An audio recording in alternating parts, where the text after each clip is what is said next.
Egunon guztioi. Buenos días a todos y a todas. Como soy secretario de Governance, me corresponde este honor, el honor de iniciar esta jornada. La gobernanza multinivel para diplomacia y el papel de los entes subestatales en Europa. Una apuesta por una Europa de abajo arriba.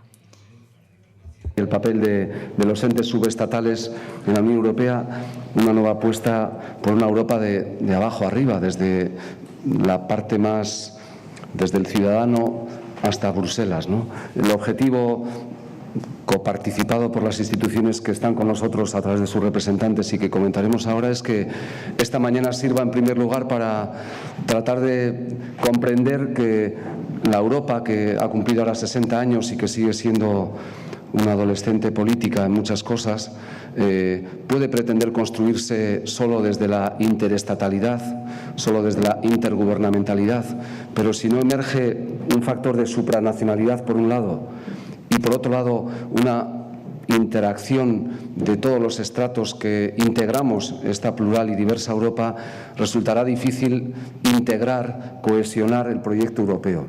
No basta, en el momento de encrucijada que está Europa, con reivindicar más Europa por más Europa. El lema de que o nos integramos o nos desintegramos causa furor, pero requiere, para que se pueda articular, de unos vectores que cohesionen Europa, ¿no? Y eso supone hablar de ciudadanía, supone hablar de entidades subestatales, supone hablar de naciones, de pueblos, de respeto recíproco y supone hablar de una cooperación articulada. De todo eso, ni más ni menos, es de lo que pretendemos hablar en esta mañana con representantes institucionales, con el mundo diplomático, con la dimensión académica, en el objetivo humilde pero a la vez realmente generoso por el esfuerzo que ha realizado cada uno de los ponentes, como podremos apreciar, de lograr tener un pozo de destilación que permita entender que por encima de orientaciones ideológicas el proyecto europeo nos pertenece y nos debemos de responsabilizar todos y todas, ¿no? Y la manera de lograr ese planteamiento realmente ha de ser buscar la ligazón, ¿no? El vínculo entre ciudadanía y Bruselas. No está muy lejos desde el punto de vista geopolítico seguramente, pero está muy lejos en lo que es el vínculo de afección. La solidaridad se va a lograr a través de este tipo de vectores que vamos a poder plantear. Y el objetivo es hacer un análisis constructivamente crítico. Siempre es más fácil criticar lo negativo que proponer, y creo que el objetivo de la jornada es precisamente demostrar que es posible ser leal al proyecto europeo, asumir la gobernanza existente y tratar de aportar a esa gobernanza elementos o vínculos que realmente permitan esa interacción a la que me refería anteriormente. Ese es el objetivo básico de la jornada. En esta primera parte de la sesión realizaré la presentación a las instituciones a las que queremos agradecer toda su colaboración. Tendremos la participación de un ponente de lujo, el diplomático británico Sean Riordan, para hablarnos de toda esa dimensión de la paradiplomacia y los entes subestatales, y entraremos ya después a las dos sesiones específicas con dos ponentes y un moderador, moderadora en cada una de ellos para avanzar desde ahí. En la contextualización de la jornada, y antes de presentar y dar la palabra a los representantes institucionales, queríamos subrayar actividades que se están desarrollando desde diferentes ámbitos, que muchas veces pasan desapercibidas en la gran cantidad, en la pluralidad de información que nos llega, ¿no?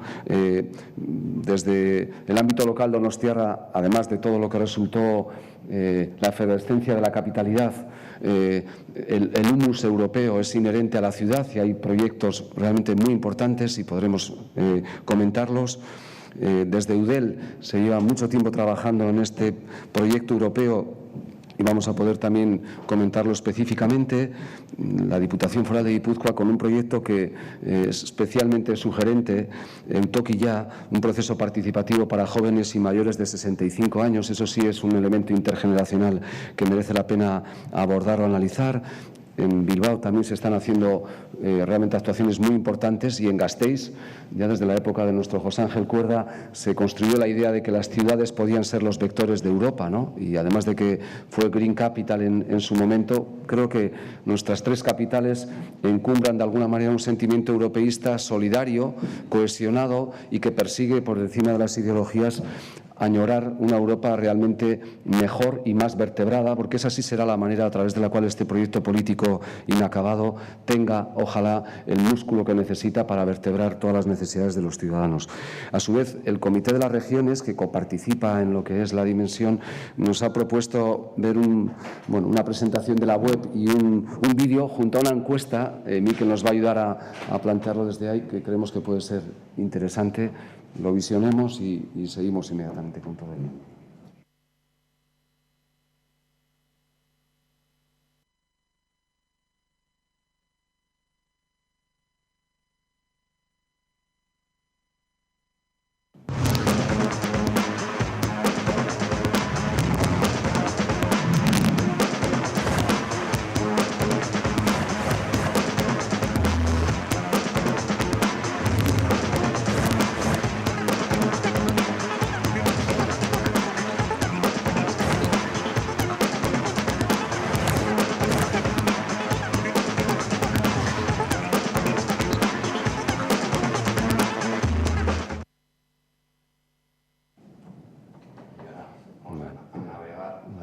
Este es el spot que está en las diferentes lenguas oficiales, y ahora nos proponen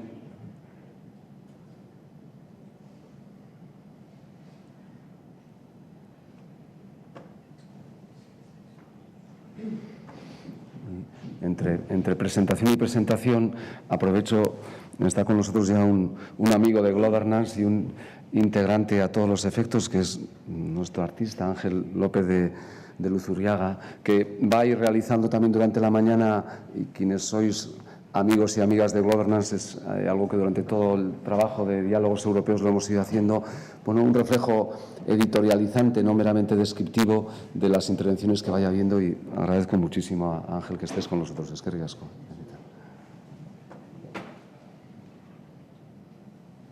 Esta es la encuesta.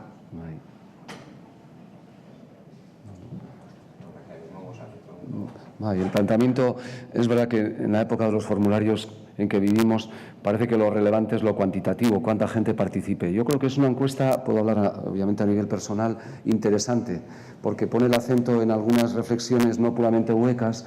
El objetivo es que quienes deseemos participar en trasladar esa opinión, nos quitemos tal vez la dimensión de escepticismo, de pensar para qué puede servir invertir un poco de tiempo en todo ello, pero yo lo aconsejo no como público cautivo. Me parece interesante clicar y abordar un poco esa dimensión que el libro blanco de Juncker nos ha abierto con los 5 escenarios y la dimensión que eso puede aportar desde esa vertiente. Ordún, anímate, Saites. Si lo deseáis entrar o participar. Junto a ello, nos recibe como anfitrión y entra ahora justo en la sala también Marilís, el Museo de San Telmo. Me trasladaba Marilís que cualquiera de los asistentes, en el hueco que va a haber en la jornada o al terminar, si estuvierais interesados o interesadas en conocer este precioso museo en lo cultural y en lo etnográfico de Donosti, Guipúzcoa de Euskadi, estáis invitados o invitadas a poder hacerlo. Bastaría avisar en la salida ahí en el mostrador, y forma parte de la invitación unir cultura, reflexión y Europa. Seguramente la cultura es una buena manera de un soft en clave diplomática para vincular todo ello. Esa era la primera dimensión, y como comentaba, reunimos en esta primera mesa a representantes institucionales, y quería hacer una alusión específica primero a que, junto a San Telmo y Eudel, que han colaborado de manera específica y que está representado por Mikel Paola, Ornitako Alkatia Gurekin, en la dimensión ya de coorganización, junto a la vertiente europea del Comité Europeo de las Regiones, el Gobierno vasco, Eusko Jaurlaritza, de la mano de la Secretaría General de Acción Exterior, y está con nosotros Marian Elorza en la Secretaría General de Acción Exterior y su equipo, la Diputación Foral de Guipúzcoa con Iker Goiria, y hablaremos ahora a continuación del papel de la Diputación en esa dimensión, el Ayuntamiento de Donosti como anfitrión con Juan Raviles, concejal de Presidencia. Nuestro agradecimiento a las instituciones para este evento, que a su vez forma parte de una estrategia del Gobierno vasco que está coordinando en común en auzolán institucional con el resto de instituciones en los 3 territorios, intentando aportar desde Euskadi nuestro pozo de reflexión al proyecto de reflexión sobre el futuro de Europa. El objetivo es asumir la corresponsabilidad en lo que nos toca como europeos y tratar de aportar, con lo que, entre otras cosas, hoy pueda surgir un documento que vaya a sumarse a las reflexiones que desde otros ámbitos se puedan llevar adelante. Cabe recordar que en el, desgraciadamente, sucumbido proyecto de Constitución Europea tras los noes franceses y holandeses, Euskadi tuvo una participación activa en la labor de la elaboración en esa ágora pública y en la convención del tratado por el que se instituía una Constitución para Europa, ¿no? En el propio término y la Europa de los pueblos y las naciones seguramente nos daba ya el relato de lo que necesita Europa. El objetivo del Gobierno vasco, abanderando en común al resto de instituciones de abajo arriba, como hoy lo estamos planteando, es poder llegar a poder aportar una reflexión compartida y trabajada en diferentes esferas y ámbitos, y hoy es uno de estos factores o elementos como tal. Con el objetivo de aportar esa dimensión, la propuesta era que comenzara Juan Raviles, que es concejal en el Ayuntamiento de Donosti en el área de presidencia, y pudiera comentarnos su perspectiva desde el Ayuntamiento de Donosti y de su unión. Juan Raviles. Yo simplemente agradecer el poder estar aquí. También, de alguna manera, siendo representante del Ayuntamiento de Donostia, pues hacer una salutación, una breve salutación, tanto a los donostiarras que estáis aquí como a los que vienen de fuera, y la satisfacción que para nosotros supone en que en nuestra ciudad pues tengan lugar encuentros de este tipo. Así que, antes que nada, pues un vitorriac. Y por otra parte también plantear otro ámbito, ¿no? El compromiso que ha tenido siempre el Ayuntamiento de Donosti, que tiene y lo renueva hoy también, en todo lo que tiene que ver este ámbito, ¿no? Su compromiso para poder trabajar, ¿no?, en el ámbito de la gobernanza y llegar también a ámbitos superiores que el nuestro. Y por último, recordar también que nuestra ciudad, antes de que existiera Internet u otras redes, ya era una de las claves, uno de los nudos en esa red de nuestro país, no el único, pero sí una, que era nuestra salida natural al contacto, sobre todo con el contacto europeo, ¿no? En ese sentido nos marca ya una herencia histórica, una obligación probablemente previa al nacimiento de la modernidad actual, ¿no?, y de los conceptos en los que hoy trabajamos, y por lo tanto somos y queremos ser fieles a nuestro tiempo, pero mirando también a la herencia recibida. Y por último, ya desde el ámbito local, aunque desde UDEL van a hacerlo mucho mejor que lo que podemos hacer nosotros, o lo que puedo hacer yo, nosotros como ayuntamiento, como institución, porque vuelvo a insistir en el trabajo en red, que es necesario siempre, el ser, de alguna manera, los primeros, el primer trinchera, por decirlo, que si me permitan el término, que no es el más apropiado, creo que puede haber otros, con el ciudadano. Somos la entidad más cercana al ciudadano y probablemente la que de alguna manera tengamos más que aprender, porque probablemente la proximidad con la ciudadanía es tal que nos obliga a estar muchas veces al corriente de todo lo que ocurre. Y espero que hoy, no nosotros como ayuntamiento, hablemos muy poco, escuchemos mucho y aprendemos mucho más. Eskerrik asko. Eskerrik asko, Juanra. Bigarren ahotsa du. Muchas gracias. A continuación tenemos a Miquel Pagola, que es alcalde de Urnieta. Él está aquí en representación de EUDEL. En el objetivo de que pueda comentarnos, Miquel, también el papel que desde EUDEL, siempre en plena conexión con las instituciones europeas, también con el Consejo de Europa en otra dimensión de gobernanza, lleváis muchos años trabajando. Muchas gracias. Tiene usted la palabra. Bien, en primer lugar, buenos días, y si han podido leer el programa, Habrán podido comprobar que no soy Imanol Landa. Lo lamento si estaban aquí para escuchar a Imanol Landa. Eudel, además de ser presidente de Eudel, es además alcalde de Guecho y debido a una cuestión de urgencia en su ayuntamiento no ha podido asistir a este foro. Realmente le hubiera encantado poder asistir porque él realmente cree en este proyecto. Él es quien nos impulsa a los demás a participar en este proyecto. Así que realmente le hubiera encantado poder estar en esta jornada tan interesante para los ayuntamientos. Sin embargo, no ha podido ser. Me corresponde a mí, como alcalde de Urnieta, hablar en nombre de Eudel y quisiera decir que es un placer el poder estar aquí junto con el Gobierno vasco, la Diputación Foral de Guipúzcoa, el Comité de las Regiones, con la Secretaría de Governance, con las instituciones que están organizando este evento. Sobre todo es agradecer que se hayan acordado de nosotros. Somos la institución más pequeña dentro de los 3 niveles institucionales de nuestro territorio. En Euskadi hay más de 285 ayuntamientos, casi 300, y por eso es de agradecer que nos hayan considerado. Tiene especial valor para los ayuntamientos porque nos permite visibilizar a la vez que reconocer el trabajo que desde los ayuntamientos se está haciendo en este modelo global de Euskadi en busca de la gobernanza que va desde abajo hacia arriba. Un modelo que se está desde los propios ayuntamientos ayudando a construir, basándonos en varios principios, en la cooperación interinstitucional, fundamental para ello, el trabajo en red, que también se ha destacado, Juanra también lo ha comentado, y principalmente es una cosa muy manida, muy comentada, pero que es la realidad. Desde los ayuntamientos somos la entidad más cercana y la más próxima a los ciudadanos y deberíamos conocer, o por lo menos deberíamos conocer cuáles son sus necesidades. Entonces, en ese sentido, basamos un modelo de gobernanza en principios, basado principalmente en principios y valores que nos permitirán, sobre todo, poner a la persona, a los ciudadanos, en el eje de todas las políticas públicas, que eso es lo fundamental que tenemos que hacer en esta acción que nos toca a los municipios. Por otra parte, es también destacable que se nos demanda. Es importante destacar que se nos demanda desde las instituciones y también a nivel de municipios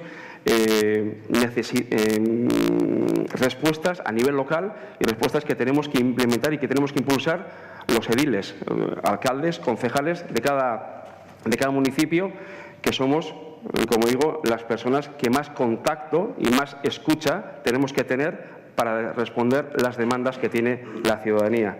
En ese sentido, desde Eudel, Juanjo lo ha destacado, se lleva varios años trabajando en este concepto de gobernanza multinivel a través de proyectos colaborativos entre municipios, programas de formación e innovación, laboratorios de emprendizaje y, en definitiva, una estrategia de trabajo en red para buscar lo que es una mejora de la gobernanza local, ¿no?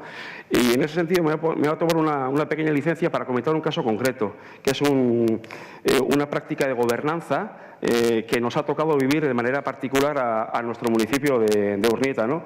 En ese sentido, es un proyecto liderado por el Consejo Europa, que es también un ente muy importante en todos estos procesos y que ha contado con la colaboración de Eudel, que ha sido reconocida como plataforma regional autorizada para poder llevar a cabo un proyecto donde dejamos atrás el marco o el plano teórico, porque a veces corremos el riesgo de que todo este tipo de historias recaigan y caigan en un plano solamente teórico, pero nos cuesta luego ejecutar y llevar a la práctica exactamente con acciones concretas, ¿no? Entonces, nosotros hemos tenido la fortuna de participar en un proceso a través del cual se pretende calibrar o valorar el nivel de gobernanza democrática que tenemos las entidades locales. ¿Cómo? El proceso se llama el benchmark sobre el sello europeo de la innovación y la buena gobernanza. Se resume como el sello LOGE. El sello LOGE, ¿no? Entonces, con el objetivo de conocer el nivel de cumplimiento de 12 principios básicos, el famoso dodecaedro, como se le conoce en Europa, Y algunos de esos principios son el de la participación ciudadana, el comportamiento ético, transparencia, eficacia y eficiencia, gestión sana financiera, capacidad de reacción. Entonces, 9 municipios vascos de todo tipo de tamaños, algunos más grandes, medianos e incluso pequeños como el nuestro, porque somos apenas 6.000 habitantes, nos hemos metido o hemos estado inmersos en un proceso para saber exactamente cuál es el modelo de gobernanza que tenemos. Y eso es una apuesta. Evidentemente, este año han sido 9 y esperamos que desde EUDEL el año que viene esta iniciativa se repita en esos 9 municipios, pero a su vez se extiende y que cuente con mayor colaboración, mayor implicación. En una primera fase, por explicar qué es esto, el conocido como sello LOGE, técnicos municipales realizan una autoevaluación de esos 12 principios, ese dodecaedro, a través de una serie de puntuaciones calculadas sobre la propia base de los indicadores marcados en el benchmark. Porque a veces creemos que tenemos que intentar buscar esos benchmark o esos modelos para poder copiar muy lejos. Y la verdad que los tenemos al lado, los tenemos en el pueblo al lado. No tenemos por qué estar continuamente innovando, sino conociendo exactamente cuál es la realidad, cuáles son las cosas que funcionan y aplicarlas para que mejore directamente tu forma de funcionar, ¿no? Entonces, una vez realizado esa primera fase, en una siguiente, todos los ediles que conforman el ayuntamiento, tanto del equipo de gobierno como de la oposición, a su vez, contando también con varios colectivos, varios grupos, asociaciones, personas, es decir, con la ciudadanía, lo que van a hacer es responder a una serie de encuestas que servirá o para corroborar o para aflorar las diferencias que han aparecido en esa encuesta técnica realizada a nivel previo, a nivel municipal. ¿Con eso qué es lo que se va a conseguir? Que algunos ayuntamientos obtengan el resultado suficiente para que se les conceda el sello europeo, pero yo creo que lo importante no es al final de cuentas que se tenga el sello o no sello. Yo creo que lo importante, lo primero es el proceso en sí, que la gente participe, que la gente tenga ganas de autoevaluarse, que la gente tenga ganas de mejorar, que la gente tenga ganas de conocer qué es lo que están haciendo bien en los municipios de alrededor para que pueda implementarlo y pueda directamente conseguir mejorar el trabajo que tengo en mi organización, mejorar la gobernanza, poner a las personas en el eje de las políticas que tenemos que hacer para conseguir mejorar todo eso. Entonces, yo creo que esa experiencia concreta, ese caso concreto, nos ha valido, primero a nivel técnico, para hacer una autoevaluación, que es muy importante, ver dónde están los puntos de mejora y, evidentemente, es un trabajo que no se va a solucionar directamente en un ejercicio o dos, pero por lo menos nos encamina exactamente hacia dónde tenemos que ir. Entonces, egia esan da, gobernantza onera iristeko bidea ez da erraza. No es fácil el camino hacia la buena gobernanza, es más, diría que es complejo y trabajoso, porque los resultados no se ven a un corto plazo, pero es necesario avanzar con buen juicio y reflexionando. Los ciudadanos no nos van a aceptar que nos equivoquemos. Es un camino que no tiene vuelta atrás y en nuestras instituciones deben estar trabajando en estas transformaciones, en estos cambios culturales para que el proceso sea sostenible en tiempo, para que el único objetivo sea la constante mejora. Debemos trabajar con las empresas, instituciones sociales, con todas las instituciones de nuestro territorio en este proceso complejo, en este proceso complicado.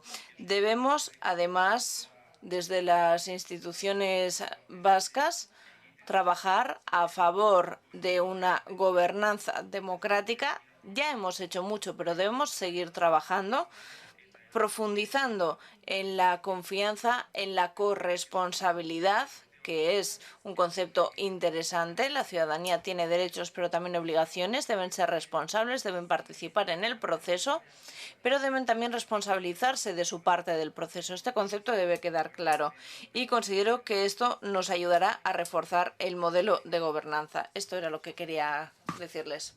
La gobernanza suscita escepticismo hasta en la denominación, ¿no? Al final es el gobierno del gobierno, un gobierno mucho más complejo que el que hemos vivido época atrás. Y yo creo que la clave es no teorizar, sino llevar a la práctica y demostrar que hay ahí un cauce de solución a problemas que son complejos, como se describía. Eskerrik asko. En tercer lugar, Iker Goiria, que viene de la Diputación Foral de Guipúzcoa, director general de Relaciones Exteriores. Una diputación tradicional en el trabajo de lo transfronterizo, aunque lo transfronterizo, seguro que María nos puede confirmar, evidentemente es cuestión de país. Y a veces no se tiene presente que desde Álava o desde Vizcaya la frontera tiene tanta trascendencia y tanta importancia y tantas oportunidades como desde Guipúzcoa, pero la tradición cultural de Guipúzcoa, como también apuntaba Juanra, desde esa faceta, es un dato que forma parte ya de, creo, el ADN interno de la Diputación, y Iker yo creo que lo lleva y lo atesora perfectamente en esa dimensión. Y bueno, en primer lugar, muchas gracias a todos y todas por venir. Muchas gracias por la invitación. Nosotros venimos a decir lo que hacemos en nuestro departamento. Y muchas gracias por la oportunidad que se nos ha brindado. Ayer por la mañana, cuando leí el título, La gobernanza multinivel, la Unión Europea, una nueva apuesta por una nueva Europa de abajo arriba. Vale. Bueno, ese título, en mi opinión, en nuestro trabajo tiene una relación directa con nuestra dirección. Tradicionalmente, como indicaba usted, siempre hemos trabajado en la cooperación transfronteriza y sí que hemos tenido que hacer para diplomacia y también hemos tenido que fomentar modelos de gobernanza multinivel. Pero además de ello, durante esta legislatura, en la Diputación Foral de Guipúzcoa, pensamos darle una vuelta a este concepto, es decir, el territorio de Guipúzcoa como territorio y también la Diputación en sí mismo y los municipios tenemos que ponerlos mirando hacia el exterior y actuar, interactuar en Europa y mirar hacia Europa es lo importante al fin y al cabo. Porque debido a la fiscalidad, a las competencias con que contamos, siempre se puede decir que hemos sido ricos, entre comillas, y que jamás hemos visto esa necesidad. Pero la financiación es un punto, pero además de ello, nos dimos cuenta que como territorio nos teníamos que posicionar y que tenemos que seguir adelante, que tenemos que salir al exterior, siempre sabiendo que somos pequeños, que somos muy pequeños en realidad y que somos parte de Euskadi también y que tenemos que estar insertos en ese ámbito. A la hora de ir a Europa, acudir a Europa, vimos una cosa. Un encaje un poco difícil, ¿no?, en el esquema institucional, porque somos raravis, ¿bien? No somos ni un Estado, no somos ni una región desde una concepción europea, ni tampoco una agrupación de municipios y menos un municipio. Entonces, a la hora de relacionarnos, pues hemos tenido bastantes dificultades, ¿no?, de buscar nuestro encaje. ¿Y para qué? Pero al final ya lo estamos consiguiendo, vamos metiéndonos en redes. ¿Para qué? Para aportar valor a las políticas públicas que nosotros como Diputación y como dentro de nuestras competencias estamos llevando a cabo, ¿no? Y esa es la gran finalidad, poder aportar experiencias y poder tomar experiencias que enriquezcan nuestras políticas públicas, ¿no? Y bueno, y sobre todo, y eso se ve ahora mismo con Etorkizunarekin, ¿no? Etorkizunarekin, que es un programa que estamos llevando a cabo desde la Diputación y el cual ahora mismo estamos dando una dimensión internacional, ¿no? Intentando entrar en relación con, digamos, entidades, institutos, universidades que nos aporten valor, ¿no?, y que nos aporten conocimiento. ¿Bien? En cuanto a hablamos de la diplomacia, el papel, la gobernanza multinivel, ¿no?, la apuesta de abajo arriba, ¿no?, el bottom-up. Bien. Nosotros creemos que la visión bottom-up es fundamental de cara a la construcción europea, ¿no? ¿Por qué? Pues porque somos las administraciones locales o subestatales las que realmente estamos cerca de los ciudadanos y las que conocemos eso, ¿no? Prueba de ello, por ejemplo, es todo el trabajo que se ha creado en torno a la Agenda Urbana Europea, donde quienes toman parte son gobiernos, administraciones locales.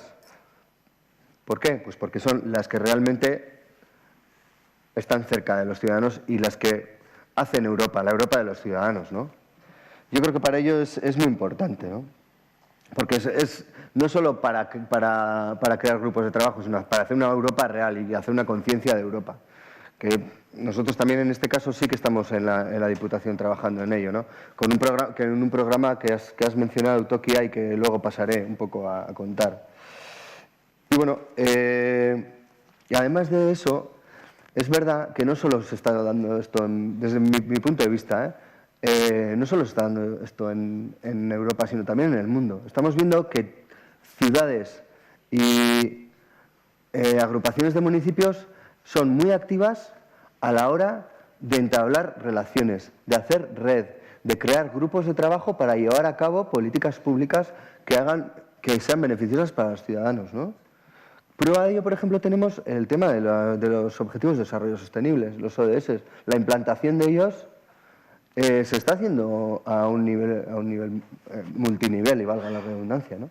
Yo creo que eso trae a colación la importancia que tienen las entidades subestatales en la política del día a día, ¿no? Y en crear valor para los ciudadanos. Yo creo que eso es muy importante, ¿no? Y además, eso, por ejemplo, yo lo enlazaría con el nivel institucional y la cooperación institucional que hay en Euskadi, ¿no? Eta gainera Euskadiren kasuan oso garbia da. Además, en el caso de Euskadi está muy claro. Nosotros teníamos muy claro que nosotros solos no podemos ir a ningún sitio. Y tenemos que ir junto con el gobierno, con Eudel y también con los municipios. Tenemos que suscitar la colaboración entre todos los agentes institucionales. Nosotros cuando acudimos a cualquier lugar, al exterior, pues cuando vamos a Bruselas, por ejemplo, siempre visitamos la delegación vasca. Allí nos ofrecen contactos, nos acogen y además nos ayuden a funcionar y a trabajar en red e ir tejiéndola también al mismo tiempo. Por ejemplo, cuando hemos ido a México o a Estados Unidos, hemos hecho lo mismo. Yo creo que tenemos que poner en valor ese punto, la cooperación mutua, y tenemos que ser conscientes de esa necesidad. Nosotros, en Euskadi, en este entramado político institucional tan complicado que tenemos que aprovecharnos de esa gobernanza multinivel que tenemos, y eso sería nos ofrecería se redundaría en toda la ciudadanía. Muchas gracias. Escuchar por encima de las excesivas vanidades personales o institucionales que todos podemos tener, el sentido común de entender que o vamos unidos o atomizadamente a ningún lugar, y aunque ese sea el discurso razonable, es en muchas ocasiones difícil escucharlo, y yo creo que como ciudadano, como lo somos todos, antes que políticos o cargos institucionales, es de agradecer. Emma Bonino decía hace poco, ¿no?, que los estados se dividen en los pequeños y en los que todavía no saben que somos pequeños, ¿no?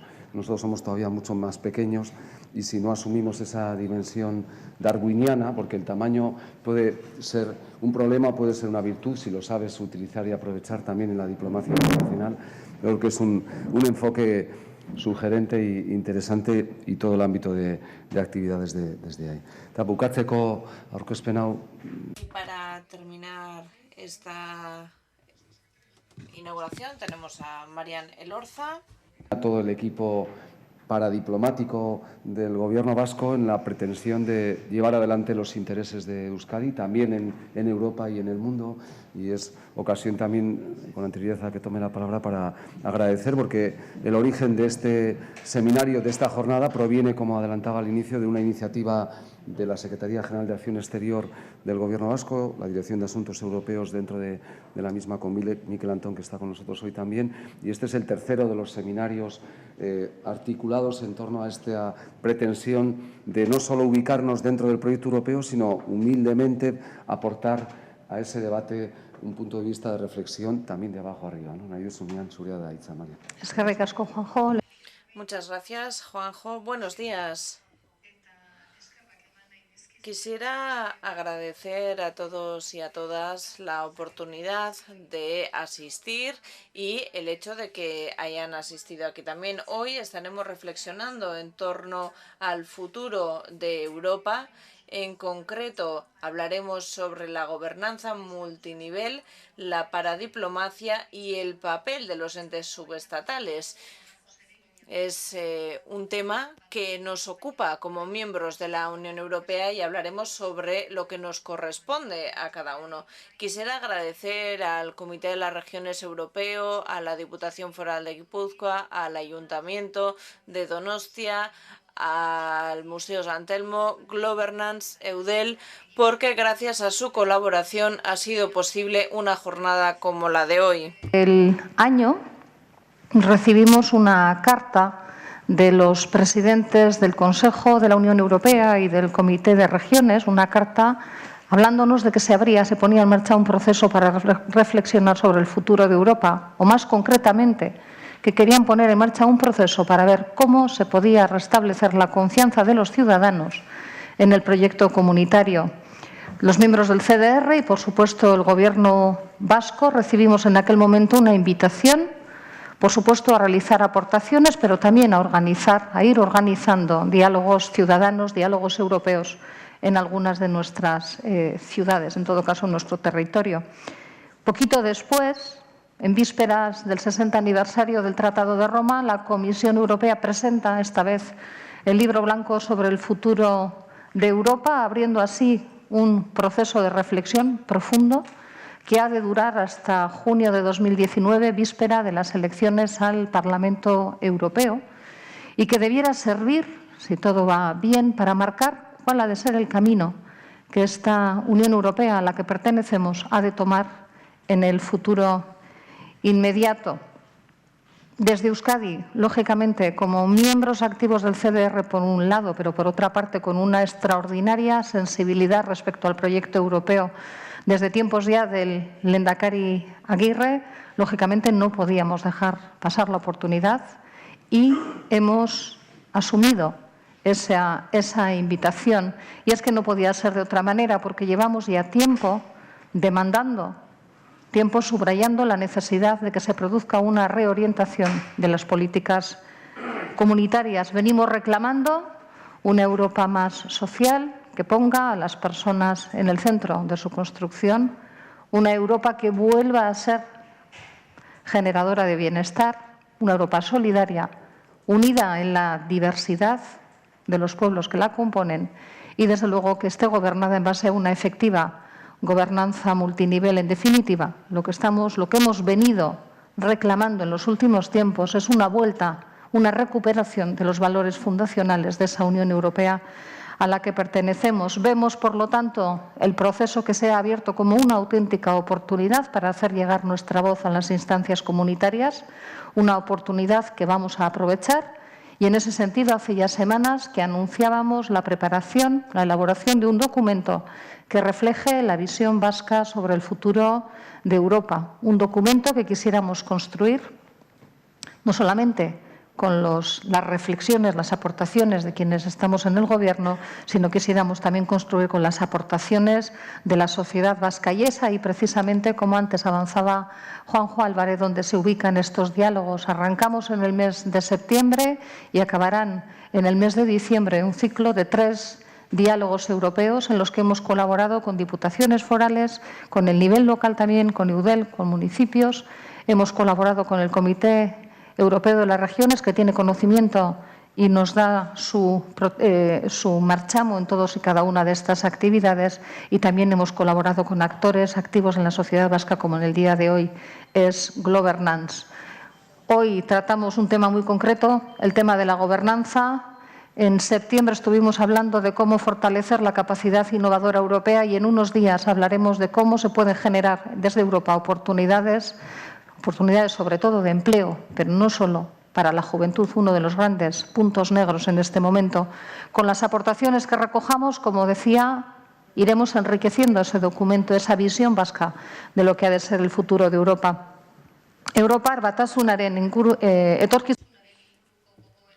Esa reflexión sobre el futuro europeo está abierta. Es una oportunidad única para trabajar por una Europa más social, más solidaria, que fomente el bienestar, que respete la diversidad y que se base en una gobernanza multinivel. Para ello, la perspectiva vasca del futuro de Europa se está reflejando en un documento que recoge y se alimenta de aportaciones que se reciben en jornadas como la de hoy. Todas, que desde luego la Unión Europea, el proyecto europeo, lleva aproximadamente una década, si no más, en una crisis profunda, una crisis que el propio presidente Juncker calificaba de existencial, y es que es una crisis con múltiples y diferentes dimensiones, una dimensión económica y de desempleo, una dimensión política y de desafección, una dimensión también territorial, que tiene su exponente en el Brexit, crisis de las personas refugiadas, y en los últimos tiempos tenemos que hacer frente a los ataques del terrorismo yihadista. Los últimos datos hablan de que estamos ante una recuperación económica, pero lo cierto es que los años de crisis han dejado huella, y una profunda huella, de todas formas, en nuestras sociedades. Sin negar las dificultades, y no voy a entrar en cada una de ellas porque daría para cada una de ellas probablemente un seminario, pero en todo caso sí quisiera ponderar que la Unión Europea es algo más y que por el momento no deja de ser un espacio de 500 millones de personas que vivimos en libertad en una de las zonas con mayor nivel de desarrollo económico del mundo y también con uno de los niveles de bienestar más elevados, un bienestar que lógicamente habremos de preservar. Pero insisto, habiendo dicho esto, creemos que es necesario recuperar los valores fundacionales de esta Unión, que es necesario una regeneración. Creemos que necesitamos una Europa más integrada, pero sin confundir integración con uniformización. Y es que queremos y creemos que es posible avanzar sobre la base de esa unión en la diversidad y sobre el respeto a la voluntad de los pueblos que componen la Unión Europea. Y ahí, precisamente, esto me lleva al tema del que vamos a hablar en el día de hoy, el tema de la gobernanza multinivel, la paradiplomacia y el papel de los entes subestatales. La participación efectiva de los entes subestatales en la gobernanza europea, la verdad es que queda lejos de estar resuelta. En todo caso, cuando hablamos de regiones, como les gusta decir en Europa, o de entes subestatales, de gobiernos intermedios, cualquiera que sea el término que queramos utilizar, lo cierto es que detrás de ese término hay una realidad absolutamente heterogénea.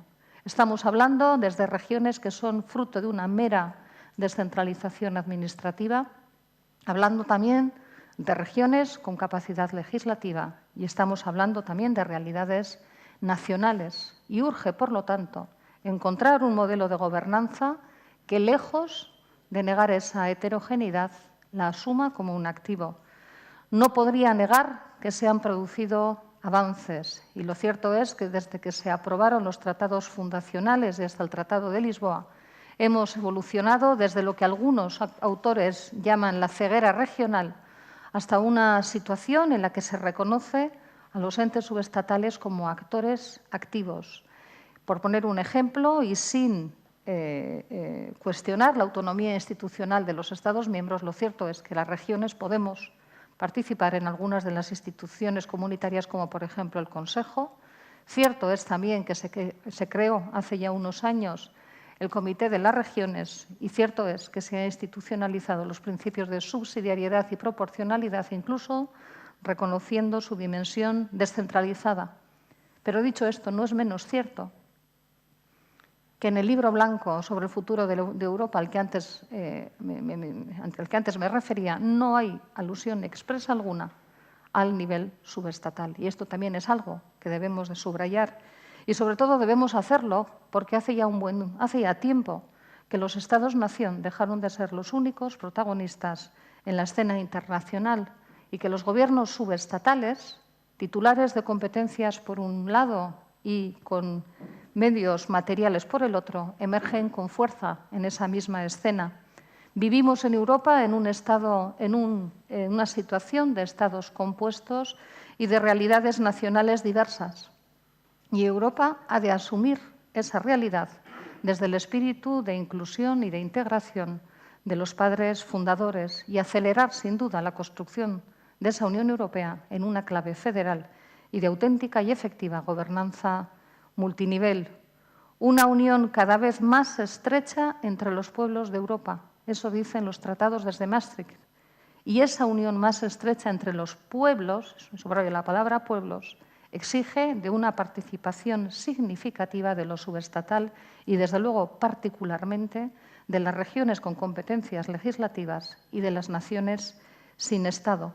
Es hora de compartir protagonismo político y protagonismo decisorio con los pueblos y naciones que componemos Europa. Es hora de avanzar hacia una auténtica federación de naciones unidas en torno a un proyecto político, que no es otro que el proyecto de integración europea. Azken urteotan En los últimos años se ha avanzado en este sentido. Sin embargo, la gobernanza multinivel efectiva está aún por materializarse en Europa. Esa unión más estrecha entre los pueblos que creamos Europa debería pasar por una profundización del papel de los entes subestatales, participando tanto desde las regiones como desde las naciones, que no tenemos un Estado. Ya es el momento de que todos los pueblos, y no solo las naciones, compartan esa capacidad de decisión en Europa. Legitimidad que hoy parece perdida en la medida en que se construya desde abajo hacia arriba. Es, por lo tanto, necesario plantearnos, avanzar hacia un nuevo modelo de reparto de responsabilidades y de reparto de soberanía dentro de la Unión. Y para ello se debieran habilitar cauces que permitan revisar y superar los esquemas de participación que vienen funcionando desde el Tratado de Maastricht. Estos cauces debieran, desde nuestro punto de vista, en todo caso, estar basados en el pragmatismo y, desde luego, tener en cuenta esa heterogeneidad a la que antes me refería. A este respecto, voy terminando, y quizás para alimentar la reflexión quisiera traer a colación algunas referencias que ya han existido en el pasado en relación con esta cuestión, como las que recogía el informe Lamassoure, hablando de la figura de la región asociada a la Unión Europea, o traer también a colación las múltiples propuestas de reforma que se han formulado, que el propio Gobierno vasco ha formulado en relación con el Comité de Regiones, demandando que sea una institución con capacidades y con poderes ampliados, con dictámenes vinculantes, cuando menos en un determinado número de áreas, y demandando un trato diferenciado para aquellos que tenemos competencias legislativas. Y, ¿por qué no?, también podremos reflexionar sobre la posibilidad de que existan circunscripciones subestatales de cara a las elecciones europeas en estados descentralizados y estados compuestos. Estos y algunas otras ideas que puedan surgir a lo largo de este día o a lo largo de semanas posteriores creo que debieran entrar en esa reflexión. El Gobierno vasco no deja de representar a una sociedad que mayoritariamente quiere tener luz y voz propia en el concierto de las naciones de Europa. Reafirmamos nuestro compromiso con Europa, sin duda, lo cual no quiere decir que sea un compromiso acrítico. Creemos en una Europa que garantice la pervivencia de los pueblos pequeños. Más unión, más integración y más proyecto común. Ese es nuestro proyecto. Eta prest gaude, erantzukizun. Y estamos dispuestos, partiendo de esa responsabilidad compartida, a asumir una carga mayor en este contexto europeo para construir esa Unión Europea en la que creemos, para que sea una auténtica federación de naciones. Muchas gracias. Eskerrik asko, Marian Elorza, secretaria general de Acción Exterior, porque es un pórtico la intervención de Juan Raviles, de Miquel Pagola, de Iker Goiria y de Marian Elorza, fantástico para arrancar formalmente con la jornada. Yo quería, en nombre de todos los organizadores, se ha hecho por parte de los representantes de las instituciones, agradeceros la presencia física y a los internautas. Tenemos una potente, por lo que parece, conexión vía streaming. Se está grabando también la jornada y, por lo tanto, que habrá ocasión de poder revisionar o poder analizar toda la jornada que, como tal, y para terminar en horario previsto, la intención es, ahora presentaré al ponente que va a hacer esta introducción, un lujo personal, académico para nosotros, Sean Riordan, es diplomático británico, para hablarnos de la paradiplomacia y el papel de los entes subestatales, y después en los dos paneles de la mañana, el primero coordinado por la catedrática de la Universidad de Deusto, Beatriz Pérez de las Heras, Gobernanza multinivel y construcción europea, con la participación de catedrático Francisco Aldecoa de Relaciones Internacionales de la Universidad Complutense de Madrid, la necesaria profundización federal de la Unión Europea, Henri Lavaille, catedrático en la Universidad de Bayona y director del Centro de Estudios Europeos, hacia una regionalización de la política europea. El segundo panel, coordinado por Kepa Corta, responsable de Estrategia 2020 de Donosti y San Sebastián, retos políticos y conceptuales para la construcción de una democracia transnacional europea, con la participación de los profesores de la Universidad del País Vasco, Igor Filiri, nuevas escalas para la redemocratización europea, y Maite Zelaya, el marco actual de la intervención regional en la Unión Europea, y finalizar, ondorio batzuekin, con unas conclusiones como tal. Ese será el objetivo. La propuesta es que cada ponente y cada ponente intervenga en torno a 20 minutos para que haya ocasión también a que, en la medida en que deseéis participar, formular cuestiones o preguntas, lo pudiéramos hacer. En este primer panel, como comentaba, tenemos a un buen amigo de Euskadi, del País Vasco, conocedor de nuestra realidad, pero sobre todo conocedor de una manera de entender las relaciones internacionales muy peculiar, como es el mundo británico. Veníamos hablándolo antes de arrancar, ¿no? En el mundo británico en general, la realidad jurídico-normativa se adapta a la realidad social o política que se construye, y nosotros normalmente hacemos lo contrario.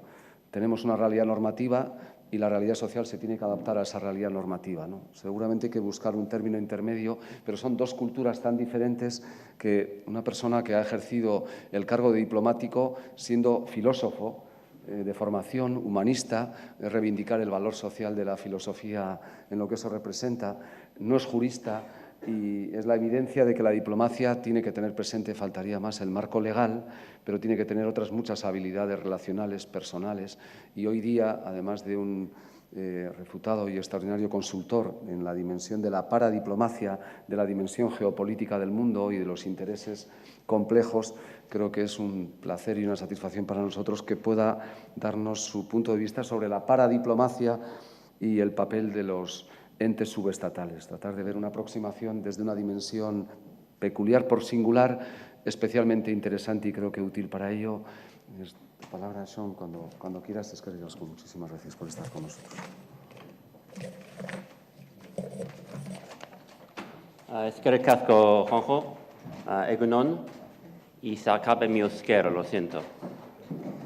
Me tengo que disculpar mi castellano también, es que a pesar de 20 años en España, todavía vivo con acento de cabra, que se puede ver como algún tipo de castigo de los españoles junto con Gibraltar, pero yo quiero hablar un poco del contexto internacional de la paradiplomacia, el entorno internacional. Y para empezar, cuando tenía 23 años entré al cuerpo diplomático británico y fui destinado en Nueva York, en la embajada de la Armada Británica ante de la ONU. Yo era asistente al embajador, que parece muy importante, significa que tiene que llevar sus maletines a todos sitios. Pero lo menciono porque en este mundo la diplomacia y las relaciones internacionales eran cosas del Estado. Fue un monopolio, más o menos, para nosotros como diplomáticos de gobiernos. No permitimos entrar los amateurs. Si posible, tampoco los políticos, que veníamos como amateurs. Esto ha cambiado radicalmente.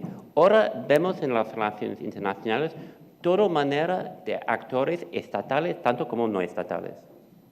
Eso por unas razones. Una razón muy importante es la tecnología, sobre todo la nueva tecnología de información, de comunicación, el Internet, los medios sociales, han facilitado la participación de los nuevos actores. Es que ahora el Internet funciona, tanto como los medios sociales, como multiplicadores de influencia, que permiten que los actores no estatales, es decir, actores no gubernamentales, tanto como gobiernos regionales como ayuntamientos, pueden llegar mucho más allá que antes. Pero también les permiten recoger información en una manera antes solo lo podían hacer los estados y los diplomáticos de los estados. Y la última tecnología en esto, claro, son los drones, que permiten que los actores no estatales tengan la misma capacidad de recoger información como los estados con los satélites. Y todavía estamos pensando las implicaciones de esto para la diplomacia. Y luego hay un cambio en la agenda de seguridad internacional. La vieja agenda de seguridad internacional se enfocaba en los riesgos tradicionales de las guerras, de la proliferación de armas, etc. Pero luego ocurrió 11 de septiembre y la caída de las dos Torres Gemelas. Y en el debate siguiente nos enteramos que esto no fue un problema de seguridad internacional, porque la seguridad internacional antes se definía como la seguridad y la estabilidad del Estado. Pero el 11 de septiembre no puso en ningún riesgo la estabilidad de los Estados Unidos. Pero como un acto de terrorismo internacional no puede ser seguridad internacional, es una tontería. Entonces, el concepto de seguridad internacional se redefinía en términos de la seguridad del individuo dentro del Estado. Y se amplió un poco para incluir la seguridad y el bienestar económico del individuo dentro del Estado. Bien, una vez que tú haces esto, sí, tú incluyes terrorismo internacional, pero también incluyes muchos más temas. Entonces, hemos pasado 2 décadas casi desarrollando una nueva agenda de seguridad internacional que incluye temas como la pobreza, la estabilidad financiera, el crimen organizado, la migración, el cambio climático, la degradación medioambiental y las enfermedades pandémicas. Y después de incluirlos, empezamos enterándonos que de hecho son riesgos de seguridad internacional. Si alguien piensa que las enfermedades pandémicas no son un tema de seguridad, solo tenéis que pensar en la gripe española, pobres españoles, la gripe española al fin de la Primera Guerra Mundial, que mató en 6 meses más gente que los generales de la Primera Guerra Mundial habían matado en 4 años. Y no es que los generales británicos, alemanes y franceses no han hecho un gran esfuerzo de matar a gente, sobre todo sus propios. Es que la brutalidad de esa enfermedad era total y afectó la guerra. Hoy en día, el ejército de Sudáfrica no se puede desplegar fuera de sus fronteras por la incidencia de la SIDA dentro. Esto significa que África pierde, en operaciones de paz, pierde el único ejército profesional democrático en todo el continente, por razones de enfermedades. Bien, estos temas tienen unas cosas en común, que es interesante. Primero, todos los temas de la nueva agenda de seguridad internacional son independientes, se relacionan. No puedes resolver uno sin resolver los demás. No puedes resolver el problema de terrorismo internacional si no vas resolviendo los problemas de la pobreza. No puedes resolver los problemas de terrorismo internacional si no vas resolviendo el crimen organizado, que proporciona las redes que utilizan los terroristas para mover armas y personas y dinero por el mundo. Como dijo un amigo mío, si queremos destrozar al terrorismo internacional, tenemos que legalizar las drogas. Porque si legalizamos las drogas, los terroristas no tendrán ninguna manera de trasladar su dinero de un país a otro país. Otro aspecto común de esos temas es que son temas que necesitan colaboración a nivel global.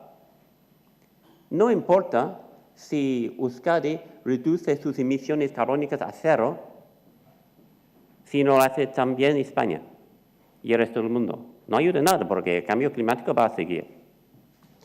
Y tercero, son temas que necesitan una colaboración más allá de los gobiernos de los estados. Son temas que necesitan una colaboración de sociedad civil, de gobiernos regionales, de gobiernos locales, de empresas. Esto implica que si la nueva tecnología facilita la entrada de los actores no estatales o subnacionales en la diplomacia, la nueva agenda internacional de seguridad lo hace imprescindible. La nueva agenda de seguridad internacional insiste en la participación de los actores no estatales. Hay otro cambio que es importante en dibujar un poco el entorno antes de entrar un poco en la técnica para diplomacia. Volviendo a Nueva York, como asistente del embajador, llevando sus maletines por todos sitios, resultó que un día estuve en el Consejo de Seguridad a solas.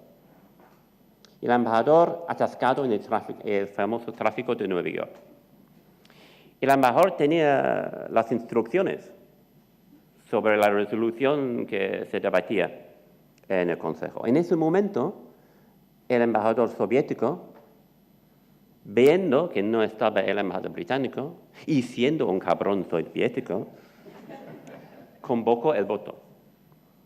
¿Qué hacer? Esto es solo con 23 años en el Consejo de Seguridad, yo tenía que votar. Bueno, fue fácil porque fue la Guerra Fría. Solo tenía que mirar cómo votaba el soviético y yo en contra. No es complicado. Estuve hablando de esto con estudiantes en Bilbao ayer. ¿Qué hubiera pasado si hubiera estado ahí 10 años después? En 1994, el embajador todavía... Tenemos que recordar, para los jóvenes aquí, es que alguien que tiene menos que 50 años, no tenemos esto. Es que no hay manera de comunicar. WhatsApp es la gran técnica de la diplomacia multilateral. Es una maravilla. Antes, en los debates multilaterales, si yo quería salir para hablar con un compañero de otro país, y ahora es... En 94 hubiera sido igual fácil. Porque eso es la época de la hegemonía americana. Estamos en un mundo unipolar. Entonces, simplemente tiene que ver cómo votó el americano. Y yo de acuerdo, porque todo el mundo de acuerdo en esos años. Hoy, sí, más complicado. Hoy con quien, bueno, siendo británico, yo votaría en contra del francés, claro, pero... Es decir, que hemos viajado del mundo bipolar, hacia un mundo unipolar y ahora estamos en un mundo multipolar. Esto significa que las reglas que han gobernado las relaciones internacionales, políticas y económicas están en cuestión. Países como China, Rusia, India ya no lo aceptan. Ni los valores europeos que son la base de estas reglas. Estuve una vez con un diplomático hindú que me dijo, Sean, mira, la Declaración Universal de Derechos Humanos no es universal, porque no estuvimos nosotros. Y no estuvimos nosotros porque vosotros todavía negando nuestro derecho de autodeterminación. Esto es un documento europeo. Es un documento europeo redactado por europeos después de una guerra europea donde los europeos habían mostrado una incapacidad total de respetar los derechos humanos. ¿Qué tiene que ver conmigo? Y esto cada vez más es lo que están diciendo. El concepto chino de derechos humanos es completamente distinto. El concepto chino de las relaciones internacionales es completamente distinto. ¿Qué tiene esto a ver con el alcalde de Donosti? Bueno, bastante. Porque lo que significa que es un mundo multipolar donde se cuestionan todas las reglas, todos los valores, no seremos capaces en el futuro de regular el mundo por nuevas organizaciones internacionales, nuevas instituciones nacionales, con una regulación desde arriba hacia abajo. Desde la Segunda Guerra Mundial, cada vez que hemos querido regular un aspecto del mundo, lo hemos hecho con una institución internacional desde arriba hacia abajo. Durante la época de la hegemonía de los americanos, creamos dos instituciones internacionales, la OMC y el Internet. El Internet es una institución, hay reglas, hay razones por las cuales el Internet es global y no regional o nacional. Si hemos inventado el Internet en los años 80, hemos tenido un Internet soviético, un Internet de OTAN, un Internet de China, etc. Es universal solo por el momento en que se creó. Esto es decir, que si queremos regular aspectos de la vida en el futuro, se tiene que hacer desde abajo hacia arriba. Una construcción desde abajo arriba.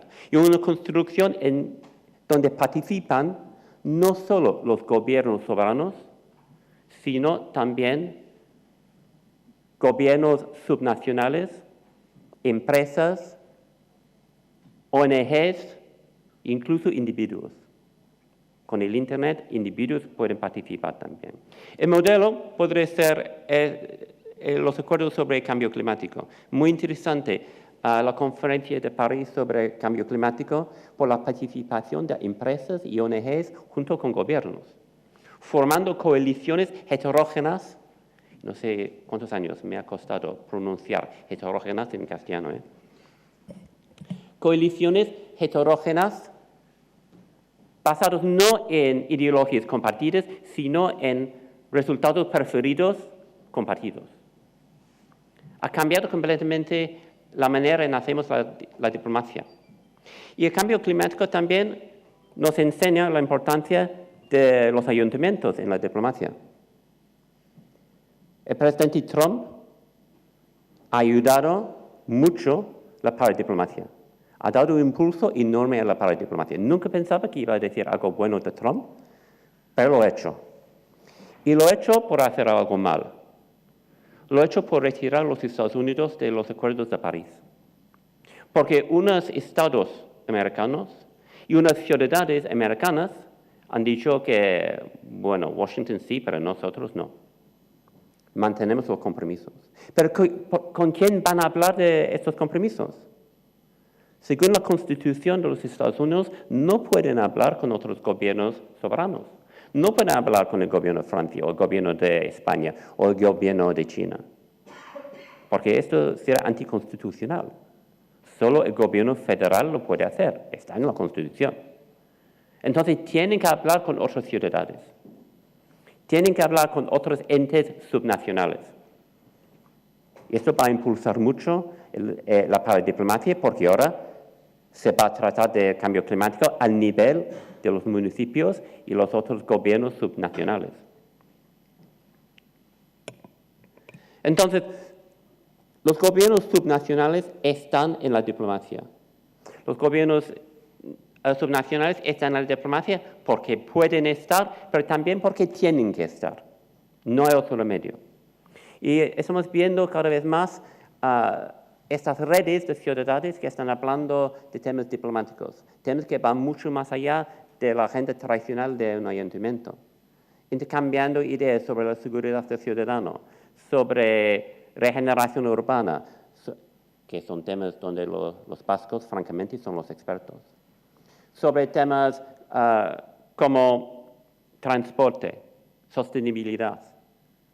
Esas redes entre ciudades, entre otros gobiernos subnacionales, son cada día más importantes. Pero hay tipos distintos de gobiernos subnacionales y también tenemos que reconocer esto. Yo estuve hace un rato en Stepanakert. Todos aquellos, aparte de mi amigo Miguel Bufaca, que sabe dónde está Stepanakert, levanta la mano. Está en Nagorno-Karabaj. Se llama la República de Artsakh. Nagorno-Karabaj es una zona de Azerbaiyán que tiene población 90% armenio y insiste en su independencia de Azerbaiyán. Nadie le reconoce. Es decir, es un Estado que se ha declarado independiente que no se reconoce por nadie, incluso Armenia. Es un tipo de actor ente subnacional. Tenemos otros. Tenemos un gobierno, me dicen ahora en exilio, catalán.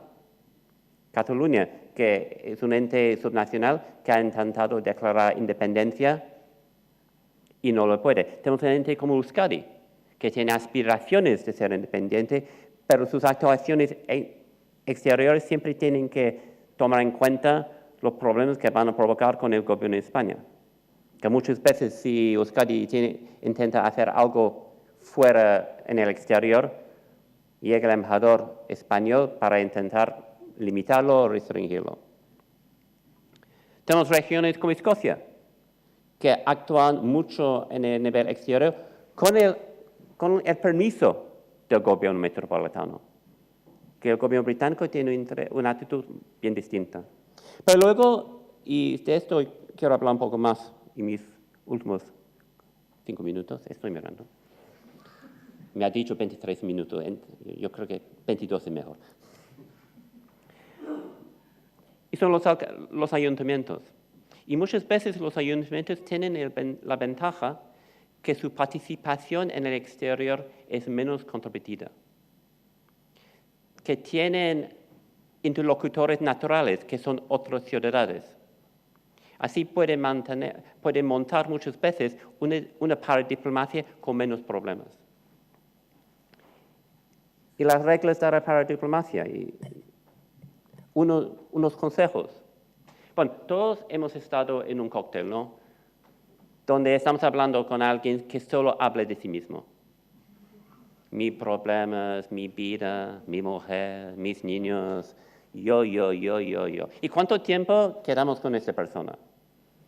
Minuto máximo, porque queremos hablar con alguien que quiera hablar de los problemas nuestros. Bien, es igual en la diplomacia. Un país que solo habla de sí mismo no gana influencia. Es uno de los problemas que tiene España. España no tiene política exterior si no tiene marca España. Es decir, España pasa todo el tiempo diciendo qué maravillosa es España. Habla mucho de Cervantes. No puedes creer cuánto los diplomáticos españoles hablan de Cervantes. Los diplomáticos británicos lo tenemos prohibido hablar de Shakespeare. Porque todo el mundo ya le conoce, no falta. Si un ente subnacional quiere influencia al nivel internacional, tiene que tener algo a ofrecer. Tiene que tener algo que puede decir de los problemas de los demás. Tiene que identificar esto y poner esto en el centro de la estrategia. Porque así gana la influencia que le permite hacer las demás cosas. Como vasco, si tú hablas de problemas del País Vasco, problemas con Madrid, no le interesa a nadie. Pero si tú hablas de cómo los ayuntamientos aquí han creado una gobernanza limpia, transparente, que cómo han podido regenerar las ciudades a todos niveles, no estoy hablando solo de San Sebastián, Donosti y de Bilbao, sino de el trabajo de los ayuntamientos pequeños en desarrollando la economía y qué esto puede ofrecer a los demás. Por fin, los interlocutores terminarán hablando de los problemas vascos, porque van a preguntar, ¿y qué tal con Madrid? Y luego puedes hablar de problemas. Además que esto, hay un peligro con la paradiplomacia, que hay dos extremos que se tienen que evitar. Uno es limitarlo solo al tema económico, solo a promoción turista, porque lo hace todo el mundo. Evitar las marcas. Todo el mundo tiene la misma marca. Estamos con mucha tradición, pero somos muy innovadores. Todo el mundo tiene esa marca. Entonces, no se debe limitar la paradiplomacia a esta promoción brutalmente económica. Tienes que tener algo a ofrecer. La otra extrema es intentar repetir la diplomacia estatal, abriendo oficinas, nombrando embajadores o representantes oficiales. Os digo que si cualquier servicio diplomático hoy en día se podría recrear, lo haría sin los embajadores, sin las embajadas, sin estas estructuras tan físicamente limitando, porque el mundo de ciberespacio no falta. Y lo último que quiero decir, solo porque pues, estoy escribiendo un libro sobre el tema, es la ciberdiplomacia. Esto es aplicando los problemas de la diplomacia al ciberespacio. Tenemos muchos problemas de ciberespacio, sea ciberseguridad, sea en términos de ciberguerra, ciberespionaje, cibercrimen, ciberguerra de información, más la regulación del Internet. Regulación de WhatsApp. ¿Quién regula a WhatsApp? ¿Qué Estado regula WhatsApp? Vamos a tener muchos debates sobre esto. Y los ayuntamientos, los gobiernos, las diputaciones, los gobiernos como de Euskadi, que quieren tener ventaja competitiva en el mundo ciber, con las nuevas tecnologías, la nueva informática, tienen que estar en estos debates, tienen que participar en estos debates, porque los resultados de estos debates van a decidir cómo está el ciberespacio en el futuro y cuáles son las posibilidades para el desarrollo económico en ese espacio. Con esto estamos, creo que, en 21 minutos más 30 segundos. Entonces, eskerrik asko por su paciencia, por aguantar mi acento y sobre todo esta visión británica tan rara. Eskerrik asko.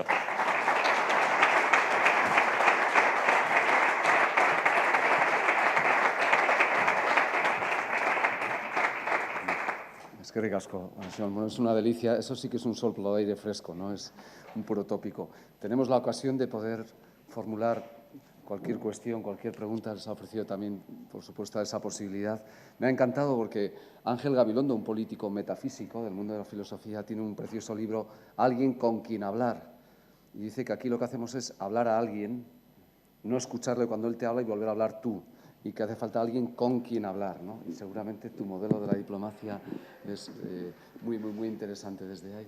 Así que hemos aprendido muchísimas cuestiones. No sé si quisierais formular alguna cuestión, algún planteamiento. Sí, por supuesto.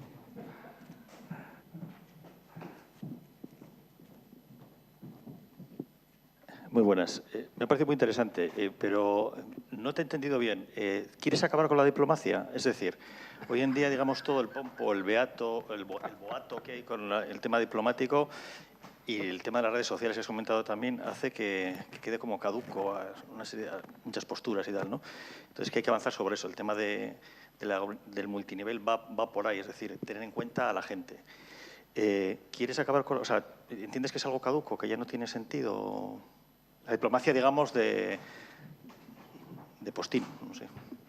Bien, es una pregunta brillante, porque es una pregunta que he estado planteando en los últimos meses, sobre todo porque mis compañeros del mundo académico pasan todo el tiempo inventando nuevas diplomacias. Entonces, tenemos gastrodiplomacia, tenemos diplomacia deportiva, tenemos diplomacia de ciencia, tenemos diplomacia de agua, que es precioso. Y para mí, gastrodiplomacia se llama el almuerzo o la cena. Pero el problema que tengo con todo esto es dónde está la diplomacia. Entonces, yo he planteado un debate sobre qué es la diplomacia. Si hay una actitud diplomática que es distinta a otras actitudes. Si hay un enfoque diplomático en tratar los problemas del mundo que es distinto a los demás enfoques. Y así podemos hablar de alguien que sea diplomático oficial de un gobierno, o sea una persona en una ONG, o sea una persona trabajando en una empresa o en un ente subnacional, que está actuando en este estilo diplomático, actuando como un diplomático. ¿Y qué sería el contenido de esto? Y yo he identificado unas cosas, que los diplomáticos tienen una tendencia de ver el mundo en términos globales, ven las interdependencias. Sobre todo los diplomáticos no ven el mundo en términos de blanco y negro. Ven el mundo siempre en tintes de gris, y más que 50. Que los diplomáticos no buscan siempre la solución óptima, sino un resultado que satisface, que es aceptable, sabiendo que no puedes llegar siempre al optimal. Que para los diplomáticos es muy importante la comunidad internacional de diplomáticos. Es que es algo muy curioso de un diplomático, somos bichos muy raros. Es como casi una enfermedad que contagiamos cuando entramos al cuerpo diplomático. Es que somos gente que nunca se sienten en casa. Porque estás en el exterior, estás destinado en el exterior y no estás en casa. Pero cuando vuelves a tu propio país, ya lo miras a tu propio país como diplomático, como alguien desde el exterior. Significa esto que los diplomáticos tienen mucho en común y pueden mantener conversaciones donde los demás no pueden. Mi apellido Riordan, gaélico, debe ser O'Riordan. Todos mis primos en Irlanda se llaman O'Riordan, pero cuando mi padre se fue a Inglaterra, había muchos hoteles todavía diciendo ni negros ni irlandeses. Entonces quítelo para hacer apellido menos irlandés. Pero significa el poeta del rey, Ribadan. ¿Y por qué es importante eso? Bueno, porque en la Irlanda tradicional, prehistórica, los poetas del rey eran un club entre sí mismos que comentando sobre las batallas, un poco aparte, comentando, un poco como comentaristas de fútbol. Tu rey está matando muy bien, ¿eh? Sí.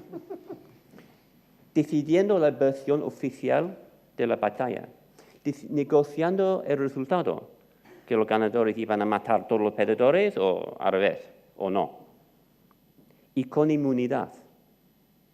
Tenían una inmunidad, nada mal pasaba con ellos. Eso parece como un diplomático, ¿no?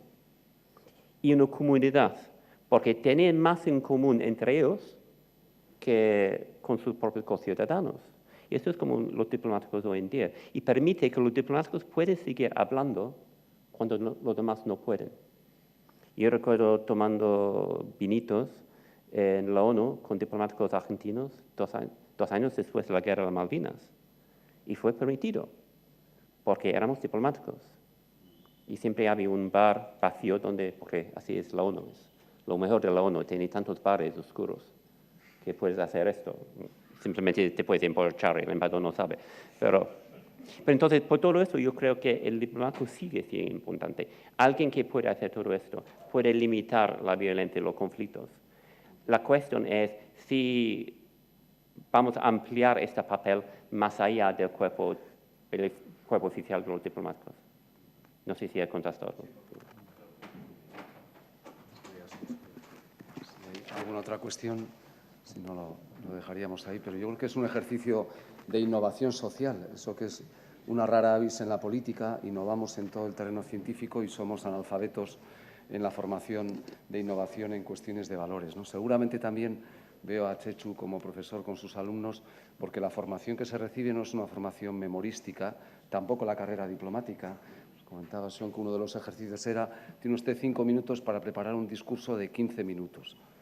Y tener la capacidad. Me diste 2 minutos para hacerlo en 23. También es verdad. Yo iba a decir que le he sometido al mismo test y desde luego lo ha superado con creces. Bueno, muchísimas gracias. Le agradecemos muchísimo su presencia, su participación y creo que es una entrada perfecta para continuar, Jarretxe Agoaz, con Beatriz Pérez de las Heras, con Francisco Aldecoa y con Ángela Fail, sin solución de continuidad, como dicen los registradores de la propiedad, que eso sí hacen oposiciones, seguimos para retomar. Eskerrik asko.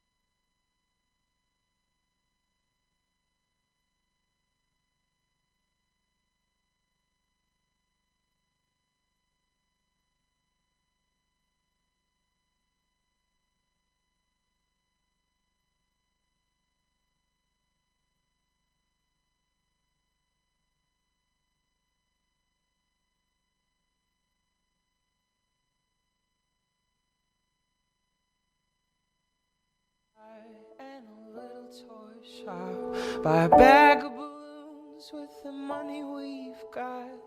Set them free at the break of dawn. Till one by one they were all gone. Back at base, bugs in the software flash the message, something's out there, floating in the summer sky. 99 red balloons go by.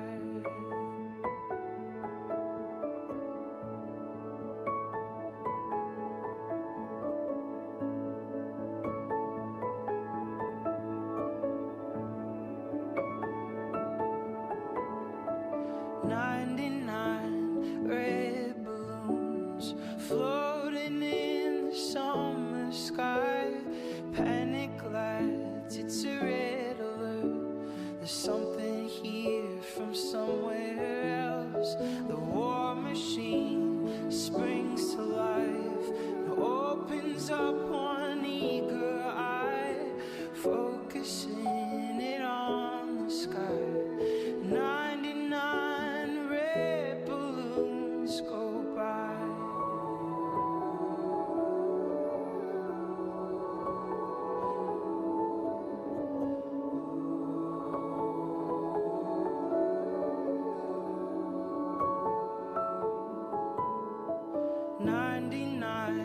Decision Street, 99 ministers meet to worry, super scurry, call the truce out in a hurry. And this is what we've waited for, and this is it, boys, this is war. The president is on the line. There's 99 red balloons go by. 99 red balloons go by. There's 99 red balloons go by.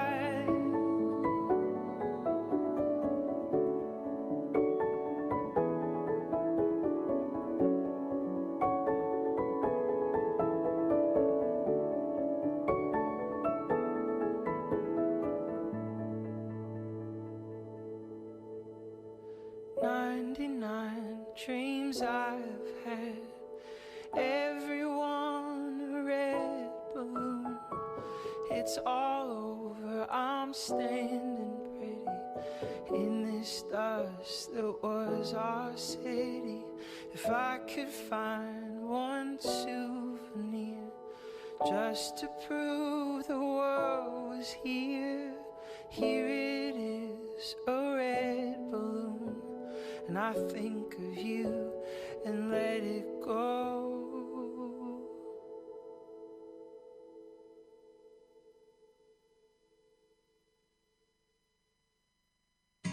I heard that you're settled down, that you found a boy and you're married now.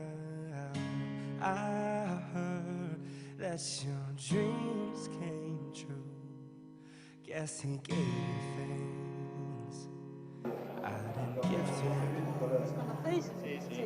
Muy bien, Pachi. Oh, friend, why are you so shy? Ain't like you to hold back or hide from the light. I hate to turn up out of the blue uninvited, but I couldn't stay away, I couldn't fight it. I hoped you'd see my face and that you'd be reminded that for me it isn't over. Never mind, I'll find someone like you. I wish nothing but the best. Egunon, denoi. Buenos días. Bueno, pues tras esta inauguración oficial de esta jornada vamos a dar paso al primer panel, que está dedicado a la gobernanza multinivel y construcción europea. Bueno, ambos términos ya han salido varias veces en las intervenciones previas. Gobernanza multinivel y construcción europea son dos realidades estrechamente relacionadas. La gobernanza multinivel es una dinámica de trabajo conjunto que se ha transformado en el paradigma que define el sistema político europeo a falta de un gobierno único en sentido estricto. La gobernanza multinivel genera una actuación en la que la autoridad y la influencia a la hora de elaborar las decisiones están compartidas por diferentes actores públicos en diferentes niveles de gobierno, supranacional, nacional, subnacional y, sin olvidar, a los actores privados, a los numerosos grupos de interés económicos y representantes de la sociedad civil. En definitiva, la gobernanza europea resulta así de una interacción multinivel en sentido vertical y en sentido horizontal entre un conjunto de actores públicos y privados. Y esta dinámica de actuación, con el tiempo, pues ha adquirido cada vez más importancia a medida que los Estados miembros, a medida que ha ido avanzando el proceso de integración europea y a medida que los Estados miembros han ido transfiriendo más competencias y más ámbitos materiales a las instituciones supranacionales y toda esa normativa común, el derecho de la Unión, que surge del ejercicio de esas competencias supranacionales, pues está afectando cada vez más a las áreas de responsabilidad de los entes subestatales y a los intereses de los ciudadanos. Pero es verdad que la gobernanza multinivel también ha permitido y está permitiendo en concreto un mayor encaje de las regiones en el sistema europeo de toma de decisiones. En este sentido, el Tratado de la Unión Europea, en la primera versión, su primera versión de Maastricht, en 1993, constituyó un hito en la participación regional en los asuntos europeos. En el plano institucional se creó el Comité de Regiones, aunque con carácter consultivo, pero este órgano consultivo proporcionó por primera vez visibilidad y facilitó la participación de los representantes de los intereses locales y regionales en el proceso decisorio de la Unión Europea.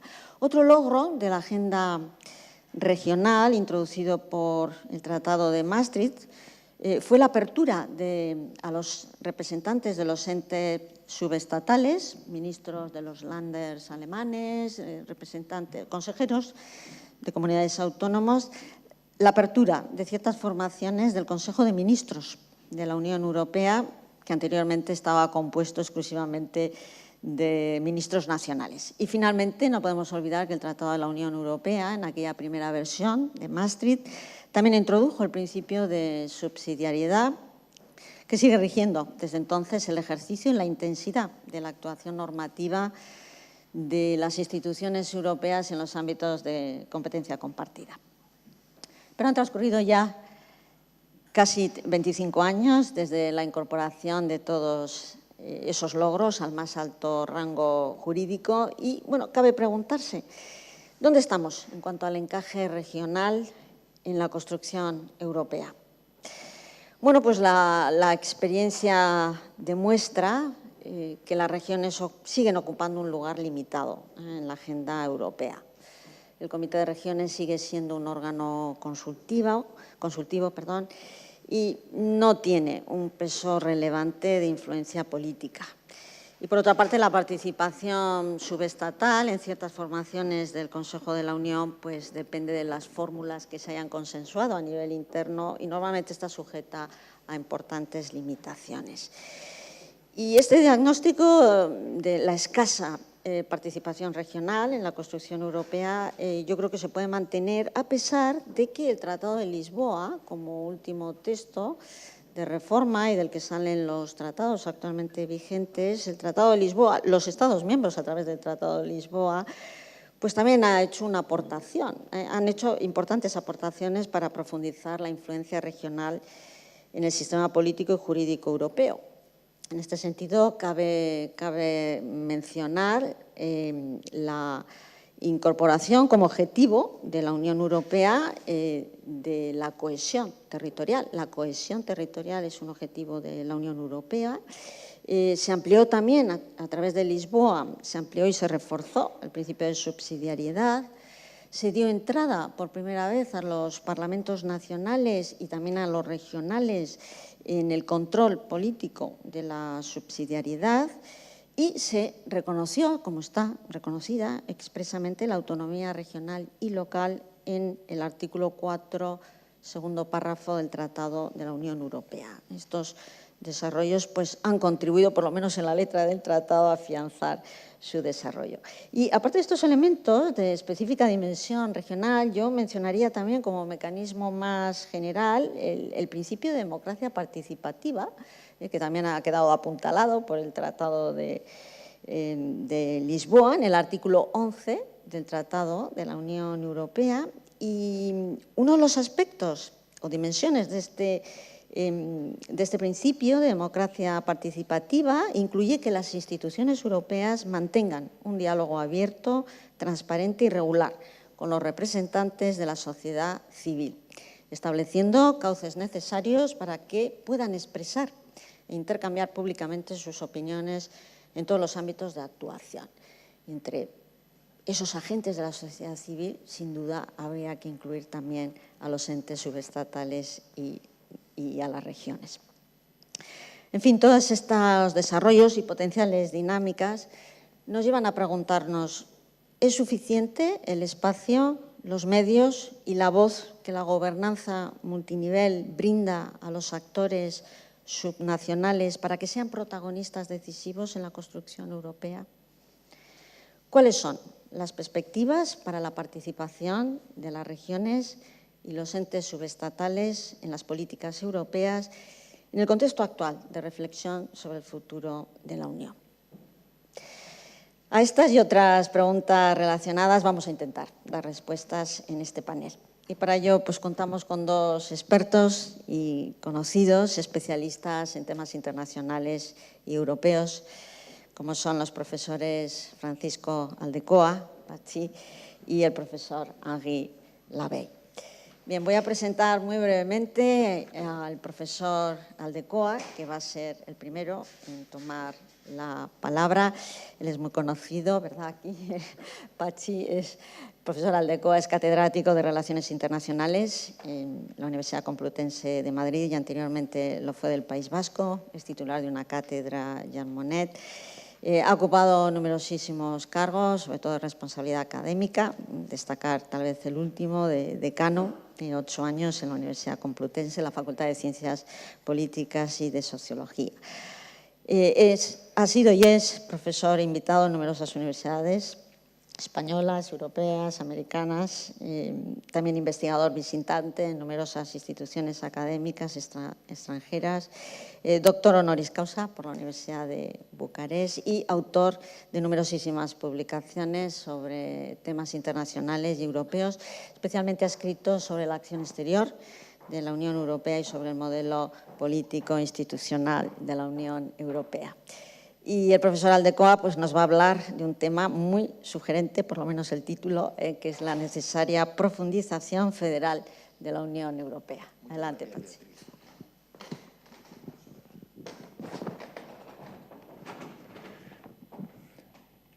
Buenos días. En primer lugar, debo decir que estoy encantado de estar aquí, que agradezco a Juanjo y a la Secretaría de Acción Exterior y al Gobierno vasco y a todos los organizadores el que hayan organizado estas jornadas, porque efectivamente hay que meter en la agenda el tema de la participación regional, que no está en la agenda de reforma.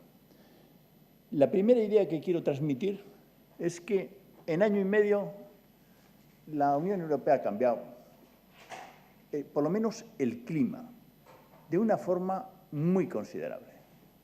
Cuando se produce el famoso referéndum del Brexit, todos nos asustamos.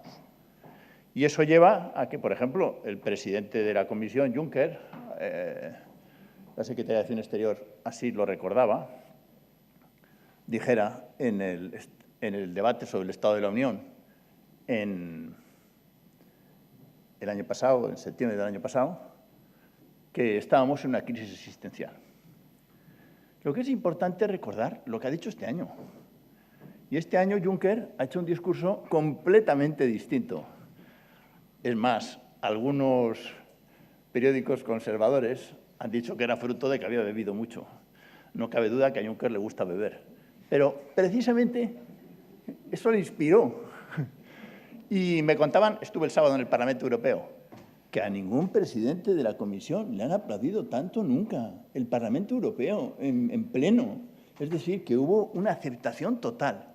Y dijo nada más y nada menos que el viento está en nuestras velas. Yo, que me gusta navegar a vela, pues, en fin, me encantó el símil.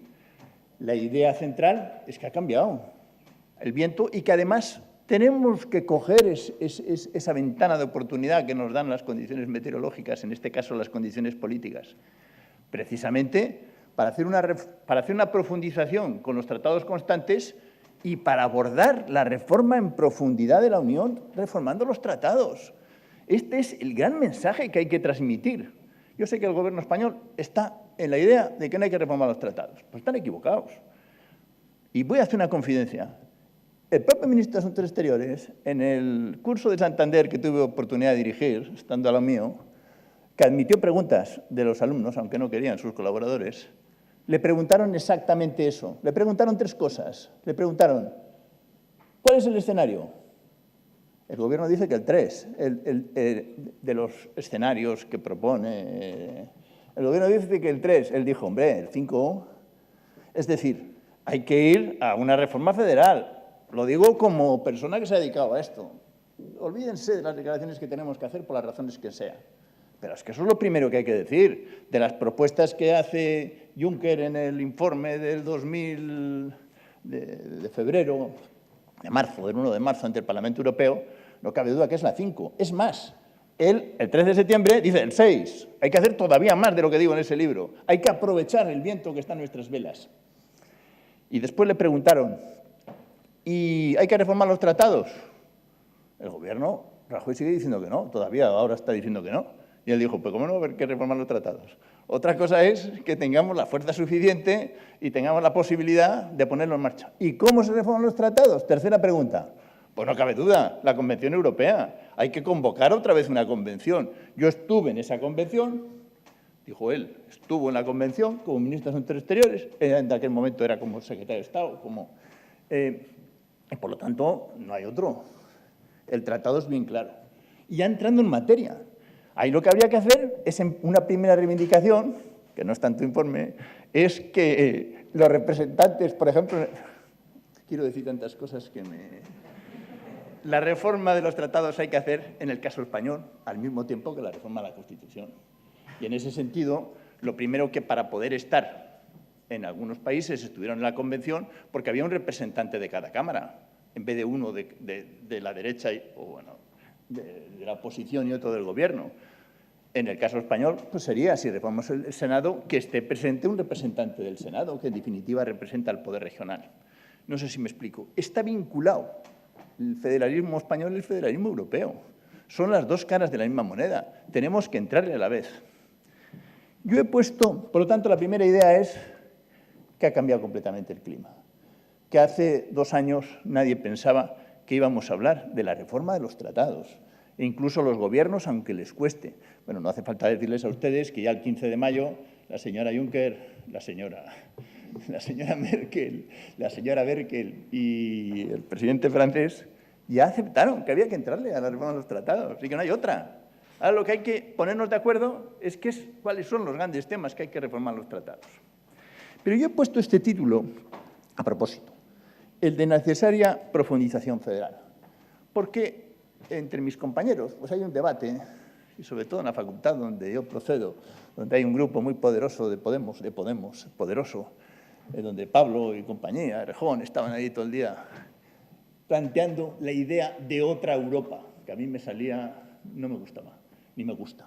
Ni me gusta tampoco esto que han inventado a la derecha de que hay que reinventar Europa. No, mira, no. Lo que hay que hacer es profundizar en la Europa que tenemos.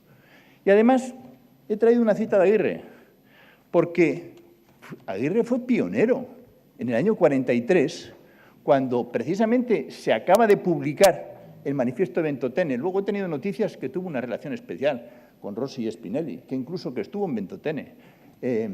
Bueno, no sé si ustedes se sitúan perfectamente. El primer manifiesto federalista en Europa es el de Rossi y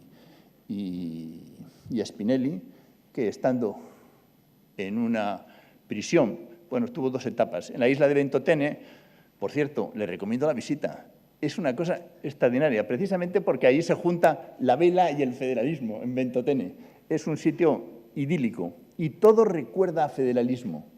Estuvo preso 6 años, con otros 100 y pico italianos, de Mussolini.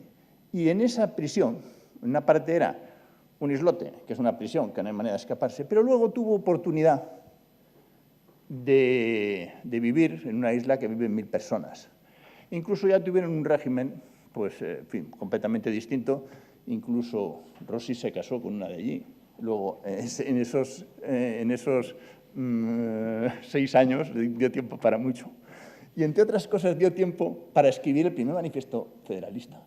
El primer manifiesto federalista, donde plantean bien claro: no tuvimos Europa y tuvimos la guerra.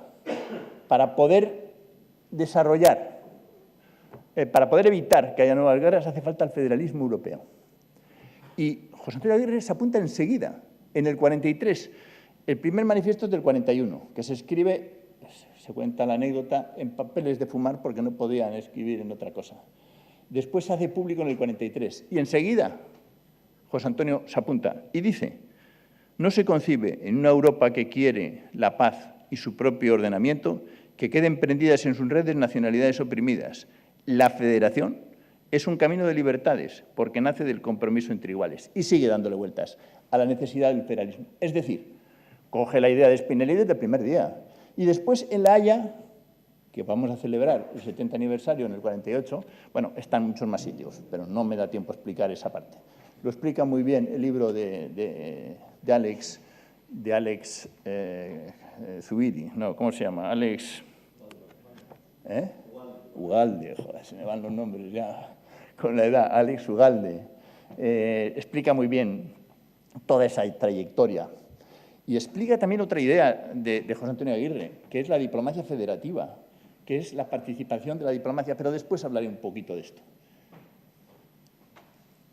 Por lo tanto, lo que quiero dejar sentado es que desde el principio el proyecto europeo nace desde abajo, nace en la Guerra Mundial, que es donde se democratiza la idea federal, desgraciadamente porque la Segunda Guerra Mundial frente a la Primera, la población civil va a sufrir las consecuencias. En la Primera van a ser en los campos donde se celebra la guerra, van a ser solo entre soldados.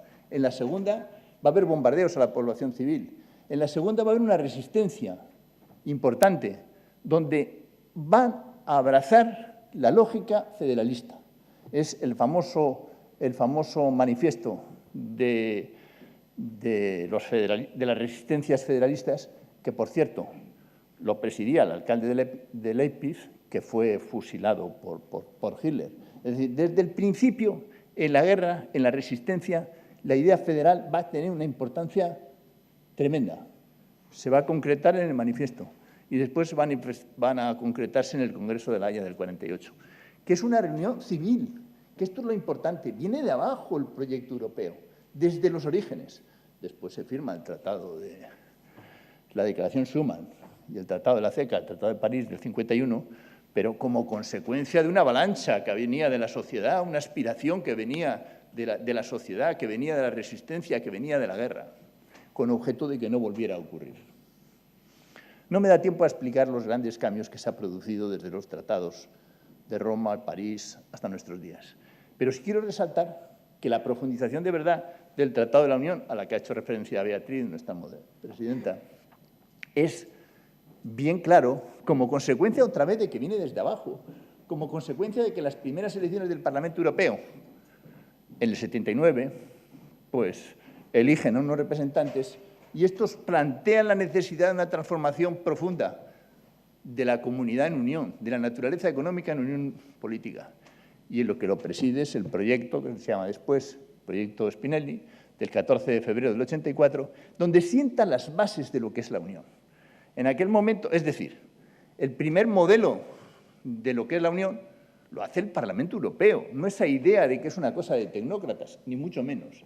He sabido también que después los gobiernos de los Estados miembros dicen que eso es demasiado y no lo aprueban.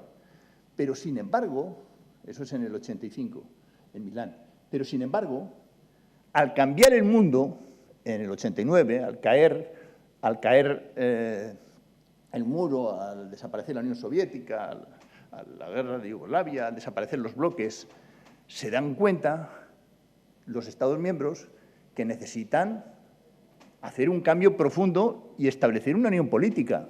Yo ahora voy a hablar aquí en castellano, ¿me oís bien, no? Que no aceptaba en ningún caso pensar en la unión política. Pero, sobre todo, se recoge el proyecto del Parlamento, porque no había otra cosa donde agarrarse. El proyecto de Maastricht no es más que el proyecto del Parlamento de Spinelli. Las grandes líneas son las mismas. La reforma de las instituciones, el papel del Parlamento, la idea de la ciudadanía, la cohesión, la política exterior, es el esquema mercado interior, la desaparición de las fronteras, es el euro como instrumento federal, es prácticamente el esquema que había hecho el Parlamento Europeo. Con lo cual, lo que quiero decir es que el proyecto que tenemos ahora viene de abajo y está sustentado. Sin embargo, pues tiene déficits, no me cabe la menor duda. Y en ese aspecto el déficit regional es importante, tiene que subsanarse. Pero llama la atención también que en este nuevo clima, en donde se han producido pues, importantes documentos sobre la necesidad de una reforma profunda de la Unión Europea, entre ellos el de Verhofstadt, pues llama la atención que en el documento de Verhofstadt, que a mi juicio es fantástico, aprobado el 16 de febrero de este año, no dice nada de la participación regional. Y lo que más llama la atención es que en el Grupo Liberal pues, están nacionalistas vascos y catalanes. Eso no hay quien lo entienda. Yo comparto la crítica de que en el documento de la Comisión, de un mes después, no aparece nada sobre, efectivamente, pero todavía es más llamativo que no aparezca en el documento Verhofstadt, que es muy completo. Y lo que se puede decir es que ha habido un montón, bueno, ha habido 4 o 5, varios documentos, que sobre todo, ¿qué valor tienen?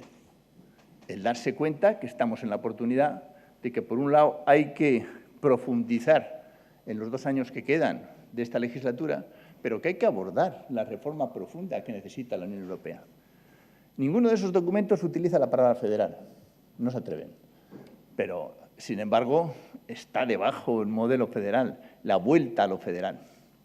Y también lo que quería recordar es que en este proceso, desde los orígenes, ha habido un montón de conquistas federales que se han conseguido, que incluso algunos, yo ya tengo años, pues en aquel momento la desaparición de las fronteras nos parecía algo bastante difícil, que ya se produce en el 92. Es una conquista federal. La elección del Parlamento Europeo es una conquista federal. El euro es la gran conquista federal, es un instrumento federal, que además, precisamente, porque era la representación del modelo social europeo distinto al americano. El dólar es la representación de un imperio. El euro es la representación de un modelo distinto, de un equilibrio distinto entre mercado, sociedad y Estado. Y precisamente por eso los lobbies americanos se lo quisieron cargar en el 12. Es decir, esto no ha sido una operación neutral ni porque sí, ha sido porque era una alternativa real. El euro ha conseguido en poco tiempo tener 19 estados y tener 40 más que lo están utilizando, aunque no participen. Como ustedes comprenderán, de tener el monopolio de la moneda a tener que participar, yo no recuerdo ahora, en el Fondo Monetario creo que es 40 y 25 la proporción que le dan a uno y a otro, de ese orden. Pero de estar en el 100% a tener que partir con otro, comprenderán ustedes que es el gran debate que tenemos actualmente en cuanto a la situación en la economía mundial. Quería hacer referencia a que en estos últimos meses se ha producido una aceleración. Y pongo 3 ejemplos. La cumbre de Gotemburgo es importantísima, se vuelve a retomar el proyecto europeo, que es el del modelo social, se establece cuáles son los derechos sociales, la profundización y la necesidad, se establece con claridad que hace falta reformar los tratados para profundizar en el modelo social, la firma del acta del PESCO del 13 de noviembre tiene una importancia muy relevante. En definitiva, quizá antes tendría que haber citado la Estrategia Global de Política Exterior y de la señora Mogherini, que, por cierto, como se produce el 28 de junio, 5 días después del Brexit, ni siquiera se aprobó. Y lo que se planteó se presentó. Incluso en los think tanks españoles habrán visto ustedes que han estado en contra de la estrategia, incluso no solo los think tanks, vamos a hablar claro, el propio gobierno, podemos decir hasta nombres, los propios responsables en algún artículo todavía en el mes de abril seguían diciendo que la estrategia no valía. Sin embargo, la estrategia es el gran instrumento que está consiguiendo el cambio de la posición de Europa en el mundo. La estrategia tiene 2 elementos, la idea de potencia normativa. Europa pesa en el mundo, y precisamente ahí voy a contestar a la pregunta que has hecho antes. Europa pesa en el mundo porque es capaz de transformar las normas internacionales. Contesto a tu pregunta. ¿Se ha acabado? ¿No tiene sentido la diplomacia? No tiene sentido la diplomacia en los estados, que no sirve para nada. Estoy hablando un poco exagerado para que nos entendamos. Pero, sin embargo, bueno, yo he escrito para diplomacia, a ver si me da tiempo, escribimos este libro con Keating hace ya 20 años, en donde resalté su emergencia. Pero lo que ha aparecido de repente en los últimos 8 años, casi sin darnos cuenta, es la diplomacia europea. Es la diplomacia europea que está transformando el mundo. Ejemplos concretos. El famoso acuerdo sobre el clima, que se consigue en París en el 16, no es por casualidad, es porque durante 40 años las 140 embajadas y los 2.000 funcionarios que tiene nuevos, están desde el 11, no hicieron otra cosa que antes de, estará hasta mal decirlo, firmar un acuerdo de cooperación con no sé quién, les exigían que se comprometieran que iban a firmar a favor el tratado sobre diplomacia, el tratado sobre el cambio climático. Es decir, la diplomacia tiene que servir para algo. Lo importante es el para qué. Y el para qué es bien claro. ¿Y la Unión Europea qué es lo que quiere? Regular las relaciones internacionales. Otro ejemplo bien claro. Cuando hablábamos antes de China, posiblemente no le gustan los valores europeos, pero lo que no se puede admitir es que sigan ejecutando gente a la brava y que encima hagan negocio con los órganos. La famosa moratoria que ha defendido la Unión Europea desde hace 8 años, pues está claro que ya solamente quedan los Estados Unidos, China y 12 más. Incluso Cuba ha salido, Rusia ha salido. ¿Para qué sirve la diplomacia? Para decirles bien claro que no tenéis un duro si es que seguís ejecutando gente.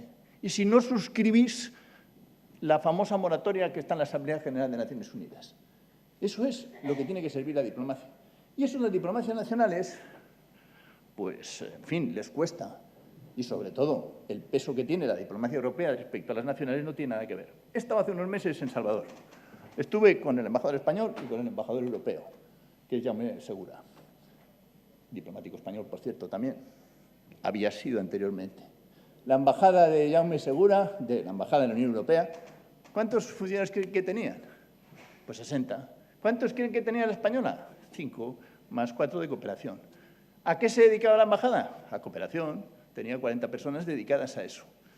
Ese es el cambio que hay que explicar y para qué sirve. Y dentro de eso habría otro tema, que sería la idea de la diplomacia federativa que tenía José Antonio Aguirre, que sería, en definitiva, cómo incorporar la dimensión regional a esas embajadas. Pero ese es otro tema muy largo de explicar. En esta primera reflexión, que además me dicen que vaya acabando, y no les he dicho la mitad de las cosas que tenía que apuntar, que quería resaltar. En todo caso, la idea central que quiero transmitir es que la misma que decía José Antonio Aguirre, los pueblos, las naciones, sin Estado, se sentirán mejor en la medida en que haya una federación y que el poder de los Estados se relativice. Ese es el paso que nos queda dar. ¿Cuáles son los grandes temas que hay que reformar los tratados? Pues yo creo que hay 4 grandes temas. El primero, el de democracia y derechos humanos.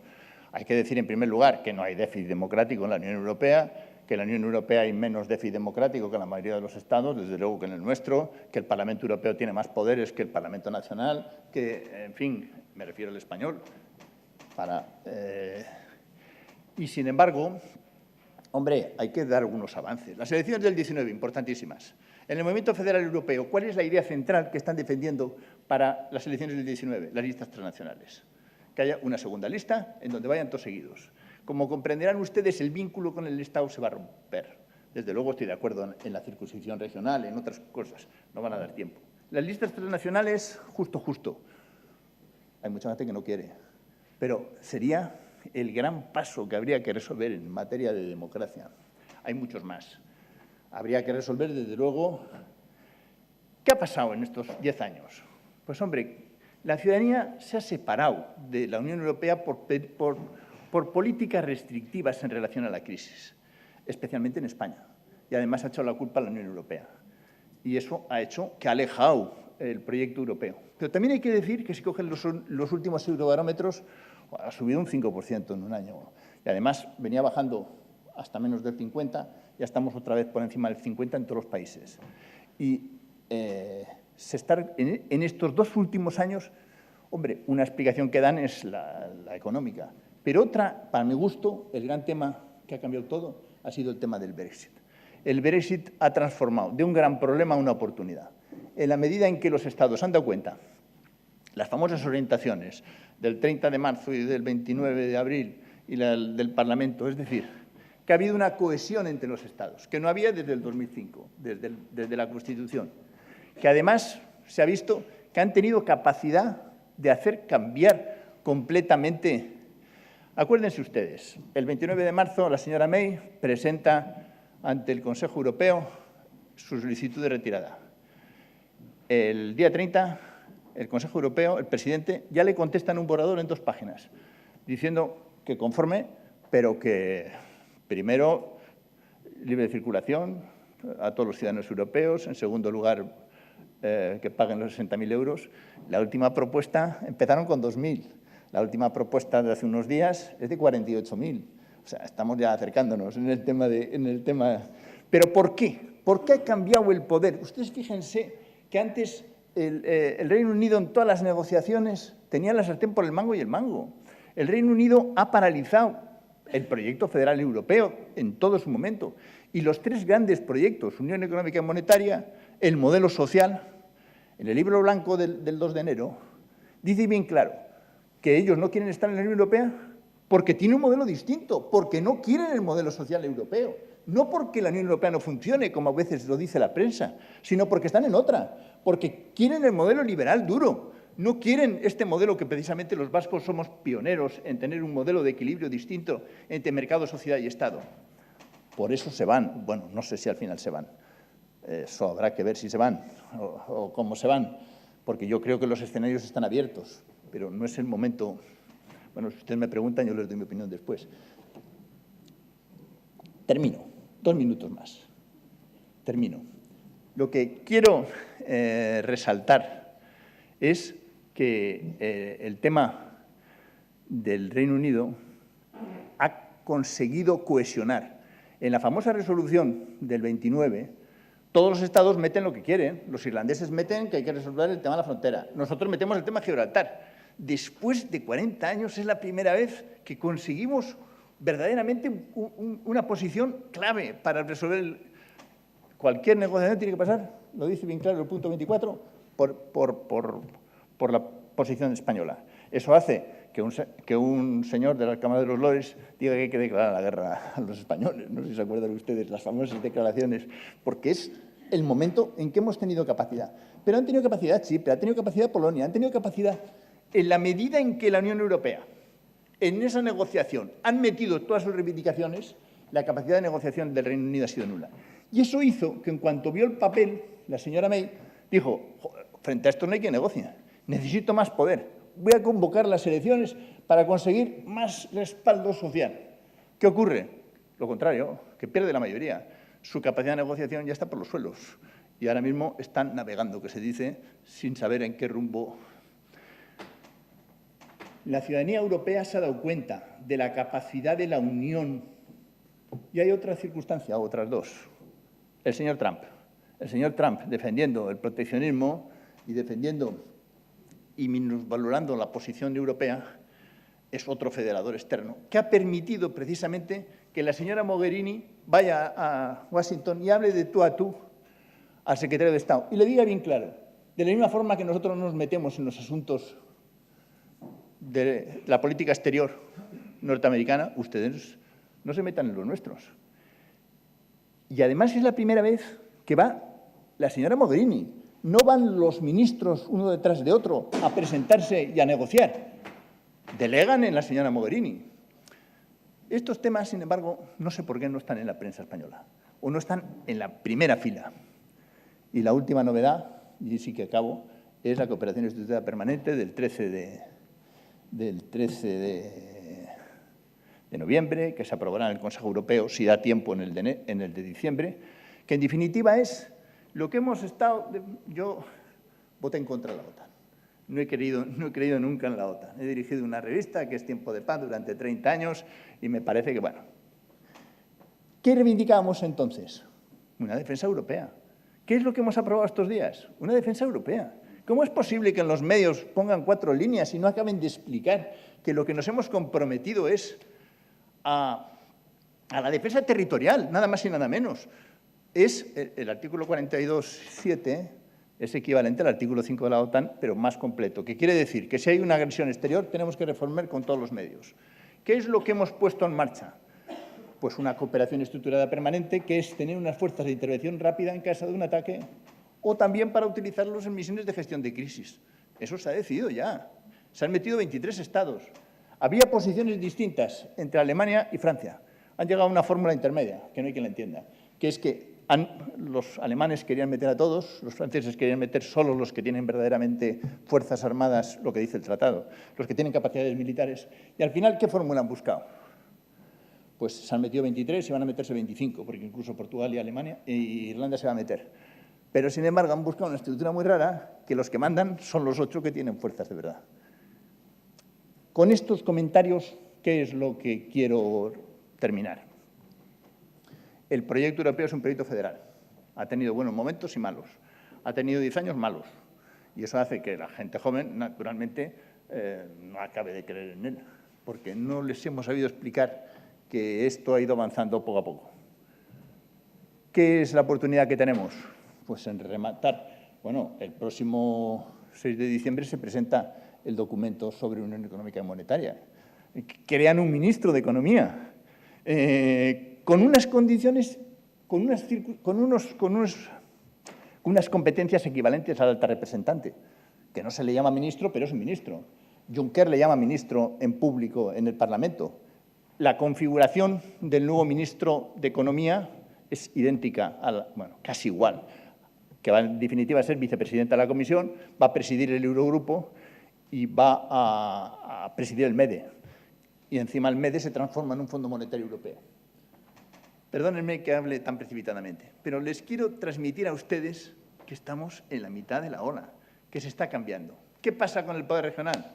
Que está parado y que hay que moverse. Por eso les felicito que pongan en la agenda este tema, porque es un tema imprescindible en España y en Europa. Y hay mucho desarrollo. Yo tenía algunas ideas, pero no me da tiempo para explicarles. Muchas gracias por haberme escuchado con atención.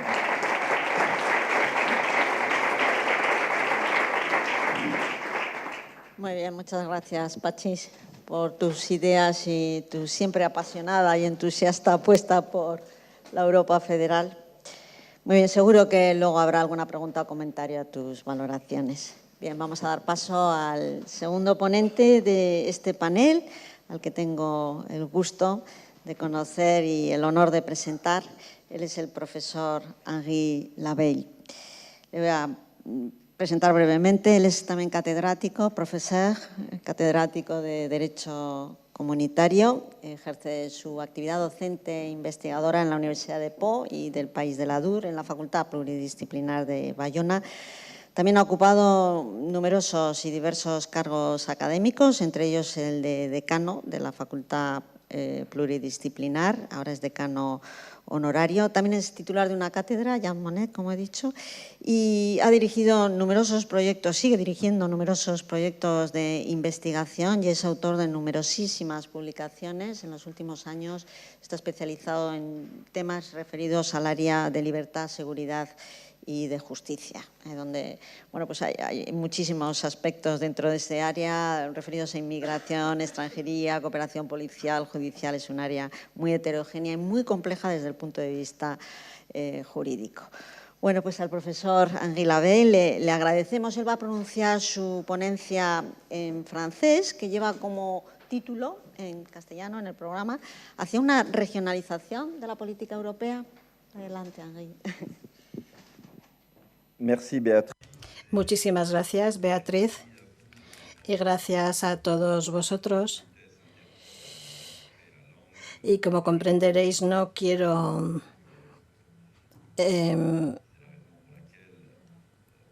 haceros sufrir con mi mal castellano y por eso voy a hablaros en francés sobre algunas reflexiones levantadas por la invitación de Juanjo para esta jornada muy interesante en la que me he encontrado con muchos amigos y así puedo participar con todos ustedes en esta reflexión sobre la regionalización de las políticas públicas en Europa. No a nivel técnico, que no tiene ningún interés, sino quizás más bajo un ángulo político, a la luz de lo que llevamos escuchando aquí durante toda la mañana y tras su magnífica intervención, señora, que me ha encantado, porque efectivamente la pregunta que se plantea hoy en día es más Europa, más integración. Pero la situación no es muy optimista. Hay que relativizar, por supuesto, todo lo que hemos dicho aquí esta mañana y en particular esa atmósfera de crisis que el señor Juncker ha señalado, ha utilizado el término de policrisis, pero nosotros que somos comunitarios y que somos profesores en este ámbito, sabemos que los problemas de la Unión Europea solo son el espejo de nuestros propios problemas. Y reflexionar sobre el modo de administración de la Unión Europea nos obliga a poner el dedo en la llaga de nuestras incapacidades. La crisis de la Unión Europea, sí, pero es la crisis del Reino Unido, del Estado belga, del Estado italiano, es la crisis del Estado español, del Estado francés. Por supuesto, que todos este tipo de juicios en Europa tienen mucho éxito, sobre todo antes de unas elecciones, pero veamos cuál es el estado de nuestra sociedad y de nuestras democracias antes de dar lecciones al continente europeo. Y creo que en realidad las cuestiones importantes son saber por qué no hemos conseguido hoy en día alcanzar una especie de solución de ese declive de la democracia parlamentaria, de la democracia representativa, de nuestra incapacidad de renovarla y que hace que elecciones tras elecciones, las europeas son típicas, la participación va reduciéndose. El presidente de la República Francesa ha sido el peor elegido en términos de proporción. Y hace tiempo que en Estados Unidos menos de un americano sobre dos vota. O sea que hay que reflexionar sobre esos comportamientos en Europa y ver cuáles son nuestros propios bloqueos y nuestras propias dificultades. O sea, para responder a la invitación de Juanjo, solo quiero mostrar un rápido estado de la situación antes de valorar hasta qué punto las promesas sobre la regionalización y las políticas en Europa, hasta qué punto no se han cumplido, no se han respetado esas promesas. Y acabar quizás de forma algo pesimista, relacionado quizás con la crisis catalana, para quizás señalar hasta qué punto hoy en día los estados dominan y impiden al proceso europeo evolucionar hacia la dirección que convendría. Empecemos por la constatación. El Consejo de Europa lo ha hecho en primer lugar. Una auténtica democracia tiene 3 patas. El Estado, por supuesto, los ciudadanos y las colectividades territoriales. Sabemos del que, en base a la Convención de los Derechos Humanos, sabemos que en Europa es donde más se discuten este tipo de convenciones, lo que muestra que el equilibrio de una sociedad no puede resumirse en un simple enfrentamiento entre el individuo, por un lado, y la estructura estatal. Al contrario, hay que tener varios niveles, como lo hemos visto aquí esta mañana, para preparar las políticas, los dictámenes y luego su ejecución. Es un proceso que va de abajo arriba. Y este debate entre el individuo y el Estado ha sido renovado con la construcción europea y con la aparición de la Unión Europea, porque sencillamente, de repente, el Estado se ha visto cuestionado con una perspectiva discutible y discutable, pero muy real. El Estado, que era el único actor hasta ayer, de repente se encuentra entre la construcción, el nivel supranacional, y la construcción local, el nivel infraestatal. O sea, ya hay una asociación del supra y del infraestatal que cuestiona la exclusividad del Estado en la sociedad. Porque ese movimiento ha coincidido en muchos estados después de la guerra con una recomposición de los estados a nivel interno, el federalismo alemán, belga, el casi federalismo español, los movimientos de descentralización franceses de los años 80. Esa recomposición del campo político y administrativo es real y coincide con la subida de la Unión Europea. Y se imponen 2 ideas sencillas contradictorias. El enfoque intergubernamental estatal, que dice bloqueo todo lo que pasa por debajo de mí, y si los poderes locales y los individuos quieren comunicarse con el nivel europeo, tendrán que pasar por mí, y yo soy el filtro, y yo gestiono. Y otro enfoque, el enfoque federal, que dice, puesto que el Estado bloquea, el nivel infraestatal rodea el nivel estatal para dirigirse directamente a la Unión Europea y comunicar directamente y establecer con esa Europa una relación de ciudadanía. Lo que caracteriza al movimiento europeo es que, al revés del derecho internacional, no se limita a ese debate en círculo cerrado entre el Estado o la organización internacional y la regla de derecho. La Unión Europea, debido a su voluntad de construir un mercado interno, se caracteriza por la toma del poder de lo económico sobre lo político, por la omnipresencia de los actores económicos y el declive de los políticos, por el reforzamiento de poderes regionales. Y la Comunidad Autónoma del País Vasco es un ejemplo de ello. Mucho más potente que la mitad de los Estados miembros europeos hoy en día, demográficamente, económicamente y políticamente. Comparado con Baviera, por ejemplo,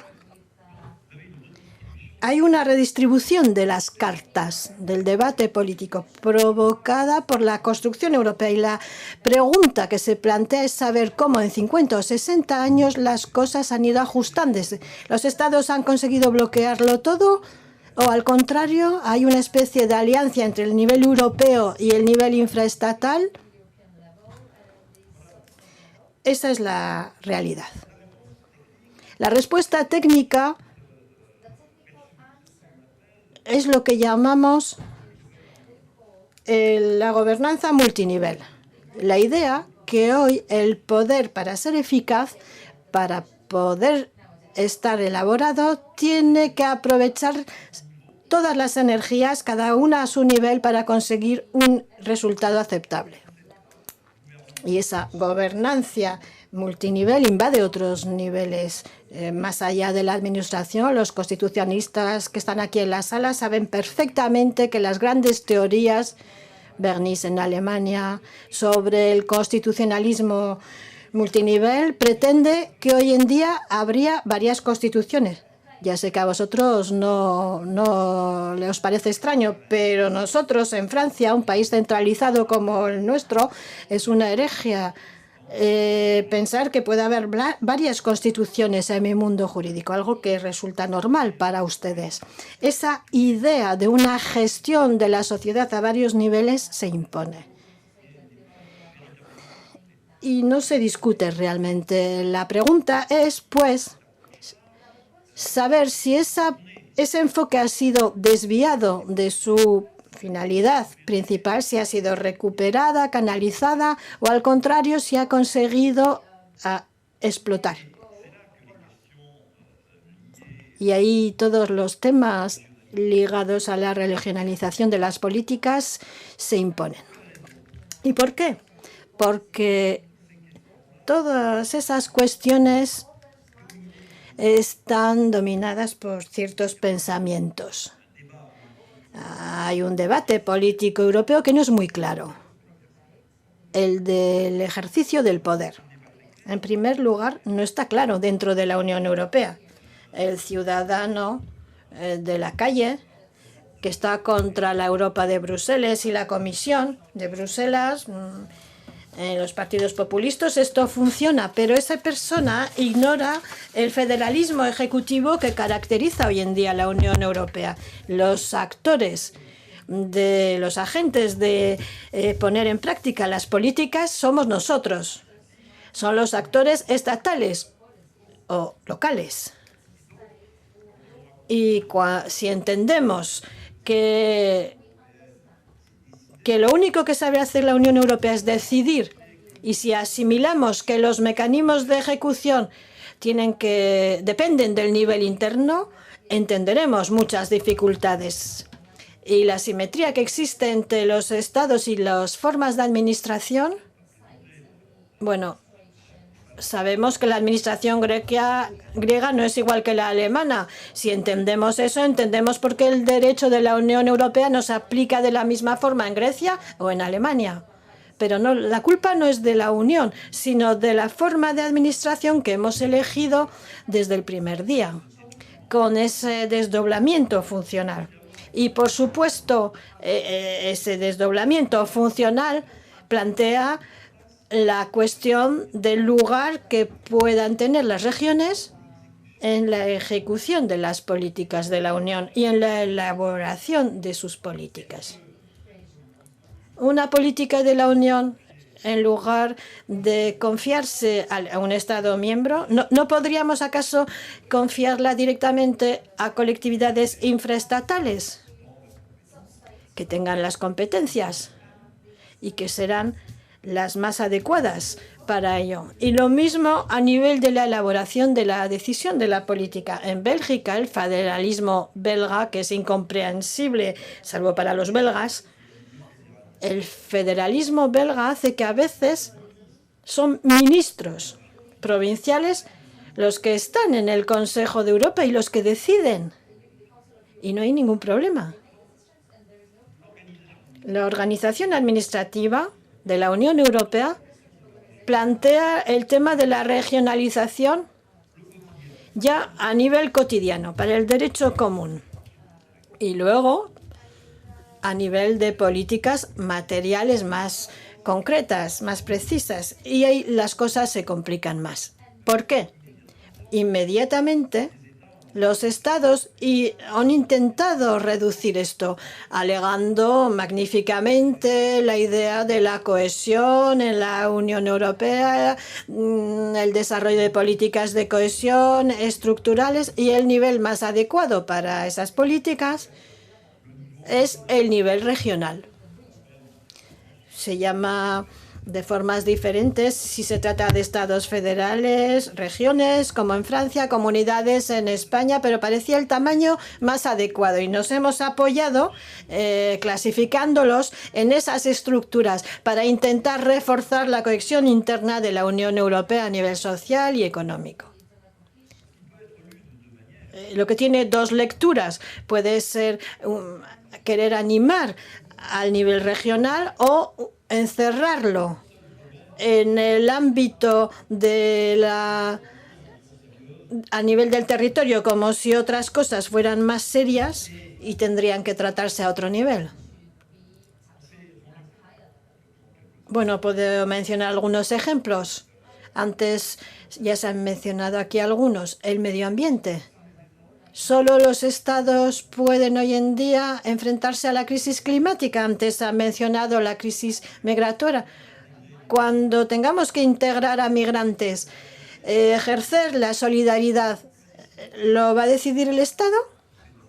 ¿O son los territorios, las ciudades, las regiones, los municipios que tendrán que solucionar estos temas? Y podemos multiplicar los ejemplos. La lucha contra la radicalización. Cuando tendremos que luchar contra el problema islámico en las ciudades, ¿lo vamos a hacer en la capital o en la ciudad de San Sebastián? Ese es el papel de los políticos, pero para los estados es una amenaza imaginar esa competencia organizada por los poderes locales. Por lo tanto, podemos considerar la regionalización como una voluntad de encerrar, porque los estados quieren conservar su parte. Y luego la crisis. La crisis se ha traducido claramente en la Unión Europea por un reforzamiento de los estados miembros. En primer lugar, porque han conseguido prácticamente acabar con el proyecto europeo. La victoria del intergubernamentalismo ha hecho que hoy en día el funcionamiento de la Unión Europea está en manos de los Estados. Hoy en día nuestro futuro depende de negociaciones entre dos partidos alemanes que van a decidir aliarse o no. ¿Es algo normal? ¿Tiene que ver algo conmigo? Negociaciones entre liberales y ecologistas y conservadores o socialistas alemanes. Ese es su problema, no es el mío, pero el futuro de Europa depende de ello.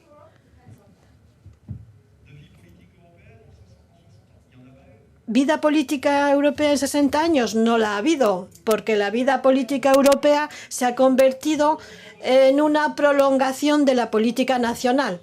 Y enviamos todo al Parlamento Europeo, incluso hoy en día el Parlamento Europeo es alemán y como hay una gran coalición, ella ni existe hace 2 mandatos, no se sabe dónde está. ¿Por qué? Porque los dos partidos alemanes son mayoritarios y como están en coalición para apoyar a la señora Merkel, ninguno va a hacer explotar la máquina.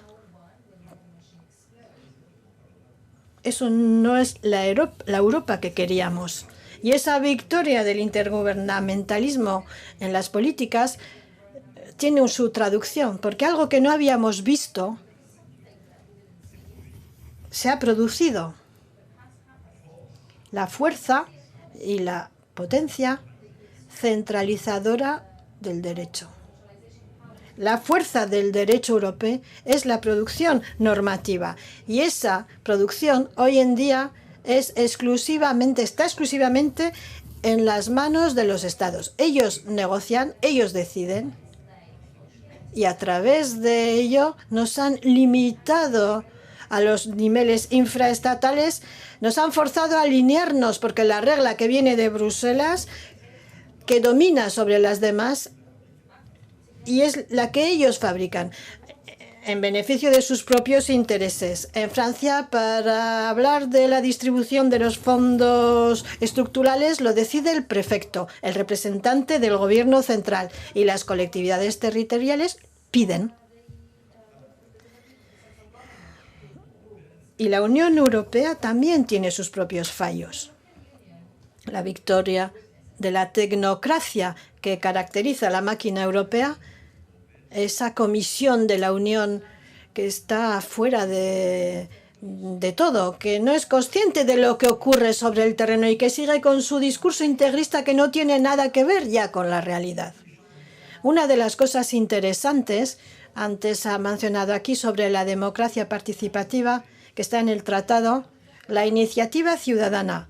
1 millón de ciudadanos que se dirigen a la Comisión, que representan un cuarto de los estados, deben representar un cuarto de los Estados miembros para llevar a cabo una iniciativa legislativa. La Comisión sistemáticamente, desde la entrada del Tratado de Lisboa, dice no a todo. Solo han aceptado 3 o 4. Hace semanas, unas pocas semanas, el Tribunal Europeo tuvo que anular un rechazo de la Comisión para permitir a otras iniciativas surgir. Sí, nos dicen, sí, la democracia tiene que existir y el Ejecutivo de la Unión Europea impide a toda costa que emergen esas iniciativas. La Unión Europea tiene sus propias responsabilidades. Y se ha seguido así navegando en esta especie de ambigüedad, por no llamarlo hipocresía, que consiste en utilizar grandes palabras, la Europa de las regiones, la democracia ciudadana, etcétera, etcétera. Y sinceramente pienso que nunca la situación ha sido tan grave. Y en la indiferencia total. Eso es lo que es grave. ¿Alguien se va a decidir a decir que la ciudadanía europea que nos han prometido es una mercancía de contrabando? Con el Brexit vamos a privar millones de ciudadanos europeos de su ciudadanía y a nadie parece importarle. Parece que no importa. Y sin embargo, en una sociedad nacional, bueno, hay debates así en Francia, tras los atentados terroristas, cuando se quiere privar a un ciudadano de su ciudadanía porque ha cometido actos muy graves, esto desencadena un debate público. François Hollande ha perdido la izquierda, el apoyo de la izquierda cuando propuso ideas contra los terroristas. Fue un debate político muy violento.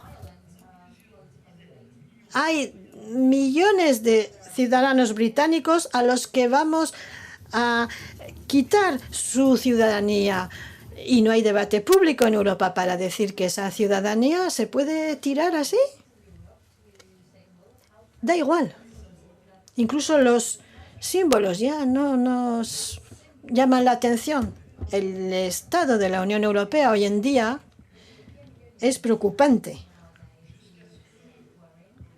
Hasta que, ya lo he dicho antes, aparezcan, hasta que surja la realidad. Y la crisis escocesa ya ha empezado a tomar conciencia de ciertas cosas. Y la crisis catalana ha hecho explotar la realidad a la cara de todo el mundo. La crisis escocesa tuvo el mérito de plantear el tema, o sea, saber si una entidad infraestatal en un Estado miembro podía preferir quedarse en la Unión Europea o quedarse en su propio Estado. Los procedimientos internos han permitido gestionar todo esto, o sea, en base al derecho británico se ha hecho la consulta necesaria, los debates necesarios y, por suerte, ha salido bien y se frenó el problema. Pero fue muy interesante ver cómo un territorio y sus habitantes podían estar divididos en dos bandos. Es como una pareja que se divorcia con el niño. ¿A quién salvo? ¿Al padre o a la madre? ¿Con quién me quedo en caso de divorcio? ¿En el Estado o en la Unión Europea? Es el mismo tipo de debate y es imposible elegir entre ambos. Y sin embargo, la crisis catalana ha sido un revelador impresionante. Por primera vez vemos una colectividad infraestatal y no es la única. Podemos hablar de Italia del norte de Italia, de Flandes, de Baviera. Todas comunidades ricas, casualmente, que en un momento dicen nosotros queremos ir a esa Europa, somos casi tan potentes como un Estado, pero seguir pagando para Malta o para Sicilia, no, queremos la independencia. Y es un poco el mismo razonamiento que Cataluña. Yo pagar para Andalucía, no, gracias, yo me voy a Europa. Y la atracción de la Unión Europea se convierte en factor que desencadena el debate sobre la autodeterminación y la voluntad de irse del Estado miembro. Y de repente la lógica de la Unión sale a la luz. En la Unión Europea solo conoce a estados. Si sales del Estado, sales de la Unión Europea. Y si quieres volver, tienes que contar con el acuerdo de los Estados miembros. Y en particular del Estado del que has salido. Bueno, la respuesta ya la sabemos. O sea que nunca volverás. Y de repente somos conscientes que los Estados, comprometiéndose en la Unión Europea, no han hecho lo que todo el mundo pensaba, yo el primero, cuando se habla de derecho europeo y de la evolución de la Unión. Siempre se ha dicho que la Unión Europea ha hecho más débiles a los Estados, pero hoy en día la crisis catalana demuestra lo contrario. La Unión Europea refuerza a los Estados.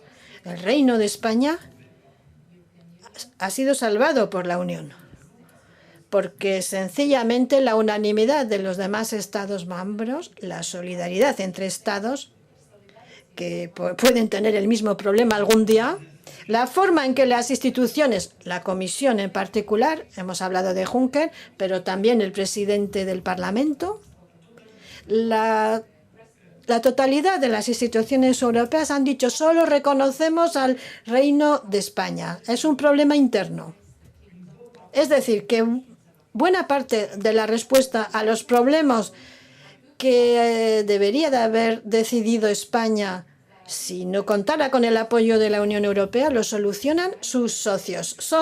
Es la Unión Europea la que ha resuelto el tema y que impide que el caso se desarrolle. Y por lo tanto, ese nivel supranacional e infraestatal va a reducir la fuerza de los Estados. La realidad hoy en día demuestra que es lo contrario. Porque la Unión Europea, como está hoy en día, ha consolidado el dispositivo protector del Estado. Es el actor principal, decide las políticas y está protegido en su composición y su existencia por las reglas de la Unión Europea. Que puede luego decir que respeta la autonomía local, ese no es el problema. Y esa no es quizás la Europa que queríamos. Gracias.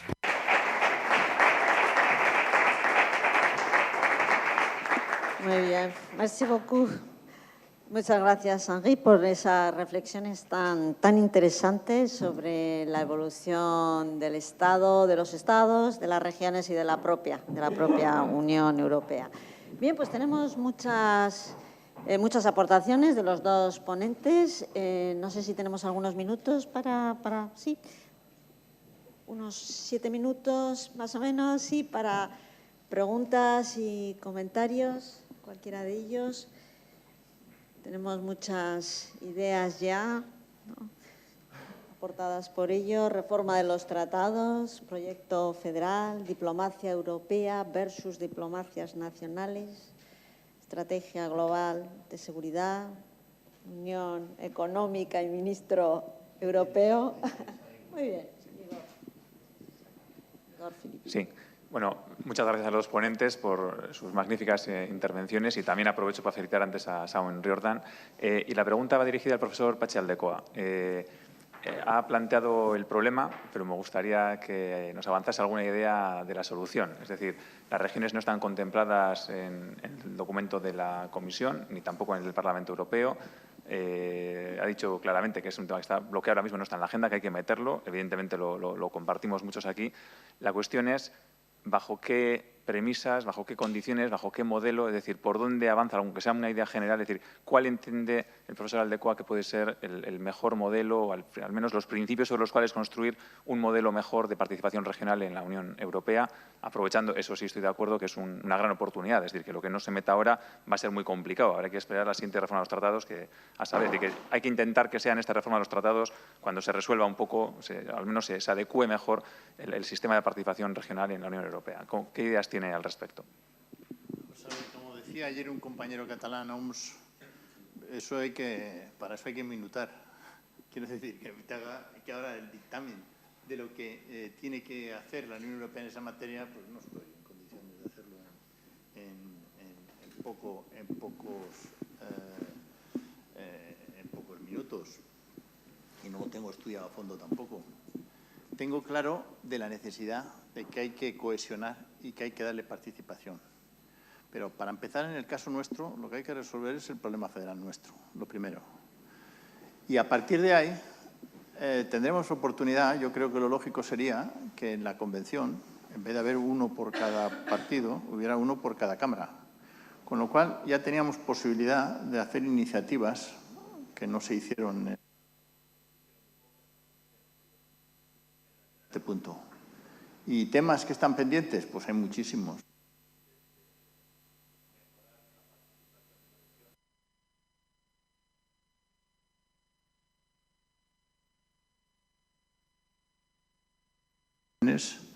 Yo no tengo claro la idea de la institución, esa no la tengo claro. Cuando digo que tengo claro, no quiero decir que estoy en contra, sino que de mi concepción clásica del sistema cuatripartito, que he estudiado siempre, de Víctor Luis en la cabeza, empezar a que haya más instituciones, no estoy seguro que sea el camino.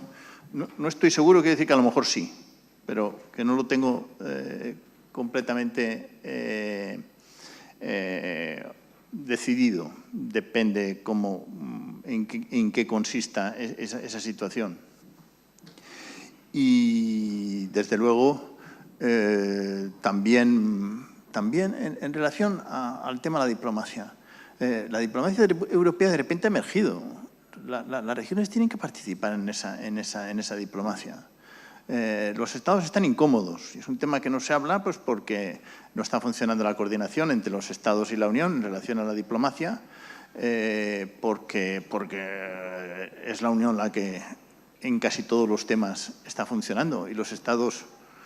El último ejemplo, el que la señora Mogherini vaya a Naciones Unidas por primera vez al Consejo de Seguridad y plantee que quiere ampliar de competencias para la Operación Sofía, porque si no hay manera, si no le dan mandato para poder entrar en las aguas jurisdiccionales, pues a los Estados no les ha gustado.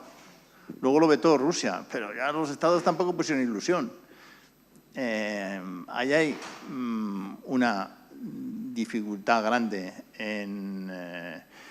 y la paradiplomacia se tiene que juntar con la diplomacia europea. Tampoco sé cómo, pero se tiene que juntar. Se me ocurren algunas cosas, pero las tengo poco pensadas.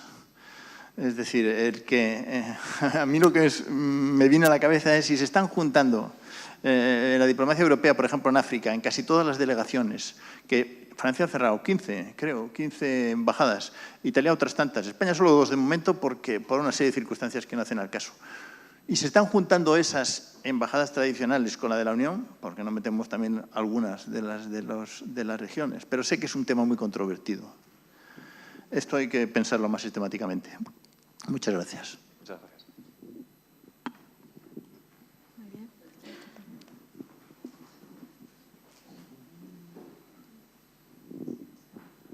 Hola, muy buenas.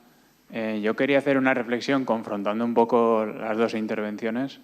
Escuchándole al señor Aldecoa, podría parecer que la evolución que ha habido después del Brexit ahora ha sido favorable. Hemos pasado, ¿no?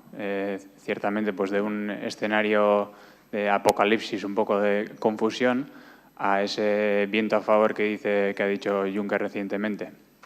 En cambio, el compañero francés, bueno, pues era un poco más escéptico respecto al presente actual. Entonces, tal como lo veo yo, el primer efecto que tuvo el Brexit fue el de ponernos un espejo delante, ¿no? Y mirar, como decía en su intervención, mirar cuáles eran nuestras incapacidades, hacer una autocrítica. Y ahora, en cambio, con el tiempo, ha despertado una cierta arrogancia de los Estados, ¿no? Se han reforzado los Estados y yo creo que eso puede ser un freno para el espíritu reformador que pueda haber por algunos sectores, como han comentado el federalista, que yo creo que les ha servido de impulso el Brexit para plantear documentos y para acometer una reforma, pero que ciertamente eran reformas que ya las podían venir exigiendo desde tiempo antes.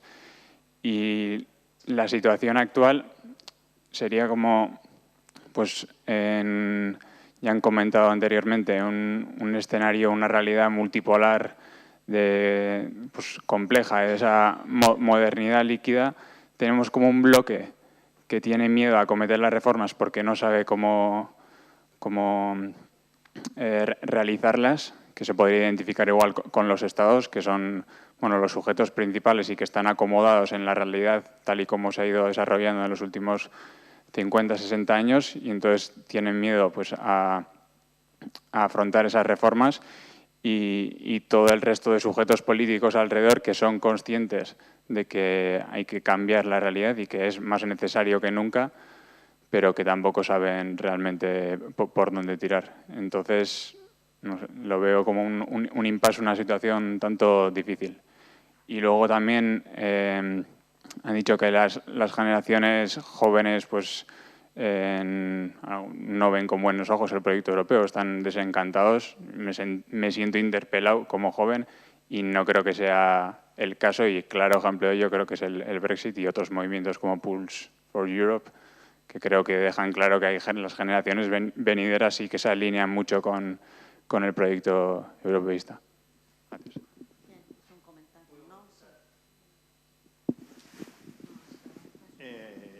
Yo coincido con tu análisis en casi todo. Desde luego que me consta que la juventud, conozco el funcionamiento, por ejemplo, de Jeff, que hay una juventud europeísta, federalista muy potente, no me cabe la menor duda. Me estaba refiriendo sobre todo a las encuestas de opinión, donde se ve que la franja menor ha perdido el entusiasmo que tenía. Yo creo que por el deterioro de las políticas de bienestar en los últimos 20 años o en los últimos 10 años desde la crisis. Pero contestando a tu pregunta, ¿qué efectos ha tenido el Brexit? A mi juicio, dos. El primero, que la Comisión se ha puesto las pilas. Está trabajando en tres cuestiones. Lo primero, que se ha planteado la posibilidad de la reforma de los tratados, que hasta entonces no se veía esa posibilidad. Y además se ha recuperado el sentimiento federal en el propio Parlamento Europeo. Y concretamente en tres proyectos, en el del modelo social, en el de la Unión Económica. No se atrevían a completar la Unión Económica. Va al Consejo próximo, primero el de Asuntos Económicos y después va al Consejo Europeo. La creación del ministro de Economía, eso es un paso que estaba parado. La Unión Bancaria estaba parado y podías contarte en qué consiste todo ese modelo. Importancia tremenda. El PESCO, bueno, estaba parado, ha sido en el último año. En el último año en materia de defensa se ha avanzado más que en 60. Está ya el proyecto aprobado, casi semiaprobado. Por lo tanto, yo lo que veo es que ha sido un revulsivo. Y en relación a la ciudadanía, yo estoy en el movimiento europeo. En la reunión de Bruselas estábamos 300 personas de 40 estados. Hace 3 años estábamos 20 aquí, no sé si había uno de aquí. Esto se ha movido, la sociedad civil se ha movido, que además se me ha olvidado hablar de la sociedad civil cuando viene de abajo. En Europa se ha movido, en España se ha notado muy poco, y en Euskadi tampoco. Pero en Europa se ha movido completamente. Esta idea de convenciones nacionales que han empezado a hacer de jóvenes en muchos países europeos, aquí todavía, bueno, aquí creo que se está preparando una, no ha habido, pero sí es una reacción al tema. No sé si es una reacción, que como consecuencia de que se ha revuelto todo, se ha planteado las propias bases otra vez. Y por lo tanto ha sido un revulsivo, y sobre todo se ha visto la capacidad de reacción de la Unión Europea. Hasta el Brexit, en todas las negociaciones internacionales, el Reino Unido tenía la sartén por el mango y el mango. Ahora se ve que no tiene capacidad de negociación, que tiene la capacidad de negociación por encima de lo que supone, que en definitiva es un quinto de lo que es la Unión Europea en su conjunto. Y ha conseguido cohesionar, pero ha cohesionado a los Estados, a las instituciones y a los ciudadanos, a la sociedad civil la ha cohesionado. Ese es mi punto de vista.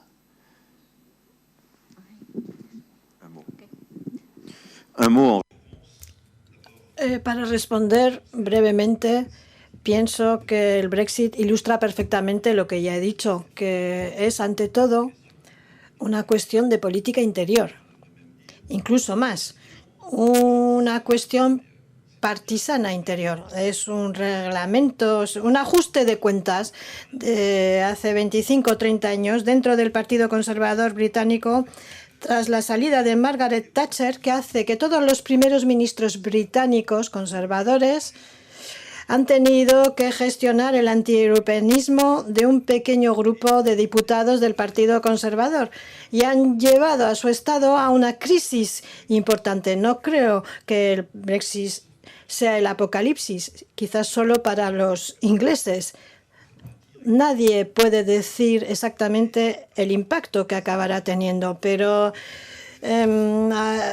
viendo la construcción europea como la cabeza de turco de todos los fantasmas y de todas las crisis, por supuesto que el referéndum del Brexit ha sido positivo, sí. Y el plan B de Boris Johnson, a un año de su finalización, no lo conocemos. Y eso muestra la ligereza, la poca preparación de un país que habitualmente tiene una gran habilidad diplomática. Ahora no se sabe. De repente todo ha explotado, pero por razones de política interior, lo repito. Otra observación. Por supuesto que la hipótesis de trabajo que dice, bueno, la salida de los británicos nos va a obligar a revisar el tratado, aunque solo sea para reflexionar un poco entre los equilibrios entre grandes y pequeños estados. Yo considero, bueno, los franceses son muy anglófobos, ya lo sabemos, pero considero que es una catástrofe la salida del Reino Unido. No hay Europa sin Reino Unido, aunque no sean socios fáciles, pero es un gran Estado. Y hoy en día, en una Unión Europea de 28 Estados, nos vemos ¿con qué? Con Francia, Alemania e Italia en primera línea y detrás España y Polonia, y luego se acabó. Principados de Mónaco por todas partes. Veamos lo que ha ocurrido con el voto sobre el glifosato. El ministro de Agricultura alemán le pone una zancadilla, pues que es un ajuste de cuentas británico, y el hecho de que Alemania se abstenga o vote, eso cambia la decisión. Y sin embargo, los demás estados estaban dispuestos a prohibirlo. O sea, la salida de los británicos tiene un impacto muy grande dentro de las instituciones. Y la pregunta es, ¿vamos a aprovechar esta oportunidad para revisar las instituciones, pero si para hacerlo como antes, solo cambiar pequeñas cosas, no servirá para nada? Hoy en día, la construcción europea tiene que entrar en un periodo de aclaración. Me vuelvo otra vez al ejemplo francés. Vivimos con el tema europeo desde Maastricht con gran malestar. Y la catástrofe se ha producido en el 2005. Pero tenemos un nuevo presidente de la República que dice: yo soy europeo, yo llevo mi campaña con la bandera europea y soy elegido. Y en Francia, de repente, el debate europeo desaparece milagrosamente, porque tenemos un presidente de la República que defiende la integración europea.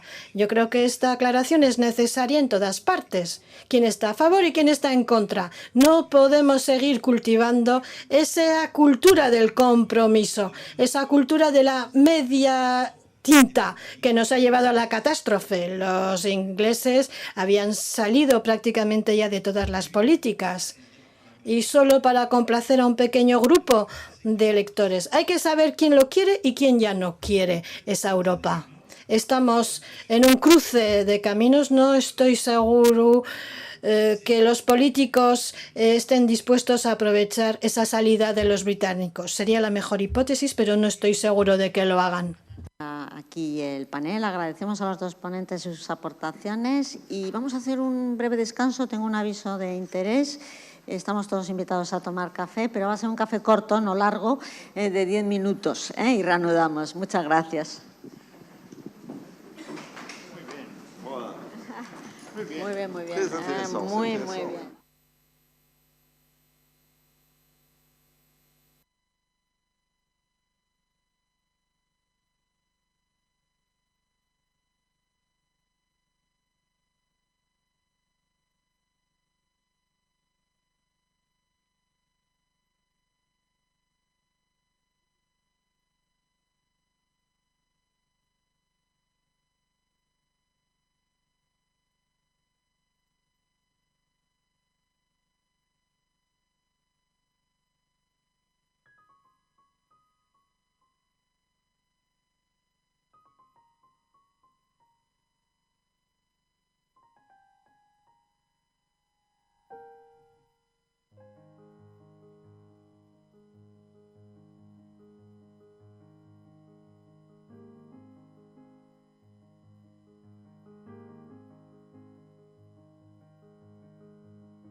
Perfecto.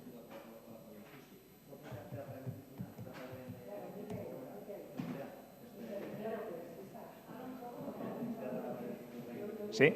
¿Sí, sí? ¿Se oye bien? Vale.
Here come Johnny singing oldies, goldies, bebop-a-lula, baby, what I say.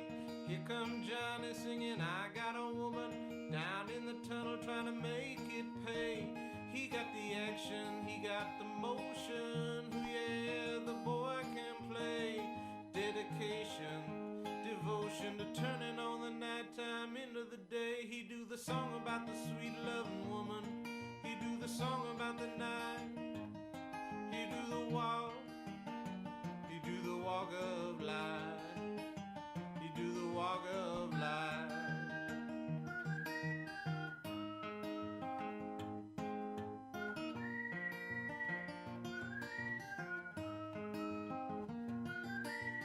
Here come Johnny, gonna tell you a story. Hand me down my walking shoes. Here come Johnny with the power and the glory. Backbeat, the talking blues. He got the action, he got the motion. Yeah, the boy can play. Dedication, devotion to turning on the nighttime into the day. He do the song about the sweet loving woman. He do the song about the night. He do the walk of life. He do the walk of life.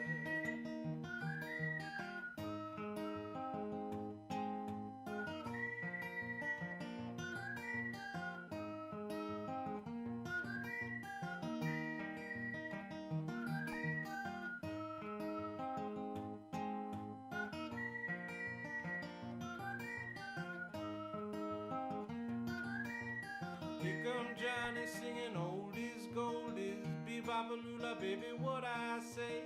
Here come Johnny singing, I got a woman down in the tunnel trying to make it pay.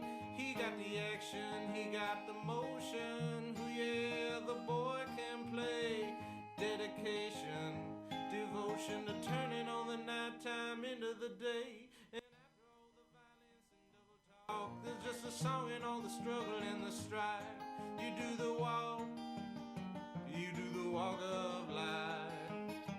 You do the walk of life.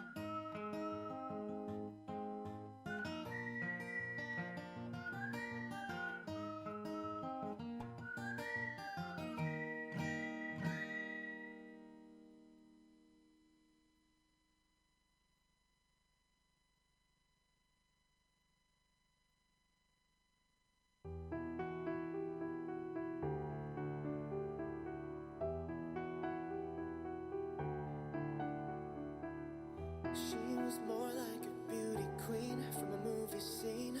I said, don't mind, but what do you mean? I am the one who will dance on the floor in the round. She said, I am the one who will dance on the floor in the round. She told me her name was Billie Jean, and she caused a scene.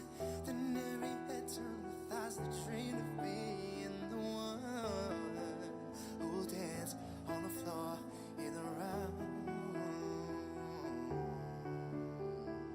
People always told me, be careful what you do, and don't go around breaking young girls' hearts. Yeah, and mother always told me, be careful who you love, and be careful what you do, 'cause a lie becomes the truth. Yeah.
Eguerdión. Vamos a empezar con la mesa que tiene como objetivo, como tema fundamental, retos políticos y conceptuales para la construcción de una democracia transnacional europea, en la que intervendrán, en primer lugar, Igor Filibi, sobre nuevas escalas para la redemocratización europea, y Maite Zelaya, sobre el marco actual de la intervención regional en la UE. Como me ha tocado el papel de moderador, voy a aprovechar para hablarles de mi libro, como se suele decir, ¿no? No he encontrado esta mañana demasiadas referencias a las ciudades. Y las ciudades y la paradiplomacia están en un proceso de transformación muy importante, ¿no? Y me parece que ese proceso de transformación tiene mucho que ver con lo que estamos reflexionando, o sobre lo que estamos reflexionando hoy. Solamente 3 ejemplos de cómo las ciudades están actuando en Europa de una manera que no lo habían hecho probablemente hasta ahora. Una manera, por ejemplo, que tiene que ver con pactos de alcaldes, pactos de ciudades, que han determinado trabajar sobre ámbitos que sí que preocupan a Europa, que sí que son referentes para Europa, como la inclusión. El Pacto de Nueva York de Alcaldes del año 2015 y que tuvo su continuidad en el Plan de Acción para la Inclusión de París, es un ejemplo de esto, es decir, de cómo las ciudades se han puesto las pilas para colaborar entre ellas, planteando una dinámica de trabajo en los grandes objetivos europeos. Otra referencia es el Pacto de Alcaldes por el Clima, que de alguna manera da continuidad a los acuerdos internacionales, pero sobre todo da continuidad desde un punto de vista muy práctico, es decir, donde se van a producir muchas de las decisiones que tienen que ver con el cambio climático, donde van a tener que ser la avanzadilla de Europa y del mundo, va a ser en las ciudades, porque las ciudades son las que van a tener que tomar decisiones difíciles dentro de sus propios límites para poder desarrollar, por ejemplo, una movilidad distinta, un modelo de movilidad distinto, ¿no? Otras formas de colaboración internacional son incluso cómo podemos innovar desde el punto de vista de las gestiones de las ciudades sobre modelos, sobre formas de actuar sobre la ciudad, como Cities for Life, que es otro ejemplo de esta colaboración internacional entre ciudades. Las ciudades empiezan a estar ahí y me parece que es muy importante integrarlas en este proceso de gobernanza multinivel, ¿no?, en la que su protagonismo también es clave. Bien, como decía, vamos a comenzar con Igor Filibi, que es doctor en Ciencia Política y de Administración y Sociología. Tiene varios diplomas sobre integración europea y en Derecho Constitucional y Ciencia Política. Y la tesis fue sobre un tema que nos atañe, la influencia del proceso de integración política sobre los conflictos de las naciones sin Estado.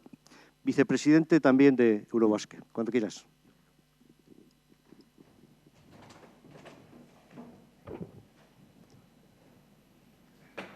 Bueno, eskerrik asko. Egun on guztioi. La verdad es que muchas gracias, antes que nada, a los organizadores por haberme invitado y sobre todo, en particular, a la forma de enfocarlo de Juanjo Álvarez cuando me invitó, es decir, dándome completa libertad, me pidió que fuese creativo y que, bueno, pues intentar estar a la altura. El tema que me proponen los organizadores es nuevas escalas para la redemocratización europea. Y yo le he añadido un subtítulo, que creo que centra mejor lo que quiero decir, que significa que tiene que ver con los territorios que quieren ser sujetos y su capacidad para reposicionarse en la Unión Europea.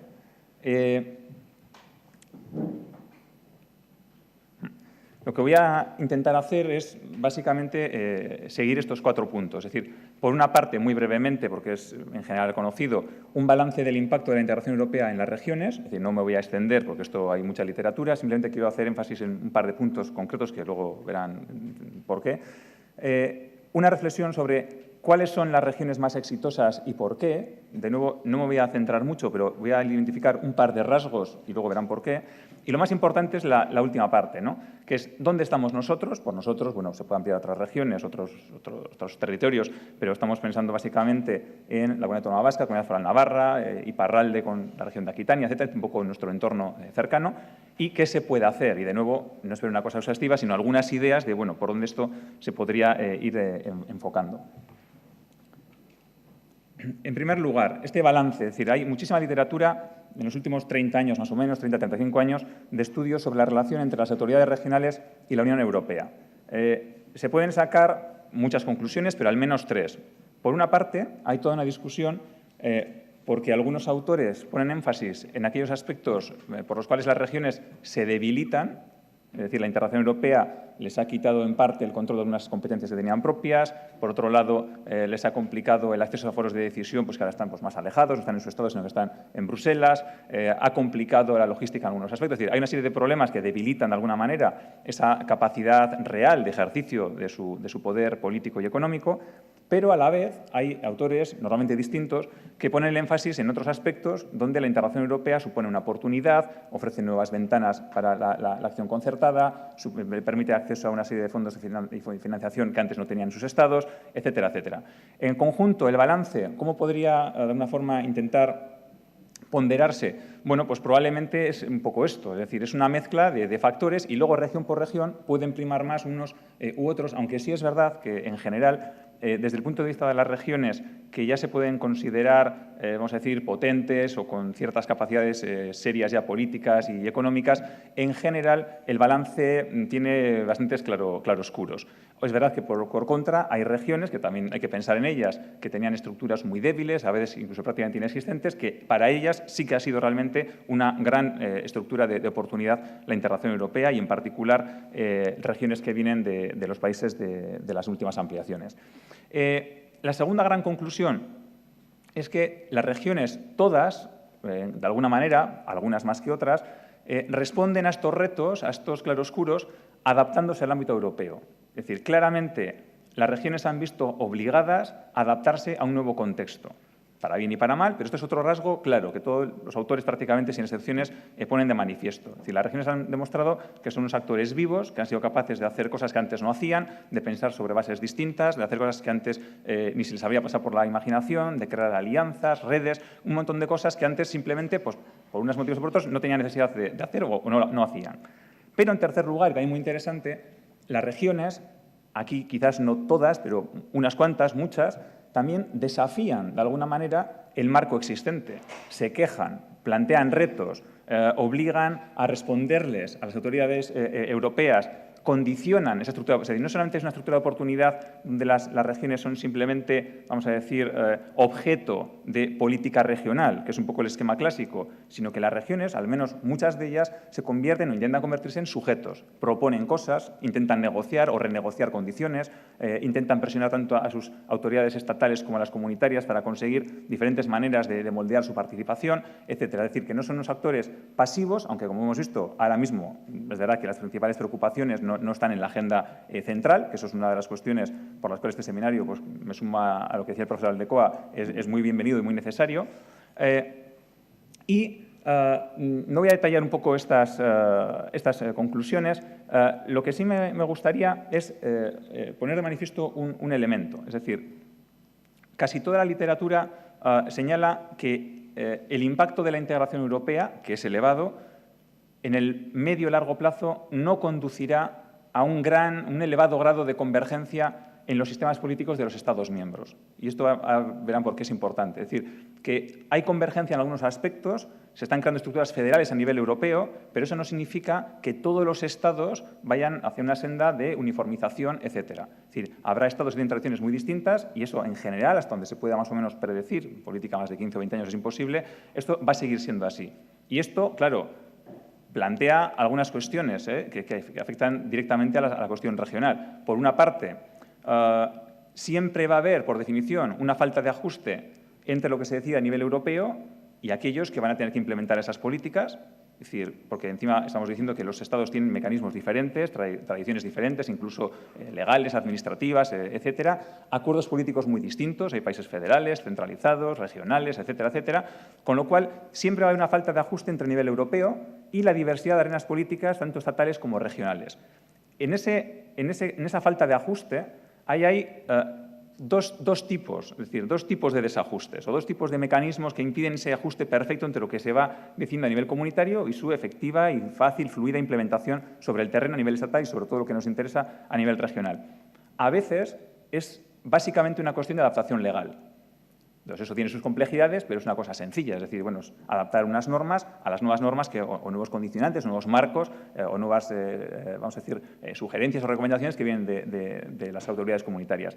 Pero lo más interesante en lo que me voy a centrar es cuando la falta de ajuste viene por, vamos a decir, los equilibrios políticos y los mecanismos institucionales. Es decir, cuando los mecanismos institucionales y políticos de un Estado y de una región no están bien adaptados a esta nueva realidad que viene con la integración europea. Esto es verdad que vale más para los países que llevan poco tiempo en la integración europea que para los países que llevan más tiempo. Estamos hablando de una región general de las regiones. En estos casos, es decir, cuando el problema no es legal o de ajuste legal, sino es de ajuste administrativo, político, económico, institucional, se ponen a prueba los equilibrios entre instituciones. Este es un grave problema, es decir, entre el legislativo y ejecutivo principalmente. Es decir, la Unión Europea impacta sobre la forma en que el poder estaba distribuido en los Estados antes de su integración en las comunidades europeas, a la Unión Europea, entre niveles de gobierno, nacional, subnacional. La integración europea, como en el caso vasco sabemos muy bien, rompe y reforma completamente lo que era el reparto de los poderes competenciales entre la autoridad central y las autoridades autonómicas, en este caso pues, vasca, navarra, etcétera, y entre actores. Y la integración europea impacta directamente entre cómo estaba articulado o las relaciones entre grupos de interés, etcétera, y gobiernos, por ejemplo, ¿no? Es decir, la integración europea tiene un efecto tremendo en un montón de dinámicas, de elementos, etcétera. Y esto afecta directamente a las regiones en la parte que les corresponde.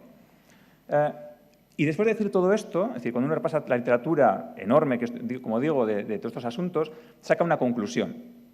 Y es que, habiendo problemas que son básicamente comunes, está la diversidad de los estados, los marcos jurídicos y políticos, etcétera, que es muy difícil reducir a una o dos o tres tendencias esta diversidad. Y lo que sí parece claro es que las respuestas que dan los estados en relación con las regiones ante el impacto de la integración europea depende fundamentalmente, no solo, pero fundamentalmente, de factores domésticos. Es decir, que los debates dentro de cada estado son probablemente la principal variable para explicar cómo se ajustan, cómo se redefinen las relaciones, el poder competencial, la distribución del poder y el papel de las regiones dentro del Estado y, a su vez, en relación con las autoridades comunitarias. De forma que el marco estatal cobra un protagonismo muy particular. Esto es importante porque una parte de la literatura, y sobre todo de la literatura de los 90, cuando se hablaba de aquel proyecto que era la Europa de las regiones, etcétera, el foco se ponía casi siempre en el nivel comunitario.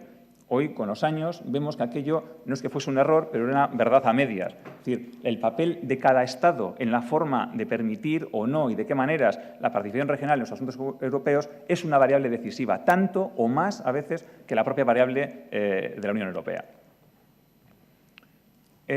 Una nota muy breve, porque tiene que ver con el título, con la cuestión de la democracia.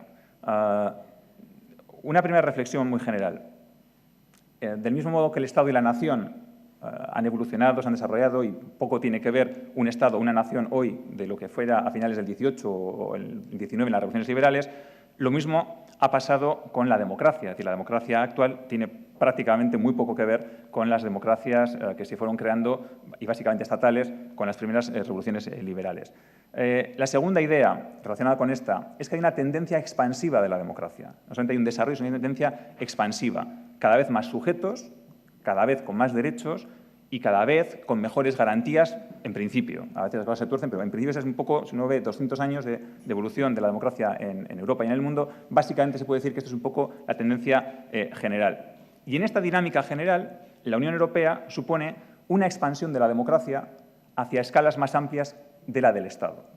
Y es uno de los pocos casos donde se puede ver esto desarrollado con detalle, de una forma bastante perfeccionada. Es decir, no podemos evaluar, esto significa muchas cosas, pero una de ellas es que no se puede evaluar la democracia de la Unión Europea con los parámetros de la democracia del Estado, porque son cosas distintas. En ese sentido, no voy a repetir argumentos, porque lo ha hecho fantásticamente bien Daniel Innerarity en su último libro, La democracia en Europa. Es decir, está dicho allí. Es decir, hay que leerse el libro de Daniel y aprender. Es decir, es una forma de responder democráticamente a una dimensión, una escala de complejidad sin precedentes. Es decir, nuestras democracias clásicas eran estatales, eran básicamente pensadas con patrones del siglo XVIII y XIX, igual que nuestra burocracia, hablamos justo antes en el descanso de eso, etcétera. Es decir, la Unión Europea supone abordar los problemas del siglo XXI en clave del siglo XXI, con sus problemas, con sus desajustes, que en gran medida vienen porque hay que convencer a los Estados que están en la lógica vieja, pero la democracia a nivel europeo es, o dicho de la manera, la Unión Europea es, antes que cualquier otra cosa, al margen de su modelo de paz, etcétera, es un modelo de democracia nuevo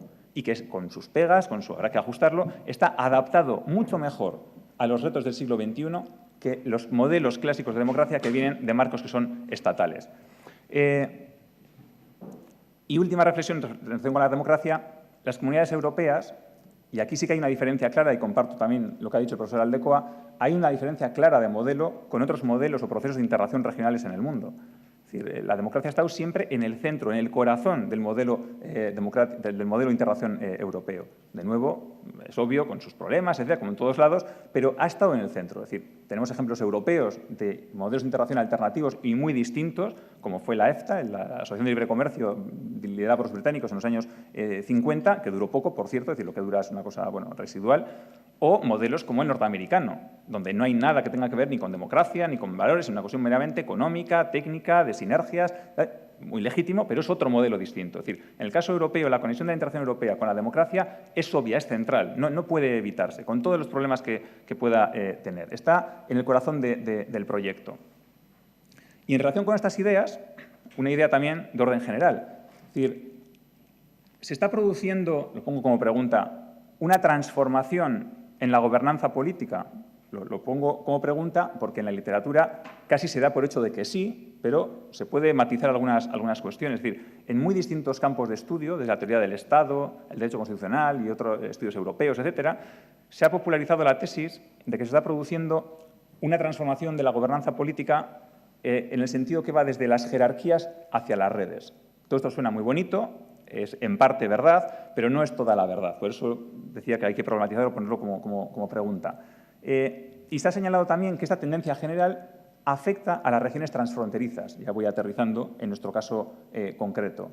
En relación con esto, ¿qué se puede decir? Bueno, pues que sí hay claramente, es bastante obvio, bastante claro, que hay diferencia entre instituciones, vamos a decir, viejas, que tienen ya unas cuantas décadas, e instituciones que están creando en los últimos 10 o 15 o 20 años. Es verdad que, como norma general, las instituciones viejas, transfronterizas y no solo transfronterizas, eran más verticales, más jerárquicas, se basaban en la agregación de intereses a nivel del Estado y negociaba la delegación nacional, etcétera. Es decir, este modelo clásico es cierto que se repite sistemáticamente en casi todos los casos sin excepciones, y es verdad que en las instituciones más recientes, en casi todos los casos, las líneas de interacción se están atenuando, el Gobierno nacional va perdiendo, no del todo, pero va diluyendo un poco esa posición que tenía, lo que dicen los anglosajones, de gatekeeper, es decir, de el que controla el acceso a la información, a la negociación, a la decisión, etcétera. En definitiva, sin ser una verdad completa, es decir, no hay un cambio completo, sí es verdad que hay una tendencia importante de cambio y sí se puede decir que hoy día el papel de los gobiernos centrales no explica el conjunto de lo que pasa.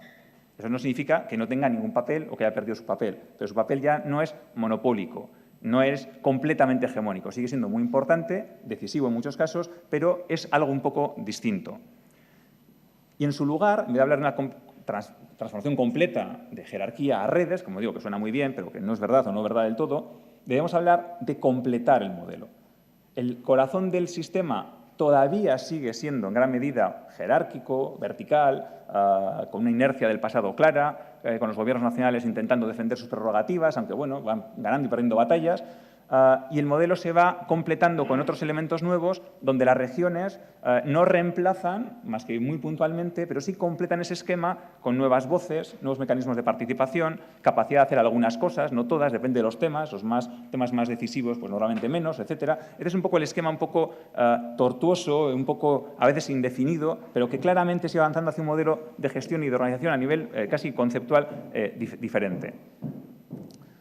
Un ejemplo y termino con esta parte. Hay muchos casos de instituciones, incluso viejas, donde con esa mentalidad clásica de que hay un modelo concreto de derecho, de toma de decisiones, centralizado, jerárquico, etcétera, esto se aplicó a instituciones internacionales o transnacionales o transfronterizas. Y ha habido casos donde había, por ejemplo, mecanismos de arbitraje cuyo veredicto o laudo era de obligado cumplimiento para los Estados, e incluso hay instituciones donde se establecían mecanismos por mayoría, toma de decisiones, etcétera, pero en la práctica, es decir, por interesante que esto sea formalmente, en la práctica casi nunca se ha aplicado de verdad.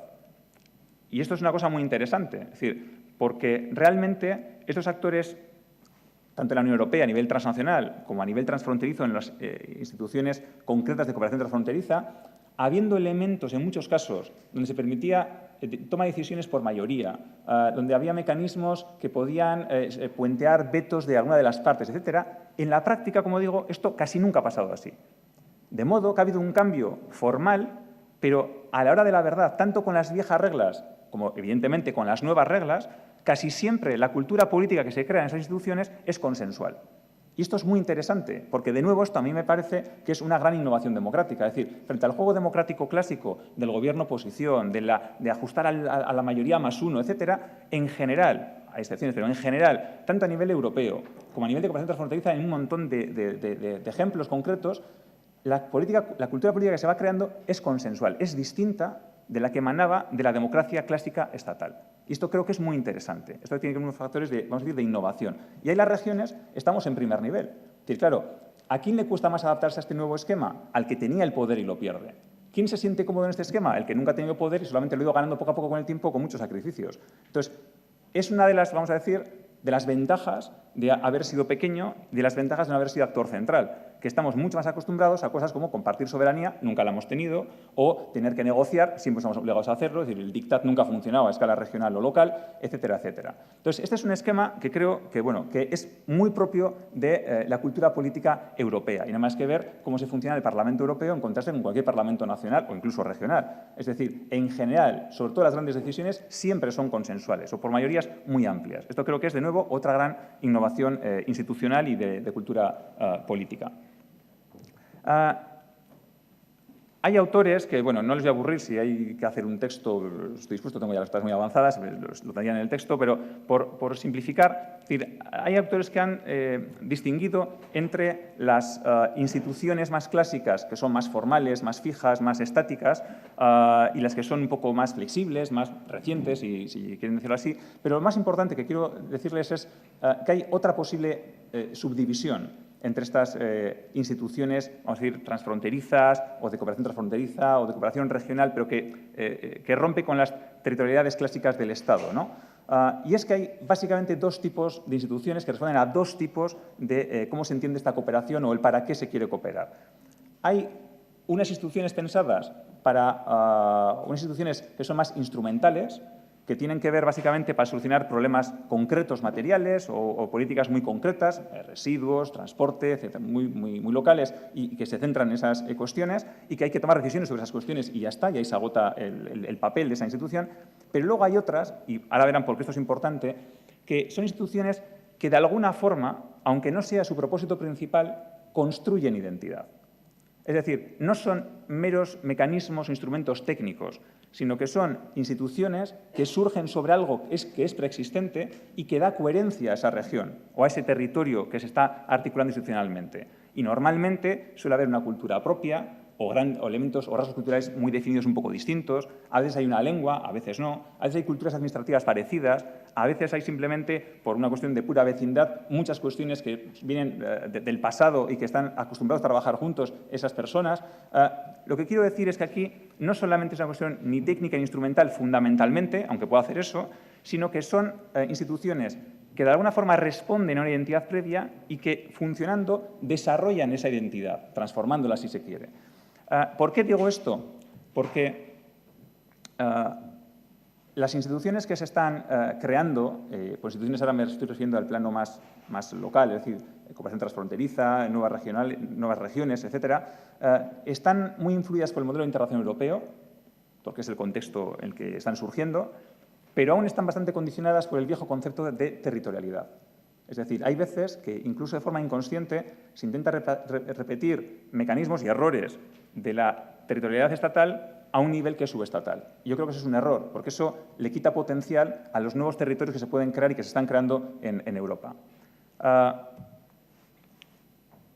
Y hay otras posibilidades para hacer cosas. Es decir, lo que ofrece este nuevo, por eso decía lo de esas nuevas posibilidades, esta nueva mentalidad, estos nuevos conceptos, la forma de cooperar, lo que ofrece es nuevas posibilidades para tomar decisiones, para identificar problemas comunes, para trabajar en común. No es necesario que siempre sean relaciones fijas, estables, formales, jurídicas, institucionales. Hay un montón de posibilidades. Hay que ver caso por caso qué es lo más conveniente, lo más eficaz, simplemente hasta donde se pueda llegar a un acuerdo en un momento determinado.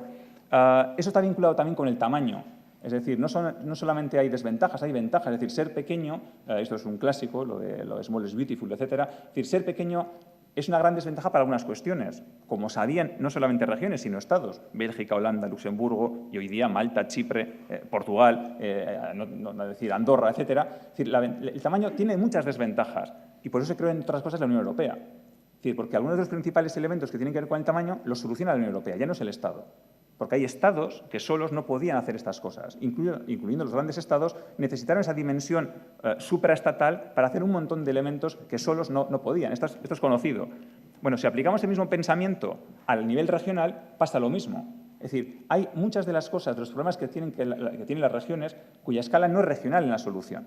Con lo cual, nadie discute que el nivel de decisión tiene que ser otro que no es regional. Lo que está en cuestión es cómo las regiones pueden participar en el mecanismo efectivo y en la escala adecuada de resolución.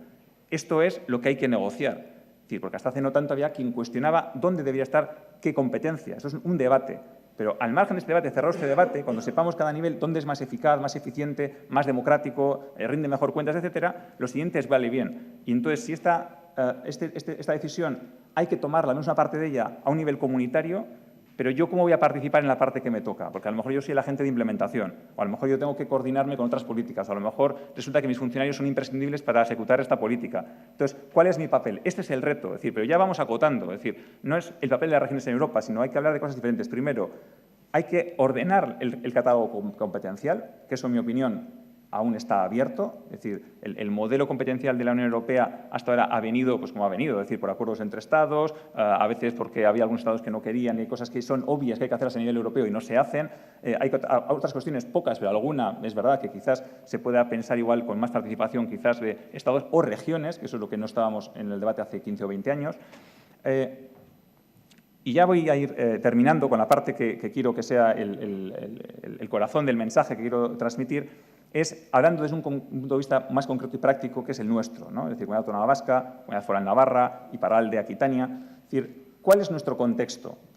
Nuestro contexto es Europa y, por identificarlo más, es la Unión Europea. Es decir, aunque hubiésemos sido un Estado, estaríamos en la Unión Europea, si fuésemos inteligentes. Es decir, hay estados que no, pero en mi opinión tendríamos que estar seguros. Aunque fuese un Estado vasco, tendría que estar seguro en la Unión Europea. Y, de hecho, hasta todo el mundo que propone un Estado distinto, todo el mundo, creo que prácticamente nadie niega que la Unión Europea es que hay que estar, por un montón de razones que son desde las funcionales hasta las simbólicas, ¿sí? Entonces, si el contexto es esto condiciona también ya mucho el debate, porque de lo que se trata es de encajar bien en la Unión Europea. Ese es el reto. Es decir, cuando hablamos de que un territorio tiene que planificar, que tiene que pensar en clave estratégica, hay que tener claro cuál es tu contexto y luego cuáles son tus problemas y tus retos. El contexto es la Unión Europea y eso condiciona absolutamente el debate. Es decir, una gran parte del debate político se aclararía mucho si fuésemos conscientes de que la Unión Europea es nuestro contexto, nos guste o no nos guste. Y segunda idea fundamental. Una vez que tienes claro el contexto, hay una diferencia, en mi opinión, fundamental entre distintas regiones.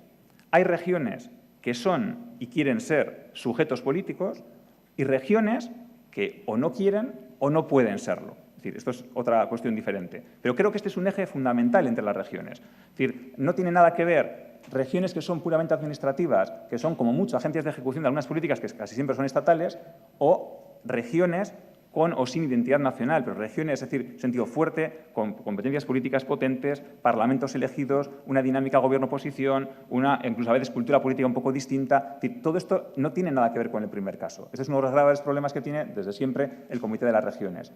Yo también tengo dudas sobre si el Comité de las Regiones tiene que ser institución o no, etcétera, pero lo que tengo claro es que como está, que hay que reformarlo. Eso es un poco lo que creo que hay que pensar. Y entonces, por ir rematando la idea, y meto la cuestión de la democracia también. Democracia, y podemos hablar de muchas cosas, democracia de calidad, ¿qué significa?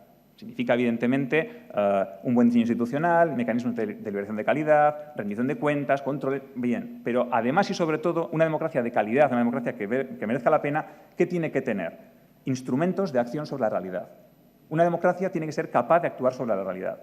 Y entonces este es el gran reto. Es decir, cuando uno es una región que quiere ser sujeto político y quiere tener una democracia de calidad, necesita tener instrumentos adecuados a sus necesidades. Porque si no tenemos esos instrumentos para cambiar la realidad, para conseguir que los ciudadanos vivan bien, que tengan una calidad de vida, una cierta dignidad en todos, el más rico está el más pobre, etcétera, si esto no se consigue, los ciudadanos no solamente tienen desafección sobre la política, es que quizás con el tiempo es un problema, en mi opinión, del mundo actual, puede tener desafección sobre la propia idea de democracia. Y eso es lo que no se puede consentir. Entonces hace falta que la democracia además sea eficaz, que tenga mecanismos adaptados a diferentes escalas. Y ahora termino con una pregunta, termino en los últimos 3 minutos con una pregunta. ¿Posee Navarra, la Comunidad Autónoma Vasca, Iparralde, Aquitania, los recursos organizativos, burocráticos, políticos, normativos, económicos, necesarios para asegurar que las estrategias adoptadas en el marco del Estado central donde estamos van a incorporar nuestros intereses esenciales en sus estrategias y políticas? Es una pregunta clave. Es decir, nuestros intereses, primero tenemos que tener claro cuáles son, y segundo, ¿están bien defendidos, articulados, organizados? ¿Estamos dentro de la agenda de los que toman las decisiones a nivel estatal? ¿Sí o no? ¿O de qué manera? La respuesta no es sí o no, sino bueno, en qué aspectos sí, en qué aspectos no.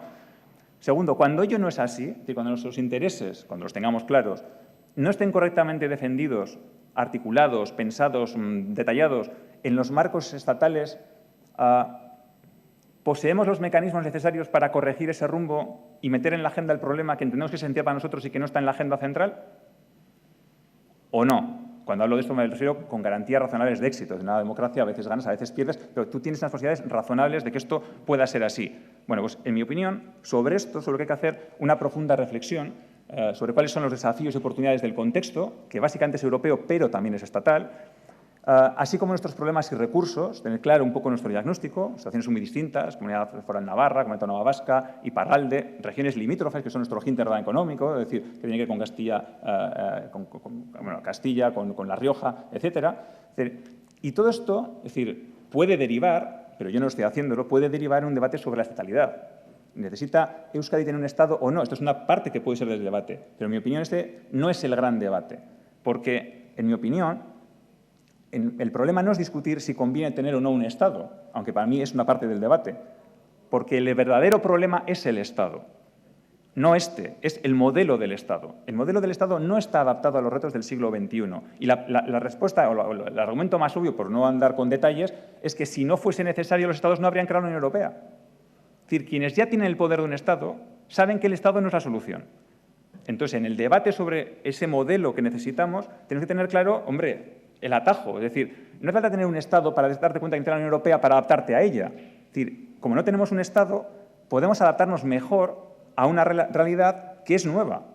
Es decir, no hay que pasar por el modelo viejo para llegar a lo nuevo, sino que a lo mejor el atajo es con o sin Estado. Es decir, no estoy prejuzgando el sentido del debate. Lo que hablo es de que eso no puede ser lo central. El Estado es un mecanismo, es un medio, es un mecanismo muy poderoso, con muchos privilegios, muchas ventajas y también con costes y con un montón de problemas. Y termino, que creo que aquí no se puede ver, porque es que he ido con mi... quiero ponerles una... Disculpen un segundito. Terminar solamente con un mapa. Aquí. Estas son las claves en las que tenemos que pensar. Es decir, el mundo real, no digo que el otro no lo sea, pero una parte del mundo real que no solo está en los debates es este. Es decir, esta es una de los muchos think tanks que lanzan ideas y perspectivas, etcétera. En el 2030, que es pasado mañana, es decir, esta es la Europa que surge cuando hablamos de la estructura espacial y la jerarquía urbana, es decir, que es lo que cuenta. Son los núcleos urbanos o urbanizados donde se toman las grandes decisiones, donde se acumula la inversión y la riqueza, donde se genera la I+D+I, donde surgen las nuevas ideas políticas, donde surgen los movimientos sociales más potentes e influyentes. Es decir, esta es la Europa que cuenta. La Europa ya está claro que es el contexto, es la Europa que cuenta. Como pueden observar, estamos por los pelos. Se trata de reforzar esa posición. Es decir, estamos sí, pero en cualquier momento no. Es decir, que hace falta mecanismos a medio plazo para asegurar que vamos a seguir ahí. Por eso una parte muy importante de todo nuestro planteamiento estratégico, que es el Estado, los estados en los que estamos, que nuestros estados respectivos tienen que estar sí o sí en el núcleo duro de la Europa que viene.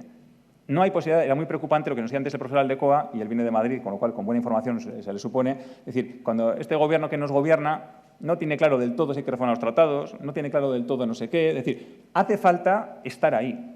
Hace falta estar en el núcleo duro político de la integración europea. Y hay que estar proponiendo con ideas. Comparto con el profesor, con Sean Riordan, con la idea de que uno no puede ir a contar siempre su rollo. Es decir, hay que aportar. El debate es europeo. Hay que aportar en clave europea. Y luego, además, evidentemente, nuestros problemas pues, están en la agenda y de qué manera mejor. Pero no podemos pensar solamente en clave de nuestros pequeños problemas porque, en alguna medida, yo creo que no están correctamente definidos. Es decir, el marco europeo condiciona prácticamente todo el debate. Y por poner otro ejemplo de espacialidad distinta, que es muy interesante, y ya sí que termino, de 5 segundos, estas son las regiones tecnológicamente avanzadas de Europa, con lo cual es otra imagen muy real de la Europa de verdad, a pie de calle. Es decir, en color amarillo tienen las regiones con un bajo nivel tecnológico, en el nivel azul, digo porque probablemente no lo lean, en el nivel azul están las regiones manufactureras, que es donde estamos básicamente.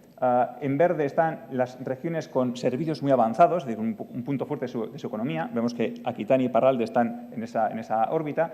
Y luego las regiones tecnológicamente muy avanzadas están en ese color medio marrón o un granate oscuro. Es decir, y termino ya, ¿cuál es nuestro contexto real? Es este. Estamos por los pelos en la Europa que cuenta, es decir, estamos en la periferia del centro. No está mal, pero, hombre, se puede mejorar. Segundo, estamos en una región con una gran diversidad, un montón de sinergias, porque tenemos a menos de 200 kilómetros regiones muy potentes en clave de servicios, regiones muy potentes manufactureras y regiones con un nivel bajo tecnológico que ofrecen otras ventajas como mano de obra barata, etcétera, etcétera, etcétera. Es decir, hay que jugar con esto. Y termino con una de las principales ideas que decía al principio, que no podemos pensar en el territorio con el modelo clásico anterior. Un territorio no existe porque digan que hay una provincia, una comunidad autónoma, un estado, etcétera. Hay territorios que no están formalizados pero que son muy reales. Y hay que jugar con los territorios reales y sobre estos construir una nueva regionalidad que nos sirva a nuestros intereses. Eskerrik asko.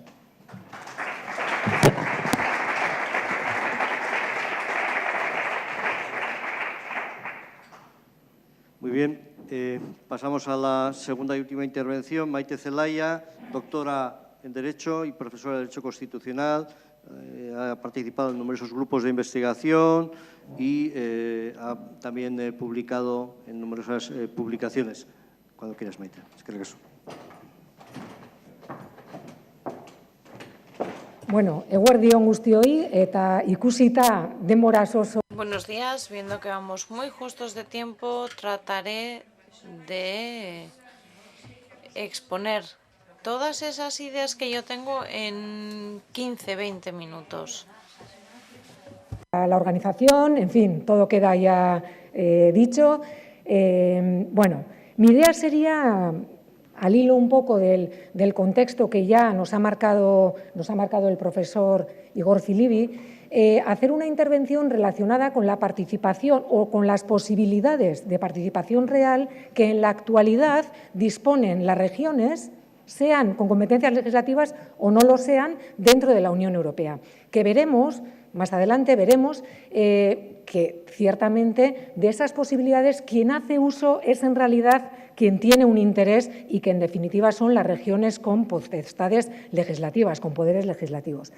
Y en este sentido, el estatus actual, o el estado, diríamos, regulador actual, responde a una situación previa, obviamente. No podemos olvidar que en el momento de la creación de las comunidades europeas y que el contexto que generó la creación de esas comunidades, en principio no requería de una intervención regional. Estimo que en aquel momento, cuando el Estado era un Estado fuerte, que trataba de responder a unas necesidades de ofrecer bienestar social a la ciudadanía a partir de la Segunda Guerra Mundial, de ofrecer seguridad jurídica a una serie de colectivos que, en cierta manera, no disponían de derechos fundamentales, no disponían de una estructura de la que sentirse, diríamos, o por la que sentirse protegidos. En esos momentos, el Estado es una figura como tal, como ente, que sirve como tal, teniendo en cuenta además que en aquellos momentos los únicos estados que forman parte de, diríamos, de esa comunidad, de ese club inicial, el único estado descentralizado era Alemania. El resto de estados, Bélgica en un momento posterior, pero Francia, Italia no disponían, Luxemburgo no disponían de ninguna, diríamos, de ninguna distribución territorial en su interior. ¿Qué quiero decir con esto? Pues que las competencias o, de alguna manera, las potestades que los estados iniciales y generadores de ese club inicial no necesitaron pedir ningún permiso, no necesitaron pedir ningún consentimiento a ninguna de las entidades que conformaban, en el caso de Alemania, pongo por ejemplo, que conformaban su Estado, porque las competencias que se cedieron a las comunidades europeas eran competencias exclusivamente del Estado federal. En el resto de los estados, obviamente, era así. Eran competencias estatales, no eran competencias que dentro de la estructura estatal estuvieran en manos, en su caso, de los Länder alemanes. No era así. Por tanto, en un primer momento, esa tan mencionada ceguera federal, ceguera regional, era pues algo que no contravenía el escenario en el que las comunidades se crean. Cierto es que en el momento en el que se va produciendo, diríamos, un desarrollo de las políticas comunitarias y la figura de ese Estado cuestionado a día de hoy como estructura, como ente protector de los derechos de la ciudadanía, como protector o como garante de una seguridad jurídica, en el momento en el que se pone en cuestión ese Estado, ya tiembla también la propia Unión Europea. En el momento en el que quienes entran a formar parte de esa nueva Unión Europea o de esas comunidades europeas también tienen una estructura territorial interna ya establecida dentro de sus textos constitucionales, pongamos el caso de España, con su incorporación, también ya vemos que la Unión Europea, o en su caso las comunidades europeas anteriores, necesitan vertebrar de alguna forma esa participación regional. ¿Por qué? Porque ya ahora sí las competencias o las materias sobre las que Europa empieza a tener competencia internamente son competencias de las regiones con competencias legislativas. Ese es el momento, ese es el punto de inflexión en el que ya la Unión Europea debe empezar a pensar no solo en clave estatal, que hasta ese momento servía, pero en el momento en el que ya las competencias que se ejercen a través de las políticas comunitarias, políticas europeas, son competencias que dentro de los Estados miembros son competencias de las regiones, ya la cuestión varía. Es en este momento cuando ya las reivindicaciones regionales, diríamos, brotan con más fuerza que en el momento inicial, en el que Alemania se encontraba, diríamos, en ese sentido sola o aparcada, ¿no?, en el plano de las reivindicaciones regionales. Y dicho sea de paso, en ese momento inicial tampoco vino mal a Estados Unidos, al Reino Unido o a Francia que Alemania fuera una estructura territorial descentralizada. ¿Por qué? Porque lo que se estimaba era que una Alemania distribuida en pedacitos y competencialmente, de alguna forma, no arrancaría tal y como podían hacerlo ellos, ¿no?, los estados que tenían una estructura más unitaria. Por tanto, digo que es el momento, años 90, cuando ya surge esa reivindicación que tantas veces hemos mencionado, que es la consecución de una Europa de las regiones.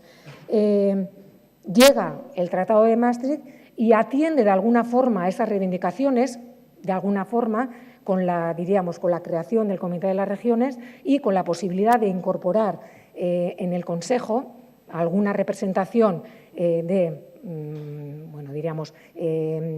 representantes territoriales con capacidad de vincular al Estado, en nuestro caso, al Estado español. Y este es el momento, el primer hito, diríamos, de la entrada de esa intervención regional dentro de la Unión Europea. Dentro del Estado español fue el momento en el que ya se empiezan a gestionar herramientas internas como son las conferencias sectoriales y los convenios de colaboración que, bueno, dependiendo de los ramos, funcionaban mejor o peor. Fue dependiendo, y esto es una cuestión que se puede contrastar con las dinámicas que se han desarrollado en los distintos ámbitos materiales, estas conferencias y estas relaciones bilaterales con el Estado de cara a tener presencia en la Unión Europea funcionaban mejor cuando el ministro o la ministra del ramo tenía un interés en que las entidades regionales, en nuestro caso las comunidades autónomas, intervinieran. Dicho esto, por tanto, se puede justificar de alguna forma, diríamos, el statu quo actual en relación con las posibilidades que tienen las regiones de intervenir en la Unión Europea. ¿Y por qué digo esto? Porque el segundo hito en relación con esta participación viene de la mano del Tratado de Lisboa.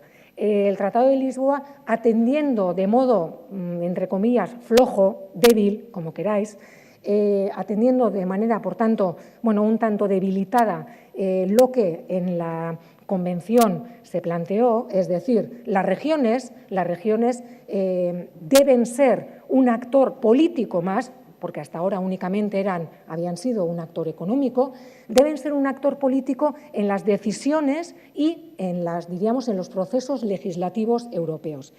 ¿Qué sucede? Bueno, pues que la Constitución non nata, la Constitución europea, se queda por el camino, y aquel informe Lamassoure que sirvió un poco de elemento sustanciador y vertebrador de todas estas reivindicaciones, sirvió para abrir el debate, para generar una serie de, líneas de trabajo en distintas regiones con competencias legislativas, pero hasta ahí. ¿Qué es lo que el Tratado de Lisboa aporta en este sentido? Como segundo elemento, como segundo hito dentro de la participación de las regiones en la Unión Europea. Pues, por un lado, incorpora un principio de subsidiariedad en el que, a diferencia de Maastricht, ya se baja al escalón regional y local.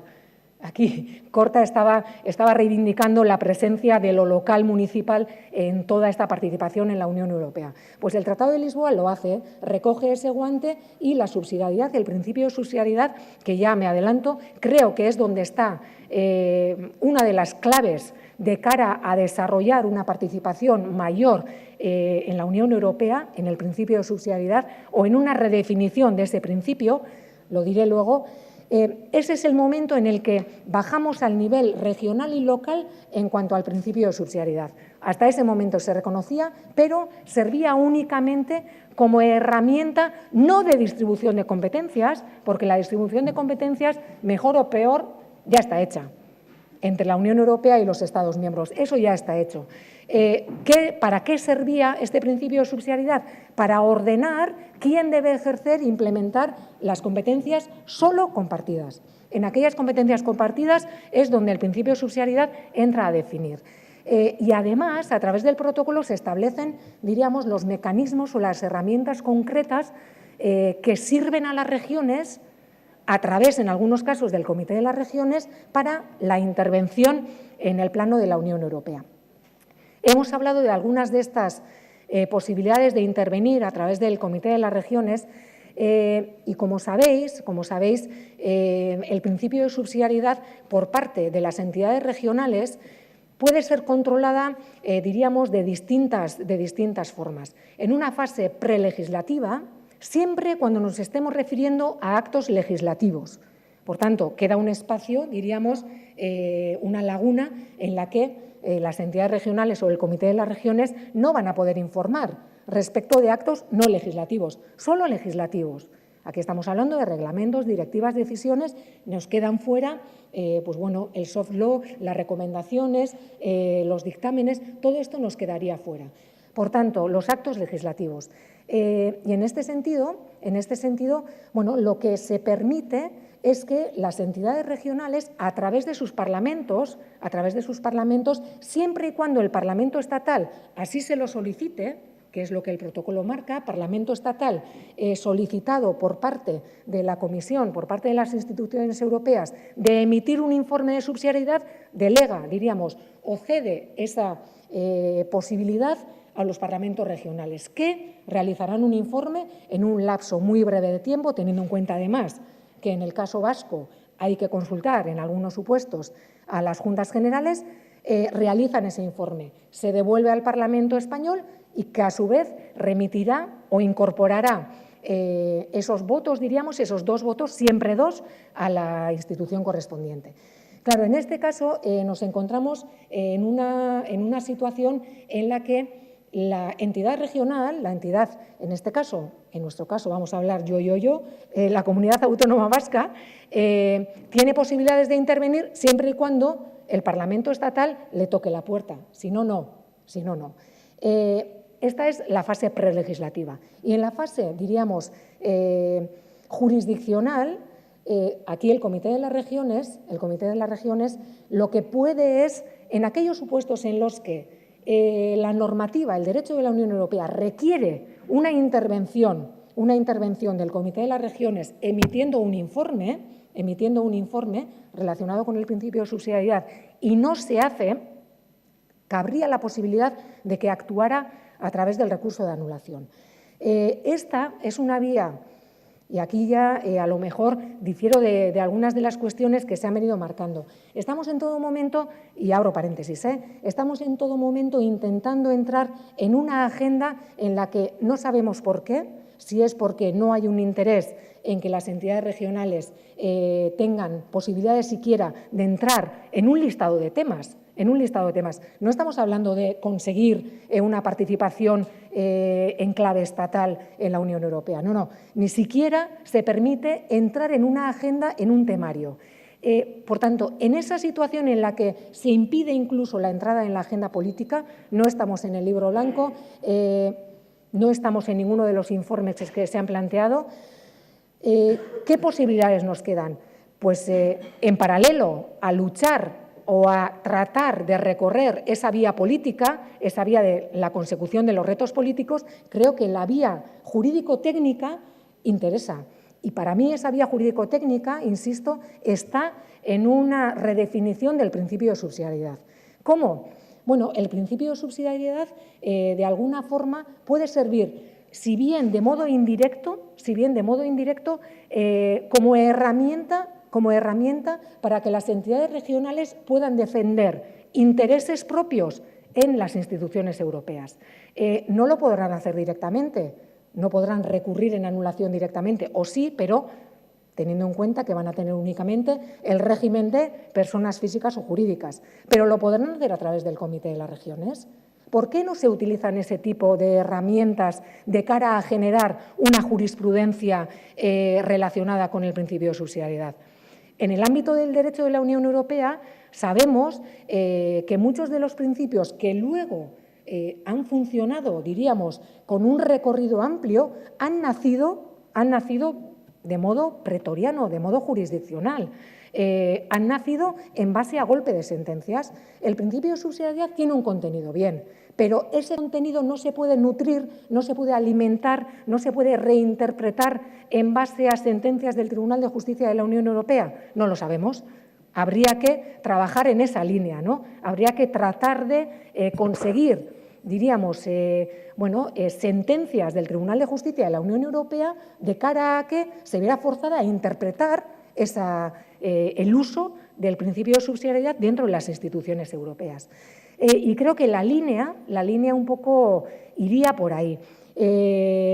Tenía bastantes más cosas, pero bueno, creo que vamos bastante apretados. Si surge alguna otra cuestión en relación con el principio de subsidiariedad, pero insisto, creo que el principio de subsidiariedad es el que hay que anudarlo tanto tanto al respeto a la identidad nacional de los Estados miembros, que por lo que nos dicen no es algo de lo que diríamos se pueda valer un Estado, y me explico. Cuando hablamos del respeto a la identidad nacional de los Estados miembros, lo que nos están marcando es que estamos hablando de la integridad territorial, No estamos hablando de la estructura territorial de un Estado. No sé si me explico. Lo que, en definitiva, se puede entender como identidad nacional, lo que el tratado menciona como identidad nacional, no es que el principio de subsidiariedad deba proteger esa identidad nacional, sino que debe proteger ¿el qué? Pues la posibilidad de que el Estado, utilizando las herramientas que sean, defienda la integridad territorial. Algo que en los últimos meses estamos viendo con la posición de la Unión Europea en el caso del proceso catalán. Pero, insisto, esa es la vía que creo que jurídica y técnicamente se puede desarrollar de un modo a lo mejor más efectivo y que por ahí alguna otra ampliación de posibilidades regionales podría llegar, siempre y cuando mantengamos, diríamos, esta vía en paralelo a la vía política, que es la de entrar en la agenda y posibilidades de reformar tratados o incluso de ampliar el protocolo que reconoce el principio de subsidiariedad y proporcionalidad. Bueno, listo.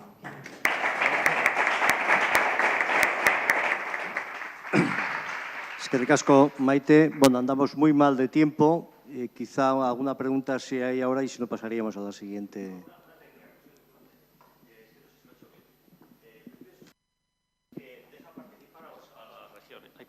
Deja participar a las regiones, pero siempre a instancias del Estado, ¿no? No lo mires, mira a mí.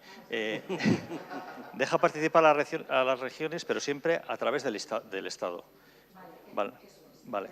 Entonces, estas regiones participan como personas jurídicas y físicas, ¿me has dicho? No. Perdón, vale, es que era por eso que he metido un elemento añadido que no tiene que ver con el principio de subsidiariedad. Lo que decía es el principio de subsidiariedad, tal y como viene regulado en el derecho de la Unión Europea, en el Tratado de la Unión Europea y en el protocolo, lo que marca es que la Unión Europea solo intervendrá en aquellos ámbitos, siempre de competencia compartida, en los que sea necesaria su intervención.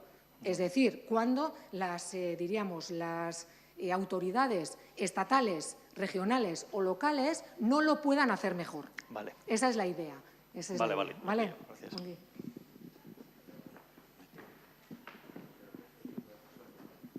Yo quería hacer un comentario de carácter general que me parece que, que me ha venido a la cabeza escuchando a ambos ponentes.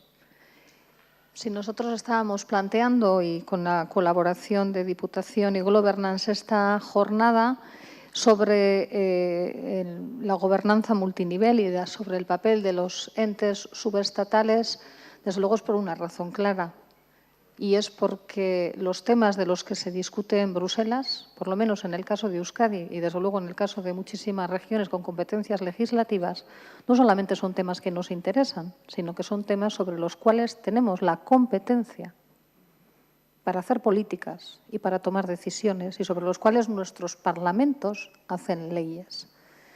Y, por lo tanto, en la medida en que la responsabilidad está muchas veces en lo subestatal, la estructura de decisión, la gobernanza de la Unión Europea no es correcta. Quienes se sientan a tomar las decisiones no son quienes ostentan la competencia, sino quienes representan a los Estados que agrupan a quienes ostentamos la competencia.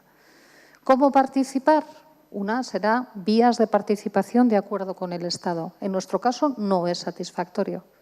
No es satisfactorio y no lo es porque los acuerdos de participación en el Consejo de la Unión Europea, alcanzados en 2004, primero, solo se aplican a 4 de las formaciones del Consejo, no a todas aquellas en las que tenemos competencias, y además porque la participación no es efectiva. Es decir, incluso aunque haya una posición común de las comunidades autónomas, depende de la buena voluntad o no del ministro o de la ministra que nos den la palabra. 1. La Comisión dice que eso es una cuestión interna. A mí me parece que le debiera preocupar no debiera dictar cómo se organizan sus Estados miembros, perfecto, pero que le debiera preocupar que una vez organizados estén sentados en la mesa quienes tienen la capacidad de decidir.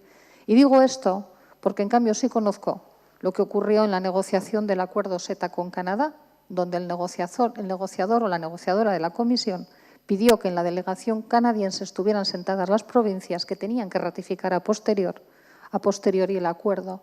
Si fue capaz de pedirle a un Estado tercero que la representación o que en la mesa estuvieran quienes tienen capacidad de comprometer, creo que es una vía para internamente dejar a los Estados el poder de organizarse, pero cuando menos reclamar que quienes se sienten en la mesa tengan la capacidad de decidir sobre aquello, sobre lo que se está tratando. Y en segundo lugar, otra de las vías fue, bueno, ya directamente en Bruselas, más allá de los arreglos dentro de cada Estado, los arreglos más globales, con la creación en su momento del Comité de Regiones. Y yo he de decir, y mañana mismo y pasado estaré en el Pleno del Comité de las Regiones, en el que Euskadi participa habitualmente, que desde luego es un foro absolutamente insatisfactorio. Puede ser tremendamente positivo para regiones que sean una mera descentralización administrativa, pero es insatisfactorio, primero, porque los dictámenes que de allí salen no son vinculantes. Segundo, porque la heterogeneidad es de tal calibre que estamos ciudades, regiones, ejecutivos, legislativos y, por lo tanto, las regiones con competencias legislativas, y no hablemos ya de las naciones sin Estado, nos vemos fuera de juego, fuera de foco. Entonces, creo que efectivamente, como decía al arranque de la intervención, y por ahí irá nuestra reflexión y contribución, es necesario ser honestos, no dar por cerrado, porque creo que con el Comité de las Regiones muchos dieron por cerrado ya el debate sobre los entes subestatales. Creo que es un debate que está muy abierto, que sobre todo en las regiones con competencias legislativas y las naciones sin Estados necesitamos una percha y un protagonismo dentro de la Unión Europea, y creo que tenerlo, desde luego, va a ir en favor y no va a hacer sino enriquecer el proyecto comunitario. No lo veo, no acabo de entender los miedos a habilitar cauces de participación. A veces se nos habla de complejidad, pero yo hablaría de democracia. Se trata de hacer valer y dar voz a quien tiene la competencia y la obligación de tratar un tema y de dar soluciones a su ciudadanía. Un comentario general, sin más, Barkatu. Bai, al hilo de lo que decías, claro, es que la Unión Europea, las instituciones europeas se escudan dentro del principio de autonomía institucional y procedimental para tratar la cuestión regional como cuestión doméstica. Y eso, en nuestro caso, genera, yo diría, me atrevería a decir, que incluso una mutación constitucional. Se está pervirtiendo la distribución competencial dentro del propio Estado español. Por tanto, esa mutación constitucional, ¿cómo la podemos resolver? Ahí está. Sí, en la misma línea, antes Maite ha hablado de la posibilidad de acudir a la Corte de Justicia Europea, pero, claro, por ahí yo sí creo que, pero no solamente va a interpretar el principio de subsidiariedad, sino para casos como este, es decir, casos que son sangrantes, es decir, porque, claro, el Estado se escuda, bueno, como lo hizo en el 94, si no recuerdo mal, con la famosa sentencia 26 de mayo, de lo que se define por relaciones exteriores, ¿no? Bueno, hay un primer precedente que, con tanto pronóstico, vamos, yo creo que todos nos caímos de espaldas cuando vimos el sentido de la sentencia. Pues igual es momento de armar otra batalla jurídica con tiempo, bien planteada, eligiendo el momento adecuado, que es como suele hacer la Corte de Justicia con sus sentencias estrella, ¿no?, para plantear el momento decisivo, con el caso que mejor responda al perfil de lo que queremos, plantear por dónde debería ir el modelo de ese encaje territorial, en los dos planos, es decir, porque Bruselas dice que es una cuestión de asunto interno del Estado, en el Estado te dicen que es una cuestión de, claro, de que es un tratado internacional, y entonces, claro, uno por el otro, es decir, nosotros estamos en medio. Entonces, yo creo que hay que articular un ataque jurídico en los dos niveles, lógicamente con un frente político de acompañamiento y de explicar qué es lo que se pretende, etcétera. Pero al margen de eso, que creo que es muy importante, yo creo que hay que ir con la solución. Es decir, no basta con decir que lo que hay no vale, sino que tenemos que pensar, es decir, la carga de la prueba está a nuestro lado, aunque sea injusto, es decir, porque tenemos que ir con cómo se podría hacer mejor. Y yo creo que ese es el sentido en el que en Eurobasque estamos intentando trabajar en buscar de qué manera creemos, en nuestra opinión, desde nuestra perspectiva, en nuestra problemática concreta, que se podría mejorar el cauce de participación en las instituciones comunitarias. Y ahí es donde hay que pensar. Es decir, yo creo que hay que ir, como casi siempre en Europa, con el problema y la solución, porque es que si no, no te van a hacer caso. Sí, una pregunta más y terminamos, si os parece. Ya lo siento. Bueno, damos las dos preguntas y terminamos. ¿De acuerdo? Te agradezco que me hayas dado la palabra. Yo no soy técnica, estoy encantada de escucharos, he aprendido y con ese fin he venido. Y mi aportación no va a ser técnica, sino es una doble propuesta. Soy ciudadana de a pie, pertenezco a una asociación recién creada, Eurgecho, que somos un conjunto de ciudadanos que el tema de Europa nos preocupa y que asumimos nuestra responsabilidad como ciudadanos de cara a Europa. No solamente es pedir, sino también aportar. Y en ese sentido, humildemente os propongo que dentro de muy poco vamos a tener elecciones al Parlamento Europeo. Entonces, bueno sería que los partidos políticos tomaran en serio la conformación de las listas y que en esas listas vayan gente realmente preparada, no gente que aquí sobra y se le manda allí para completar su vida profesional, sino que vaya gente preparada idiomáticamente y profesionalmente, que vaya sabiendo a qué va allí, no a deambular por pasillos, porque eso revertiría en la representación que se les adjudica. Eso por un lado, y para eso pido que los que tenéis aquí conexión con partidos, etcétera, hagamos publicidad de esto porque somos muchos los ciudadanos que estamos en esta onda. Otra cuestión que también ayudaría a resolver la desafección que la ciudadanía tenemos con respecto a Europa es la siguiente. No sabemos muy bien qué influencia tiene Europa en nuestras vidas.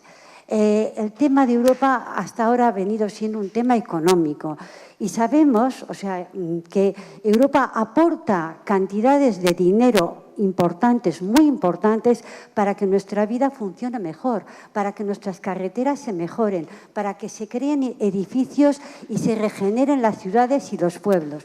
Pero no sabemos en qué cantidades llega, y tampoco sabemos qué edificios y qué estructuras han mejorado gracias a la contribución europea.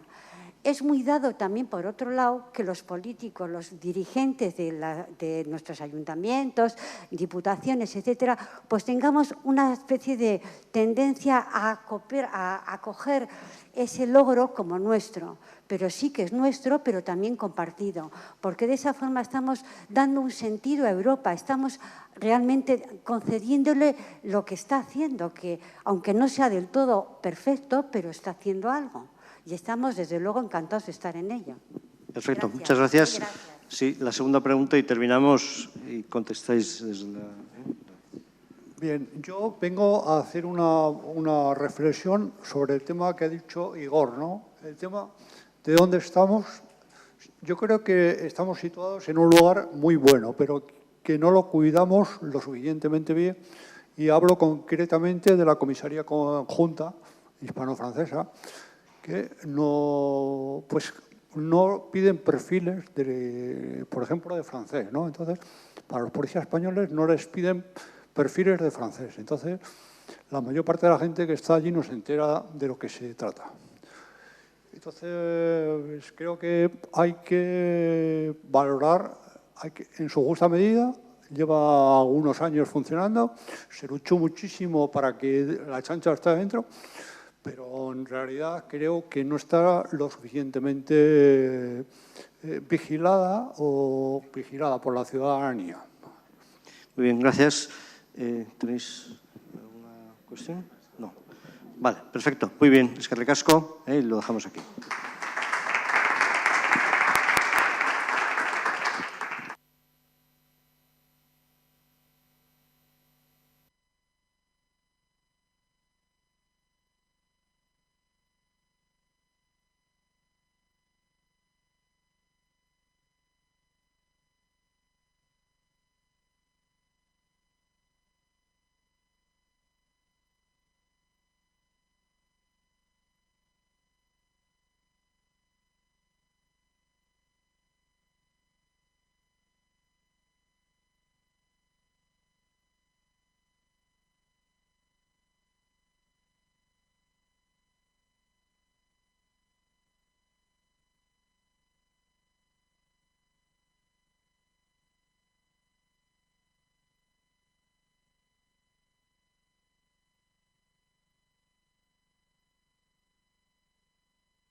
empezar la jornada una breve intervención institucional a Miquel Antón, director de Asuntos Europeos del Gobierno Vasco, Iker Goitia, que ha intervenido al inicio, y a Juan Ramírez por parte del Ayuntamiento.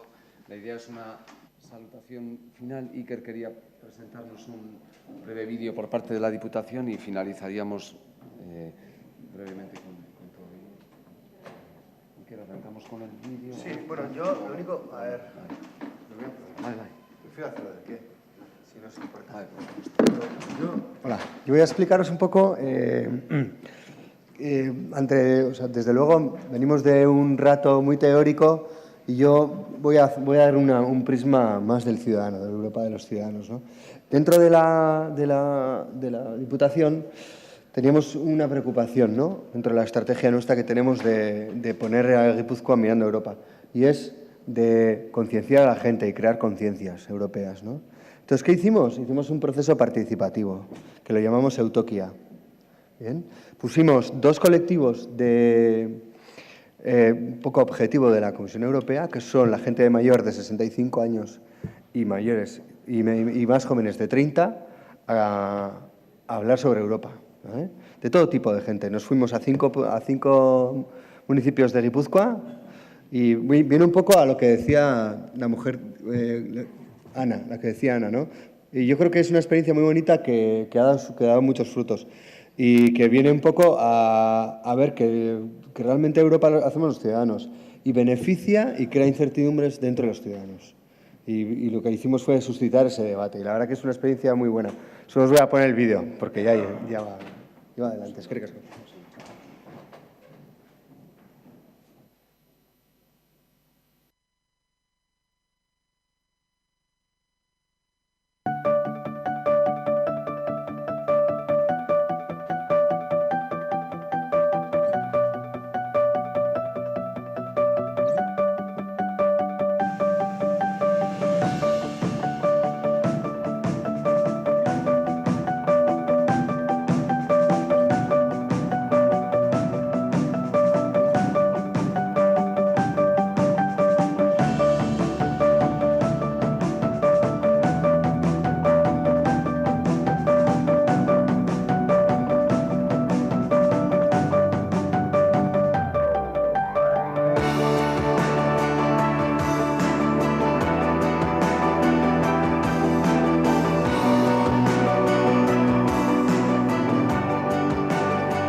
Gipuzkoa herri solidario bada. Guk argi daukagu ez dugula inor bazterrean utzi nahi. Eta horretarako ezinbestekoa dugu mantentzea gaur egungo ongizatea, eta hori egiten da Europako kontestuan. Europak bermatzen du gure ongizatea eta gure solidaritatea. Horregatik jendeak, hiritarrek oso garbi eduki behar dute ze garrantzitsua den Europa.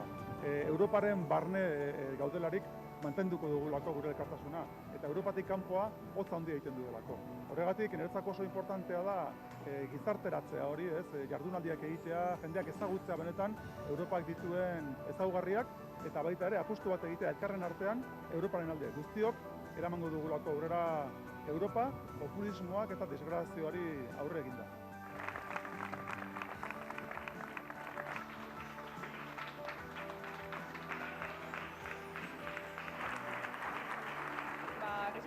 Oso esperientzia ona, ez nagoen espero hain positiboa izatea, eta niretako horrena izan da, igual, heldua badia jendiakin partekatzea iritzia, ze asko, entzuda gauzak ez nagoenak espero eurengandik, eta gauza asko ikasi dut eurengandik, eta pasadot oso tarte hon. Que es bueno para los jóvenes y es bueno para los mayores. Los dos aprendemos algo. Los chavales jóvenes que supieran lo que es la Unión Europea, lo que significa para los que estamos en la Unión Europea que Europa esté ahí. La tranquilidad que puede dar a nivel de paz y a nivel de solidaridad, a un nivel tan importante para nosotros, que eso tiene que saber la gente, tiene que saber la juventud y todo el mundo, me parece. Tailerrak oso ondo egon dira, dinamikoak izan dira, eta iritziak errespetatu egin dira, eta orokorrean gustatu zait, eta errepikatuko nuke esperientzia hau.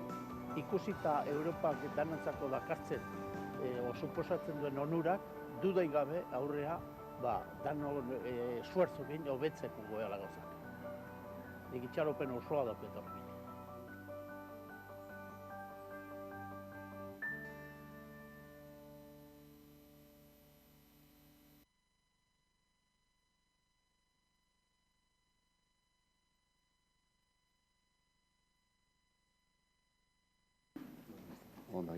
Juan Ranedo, Yo no me voy a poner de pie casi, voy a coger el micrófono. Bueno, desde lo local tenemos una reflexión importante que hacer, ¿no? Yo creo que lo que estamos aquí, o lo que hoy hemos oído, creo que de alguna manera sí que siendo teórico, al final yo siempre digo que la teoría es tan importante como la práctica. Sin buena teoría difícilmente se puede hacer una buena práctica. Por lo tanto, el almacenamiento de conocimiento nunca viene de más. Cuanto más analicemos, mejor. Lo que ocurre es que nosotros en la política local nos dedicamos a solucionar problemas. Hay muchos momentos, y a mí me encanta, porque es lo más parecido al ámbito en el que yo he estado, que es el ámbito de la empresa privada, ¿no? En la que lo importante no es tener la razón, sino es obtener resultados, ¿no? En lo municipal muchas veces nos ponen esa tesitura. Hoy hemos tenido aquí una reflexión maravillosa, pero como vecino de la ciudad y vecino de este barrio, probablemente a mí me preocuparía más en las elecciones que vienen o venideras qué ocurre con el Museo San Telmo, por ejemplo, ¿no? ¿Se va a expandir? ¿No se va a expandir? Este tipo de cuestiones. Este es el día a día de la política municipal, que tiene muy poco glamour, pero tiene muchas satisfacciones.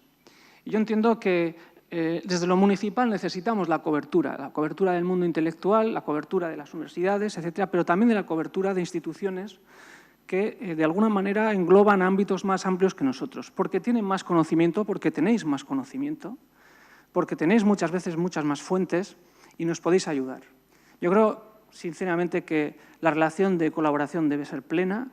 Creo que se han abierto, y lo han dicho aquí, un nuevo escenario. Yo creo que los problemas son para todos iguales, son los mismos, pero con diferentes niveles. Se ha hablado también hoy de la desprofesionalización de aquello tan profesional que parecía el mundo diplomático. Yo lo he vivido en la música.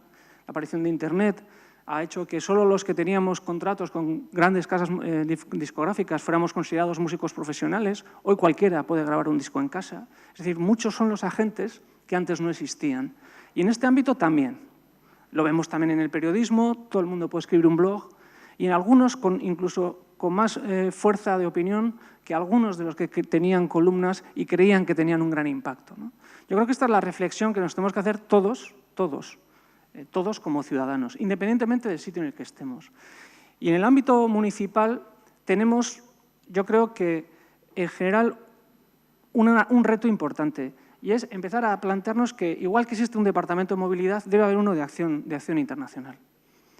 Pero como el de movilidad tiene también que tener unas líneas estratégicas, tiene que tener unos objetivos y tiene que tener un retorno a la sociedad.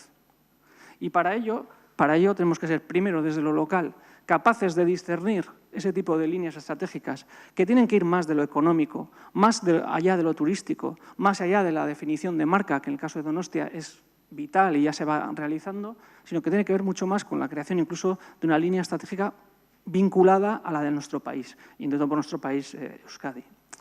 Yo creo que esos son los grandes retos, las grandes dificultades.